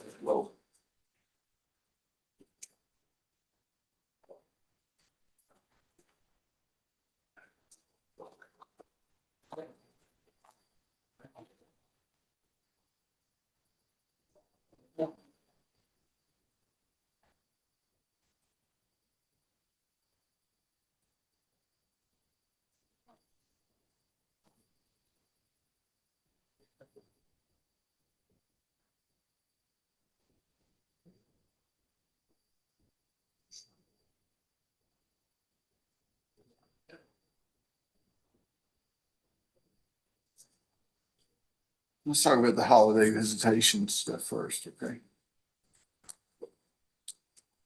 Mr. Bertram says that you didn't take exception to that. Judge, I don't take exception to the standard holiday schedule, but in looking at the DRC's recommendations, it looks like that he was doing a phase-in visitation schedule. So there would be no overnights until after January the 15th. So I don't think we've got Christmas hashed out as far as times and things. Let's hash it out now. Well, and I had offered Mr. Bertram some different times, both on Christmas Eve and Christmas Day for his client. What? Your Honor, the DRC just said follow the local rules. She didn't follow any exceptions to that. We just want what's in the standard, Christmas. Well, the phase-in was in the situation, wasn't it? The we would be in the phase-in period, yes. Yeah, well, let's phase in something. That's what we're gonna do. Okay, let's pick And out. Judge, we would propose that on Christmas Eve, she would take the child to Mr. Center's house at 1 p.m. Central. and they would stay to visit at least till 6 p.m. And then she would bring the child back on Christmas Day at 4 p.m. Central and let the child stay until 8 p.m. that day. That's sufficient. Does it have to be supervised? It's not supervised. She didn't say supervised. So she don't, I can have Christmas. Yeah, Yeah, for those types. That's fine, sir. it's okay. Okay, now, let's go down through these other things. The Okay. first one, I don't. I've got it here, the decree should direct the parties to use the child's legal surname of Collins Center. There's no objection. We don't have an objection to that, Judge. Okay, the decree should begin, the decree says child support should begin on December 1st, 2023, as opposed to August 1st, 2023. He's been paying the expenses of the child.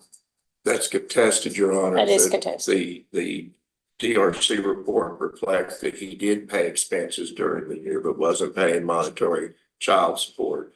And my client has paid expenses that she's requested. So it's either started on December the 1st or giving credit for what he's paid. How much does he say he's paid?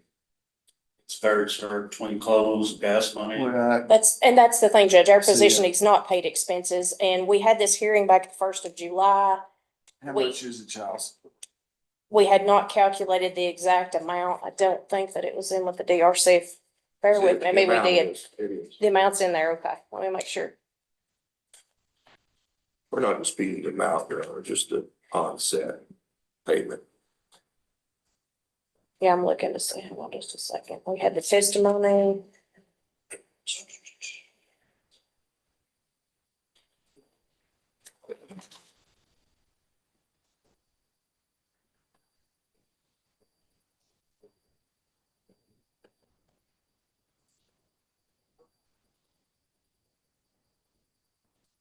$449.31, Judge, is what the amount that was Yes. set. A month? Yes. Yes. Now, what's the total amount that your client claims he paid on these periodic payments? Same average, probably But probably doesn't get it here. 300.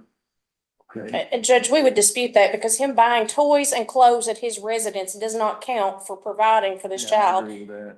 And my client has provided the transportation to and from So Somerset. what I'm gonna do, if it's agreeable, you start it on September 1. Okay, that's fine, Judge. That gives you $450 credit that you probably aren't entitled to, but you know, you gotta be careful of what you spend and don't spend now. You just keep, you pay your child support on time.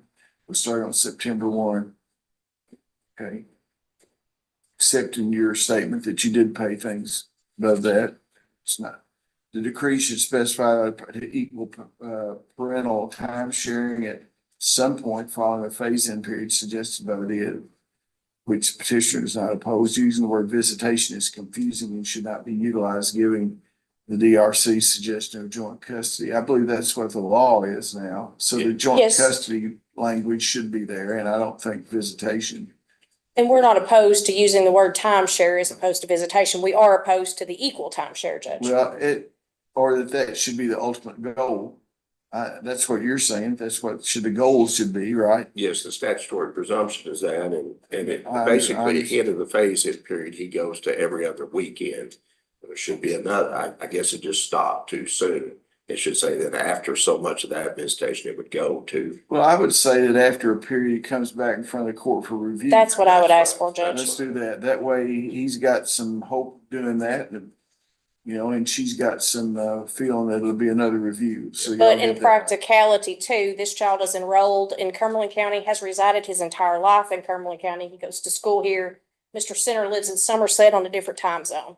So the practicality of during the regular school year, that would not be possible. And then He might move. and then there was also testimony in the record that was provided as far as his history of DVOs with prior significant others, issues in his visitation with his other children that he had. Put there, put in there, you don't need to get in detail. It's just that he should conduct himself appropriately and protect the children from anything that's inappropriate. That's enough. What delayed period would you like after that? It goes to every other weekend for the review. Well, let's take a look at about 3 months initially. in. 3 months after that? No, no, from these visitations start. Okay. That would be, April 25th. That's fine. Okay, we'll come back in and see how it works between now and then. Okay. And then,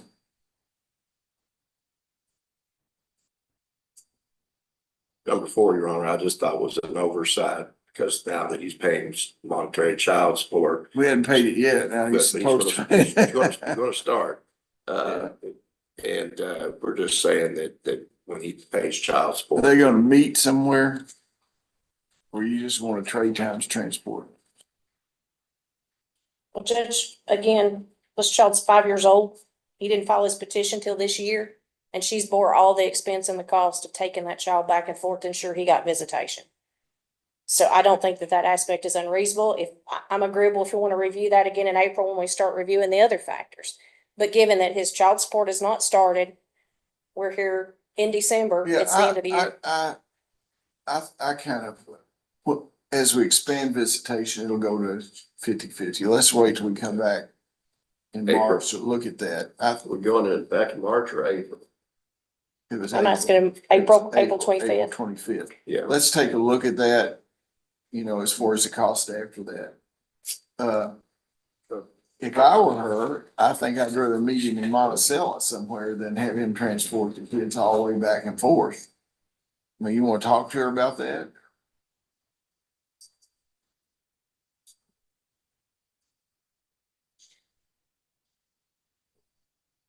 At least if you meet in Monticello, you get the kids some fast food. Go to McDonald's, Wendy's. Yeah. The new restaurant changed it. If you've not eaten it yet, it's really good. Real Java on the square. Oh, It was phenomenal.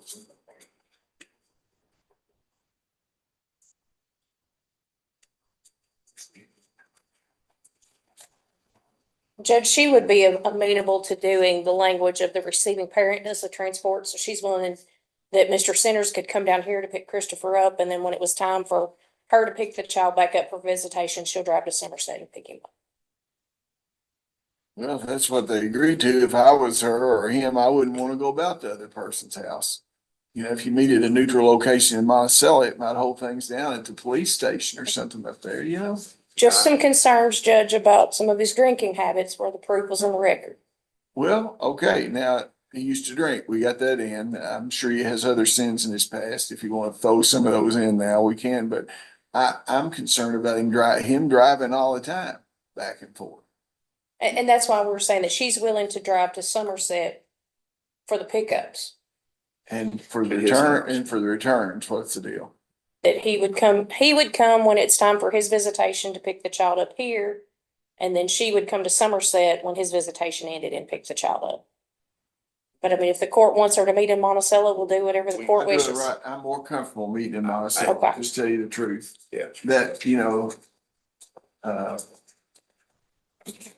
You want to do the Monticello Walmart? I personally don't want to, but. No. Yeah, it's not Walmart's. That's a public place. It's public. I know they Yeah, have it's cameras public that work, place so. and everything there. And that way they don't have to get around each other's homes or anything. I kind of like that, Okay, now it goes to number 5. I don't think there's any objection to that, Your Honor.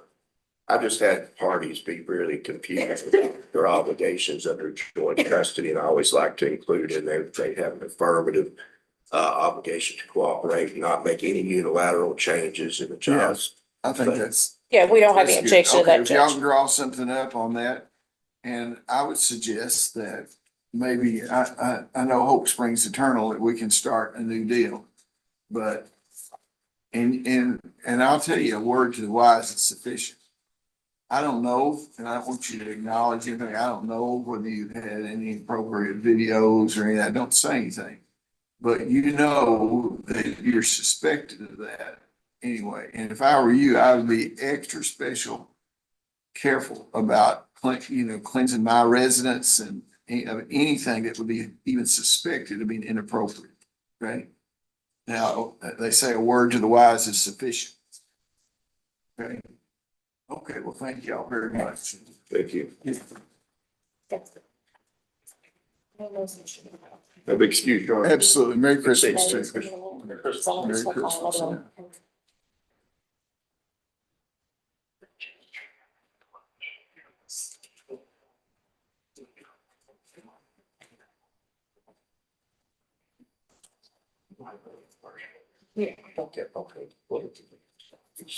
Mildred Gross versus the universe.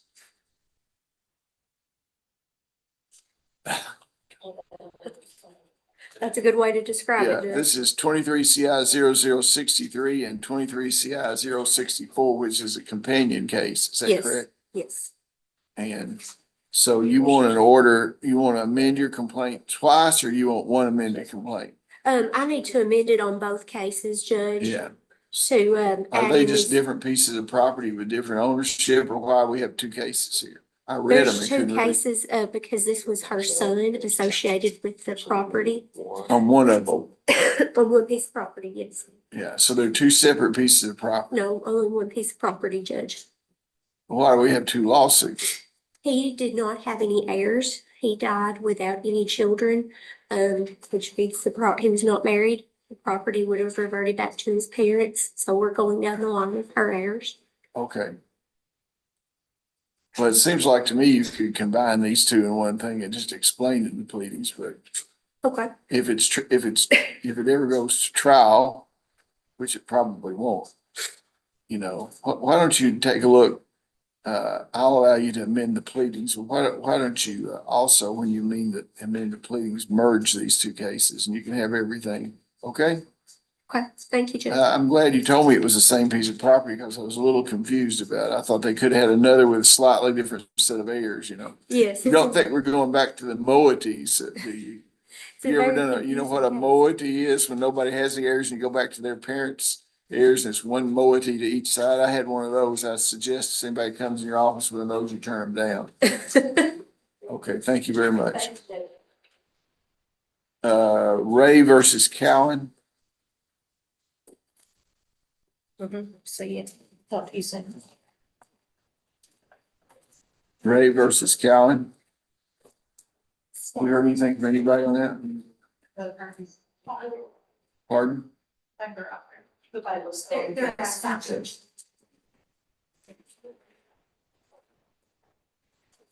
And Judge, my client has started a new job, so his mother and the supervisors are supposed to be here and be present for that. Okay. And then one other housekeeping matter while we're here. It looks like we need an amended temporary order that addresses the temporary custody until we can have the DRC. She's seen that. I'll just give her a copy of that, Judge. Because the other one doesn't address the custody, and I think there's some confusion with the school.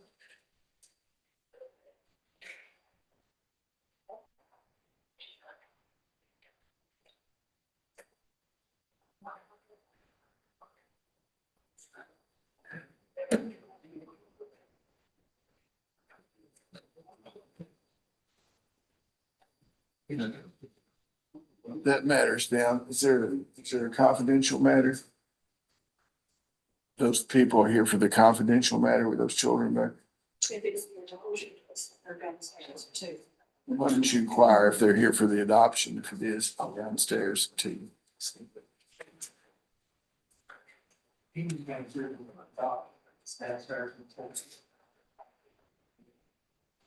You have a bailiff to show, they're not here for that? No, I've got both those adoptions and those are a party. They are not a party? No. Okay, what are we doing? What do you want done? Judge, we're here for, just to establish some temporary holiday visitation. We were requesting that the visitation with Ms. Cowan's children be moved to her parents' home in order to foster perhaps more positive interaction with her child. Right now, it's at the petitioner's parents' home. And while Ms. Cowan is there visiting, she's kind of been asked to watch the petitioner's other child while she's there. She's kind of had to take on watching that, which limits her already very limited time she gets with her Is this other child. child a sibling of her children? No, this, it's a sibling on the father's side, not the mother's side. It's not a sibling at all then. It's a half sibling, Yeah. yes. Yeah. And, How old for is the that holiday child? visitation, it would allow for the maternal side to also be able to visit. Yeah, you don't have any objection. Actually, I do, Judge, and I've provided Ms. Perigin with copies of messages because Ms. Cowan has been conducting Suboxone and marijuana sales via chat with people, and that chat is going to this particular child's iPad. And so there's some concerns about issues of drug use, and these are dated even up till this past Sunday. And I have the supervisors here. I'm not real sure where this statement is being made. We spoke, Supervisors of what? the supervisors of the visitation. I'm not real sure where this I statement mean, that you're she's, just opening a whole nother thing here, right? Is Judge? that, I don't see that in any of the motions or anything. Are you suggesting she shouldn't have any visitation? no, we had offered to extend visitation even more very liberally at the supervisor's home for Ms. Cowan, and there So she's was going to the biological father's parents' home. to his father and his stepmom's residence. Yeah. Because that's where she had been going Well, before this was who's filed. selling the Suboxone? Her? It's statements that she is, I mean, you're saying she's selling Suboxone. well, I mean, I've got copies Is of that who you're messages. talking about? I don't know Yes. what, okay, so you say that she's a drug dealer. I am saying that she Okay, is. so you don't, but how does that affect whether visitation is at her parents' home? Because I don't know what transactions are occurring Well, I there, because some of guarantee those there- are with her there- sister. There ain't gonna be any drug transaction in her parents' home. If there is, they'll be in front of the grand jury. And Judge, I think there's another issue that there's somebody in the residence of her parents' home that has also got pending drug charges. Who's that? What's the name, Jimmy Dog? Brittany Cowan. So, I mean, there are some concerns about the safety of this child. And just to refresh the court's memory, this is the same individual that had charges pending still in Monroe County for another child. Judge, she's been reunited with the other child in the Monroe County case. She has? Yes, it is under a supervision stipulation. She has said that the other Miss Cowan does not live in the parents' home. You get along with the biological parents of the baby and daddy, okay. Okay. Judge, that's the person that she and her boyfriend were going and staying all night with these people before this petition was filed. So if she wasn't getting along, why was she feeling comfortable to take her Well, boyfriend to they their home? were getting along all right then, but once this happens, they don't get along. I understand why she doesn't feel comfortable there if she's not in the same relationship with the baby daddy that she was then. It does go back to everybody else's.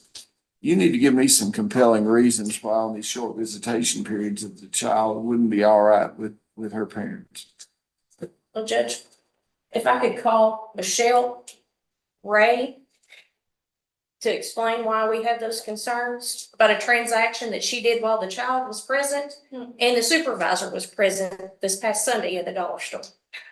With these messages backing that up. No. Judge, our rebuttal to that is Miss Cowan has not been in possession of this iPad. It's actually been at their home.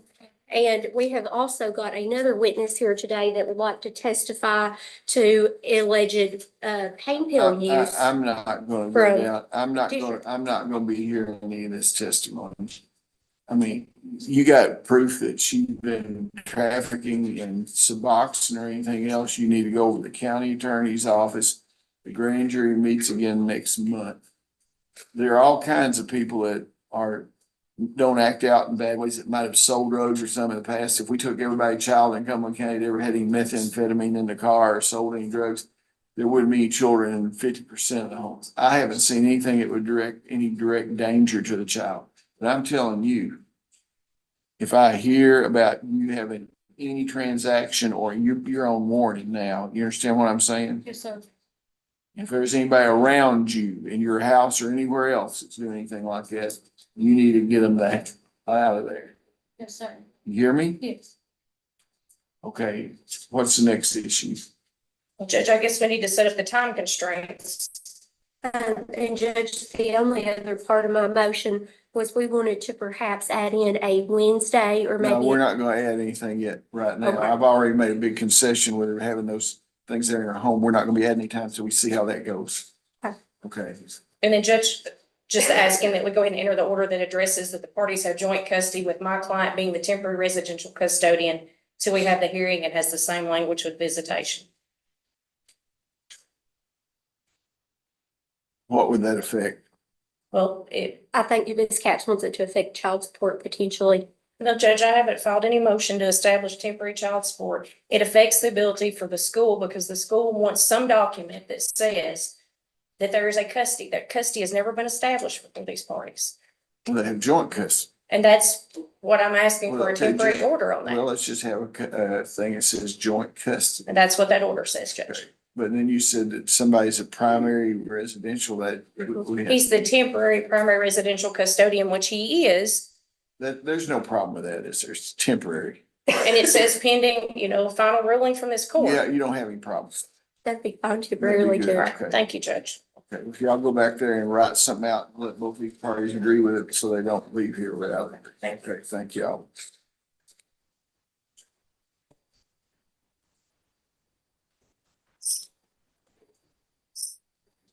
Freedom Mortgage Corporation versus Victoria Ann McConnell. Good afternoon, Your Honor. Patricia Johnson via Zoom for the plaintiff. It's our motion to dismiss the foreclosure case. You have submitted an order, it appears. I have. We'll sign Yes. it. Thank you so much. Thank you very much. Merry Christmas. Merry Christmas to you. Thank you. Okay, the motion for status quo, motion for exclusive possession of residence. Have Ms. Capps run out here just a second, please.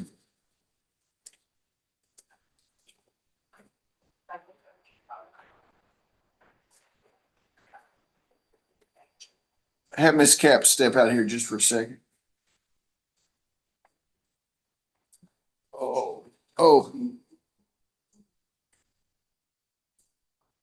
What, this motion for status quo and motion for exclusive possession residence in Kohler versus Kohler, is there anybody here on the other side of that? Judge, my client was here earlier, but I told him he could go ahead and leave because she hasn't been formally served yet. I double checked with the clerk's office. So if we Thank you could so pass that to You can go January. back. Thank you. Pass it to January.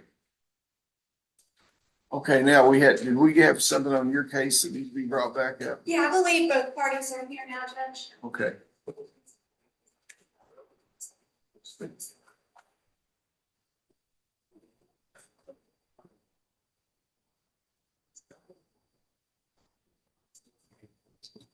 Okay. You can start now. Thank you, Judge. Judge, we have filed motion to transfer venue of this matter under the forum nonconvenience theory. Ms.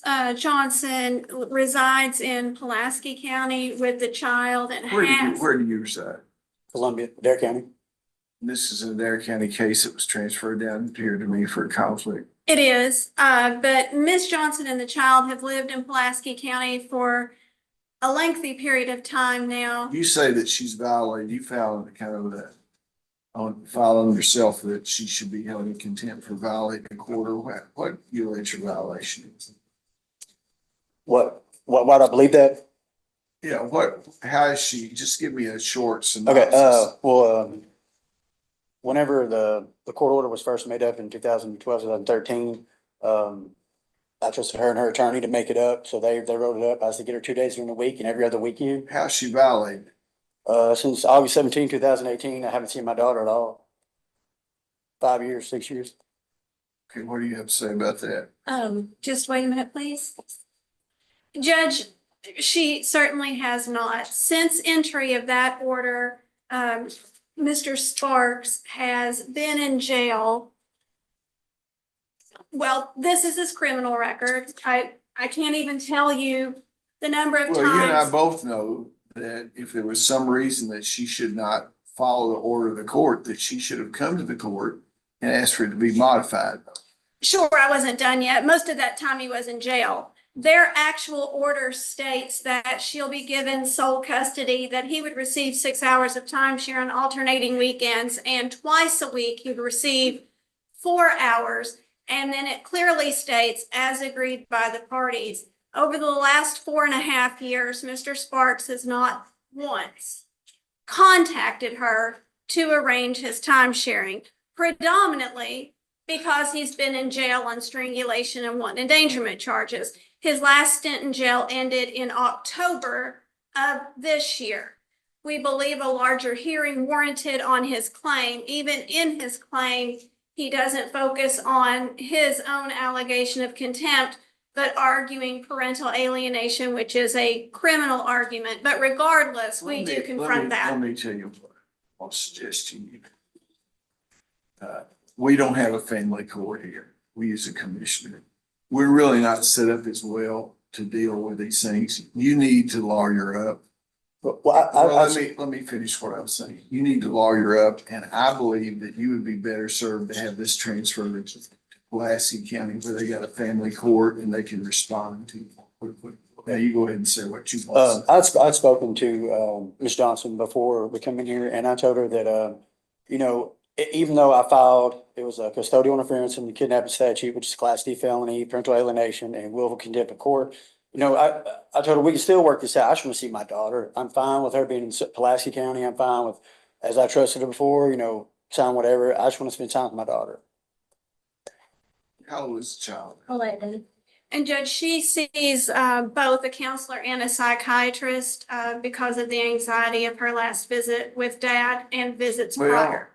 Okay, that's your position, she actually does see Well, them. that's your position if that's why she has these problems. And that might be why. That's a factual determination. I understand you're an advocate, and you're advocating that position. He needs to lawyer up. It'd make your job a lot easier. If he Oh, was lawyer. absolutely. I'd like to not get those phone calls anymore. You cannot make it through this thing without lawyering up. I'm telling you. So, okay, I'm gonna sign a transfer to this to Pulaski Circuit Court. That'll give you some time to lawyer up and have your lawyer contact her and maybe step back away from it. You can't represent yourself in this because you're so too emotionally involved. I agree. Okay, so you submit me an order. I'll place his order. I'm not gonna rule against his motion. I'll just say it all, the motion, everything be transferred up until he gets an attorney. Now, is the child not in contact with him at all now? Not at all, not since he left the child in a vehicle for I don't want to hours. hear these allegations. I would just ask you yes or no. He has had no contact with this Is the child. child willing to talk to him over the phone for Christmas or anything? Would she take a phone call, do you believe? When's her next appointment with the counselor? She could do a phone call from the counselor's office. That'd be okay. Yeah. When would be her next appointment? Why don't you check and see the next time she's at the counselor? It's safer for them to have somebody listening there when the conversation, you know what I mean? Yes, sir. So why don't you contact him and see if he can have some phone visitation limited while the counselor's present? Sure, if you don't mind, I'm gonna ask him to give me a telephone number and email address, because our last phone calls didn't go well. And may I also say, I had tried contact in 2018, I've got the a welfare check, I had that done. 2020, I saw it at a gas station. And Well, I that's beyond my Okay. scope right now. Well, I tried contacting her over the years. Okay, it's okay. You'll get an opportunity once you lawyer up to do this. Yes, Just sir. give that and they'll make arrangements for you to have a pleasant conversation. You don't need to ask the child, why don't you visit me, or why are you going to a psychiatrist or any of that kind of stuff. Just say that you're thinking about it for Christmas. If you have a Christmas present for anything, you might make it, an opportunity to leave it for someplace where she can find it. It's important that this child doesn't feel like, even if her dad's got problems, that he's abandoned her. You know what I mean? I'm just saying as a guy that's seen these for a long time. Okay, well, thank y'all very much, and I'll enter the order, and I hope things turn around for everybody, okay? My cell phone was in there. Is there an email, may I have an email address? Sorry. Thank you. Sorry.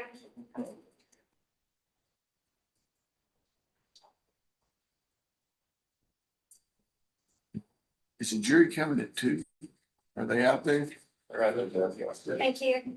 Okay, now is that the only thing we have? Yes, Judge. I mean, you've transferred it. You'll get an order this afternoon or tomorrow. Yeah. I'm gonna miss you, but maybe 5 or 6 years from now, I'll see you again. Yeah, really. You guys have a great holiday. Okay, you too. You too, sir. Second, I'll see you Yeah. out the hallway, okay? May we Oh, go ahead. approach I'm you? coming right there.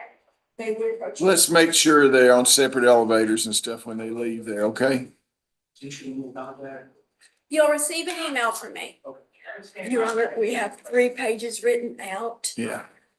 Everybody signed it, except you. Once you sign it, I'll then type it, but I didn't want there to be any misunderstanding. Okay, well, so we go, went go and ahead, wrote it go out. ahead and just type it up and make a copy of it to take with you to type it up and I'll sign it, okay? Thank you, Judge. I can sign a written one as far as We that got, concerned. we got it ready. Okay, well, just hand it up here. Yes, sir. I'll just trust with you three. I'm sure that's, been read 5 times. Yes, sir. Okay. We have pictures, Judge. There's 3 pages to it, Your Honor. Okay.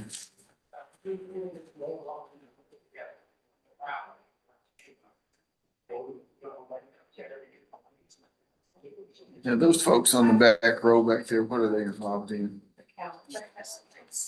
Is that over with now? Ray versus Cal. They're actually discussions. Madam Clerk, were y'all able to ascertain who was next on the list? No, I'll handle that. Thank you, Judge.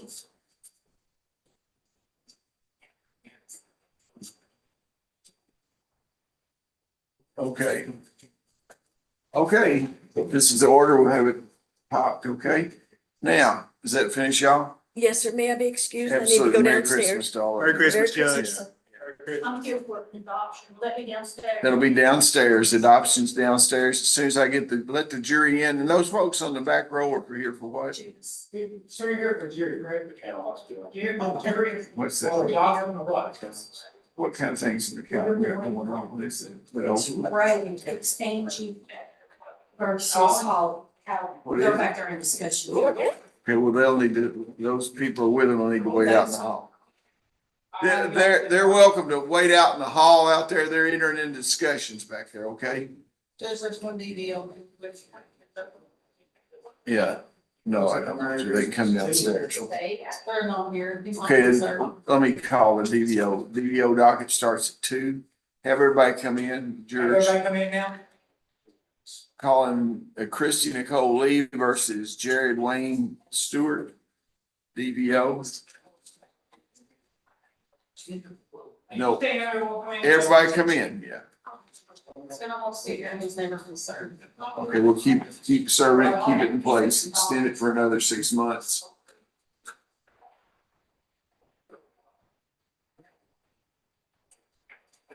Okay, as soon as I get this, jury thing started, I'll go downstairs and read the DVO.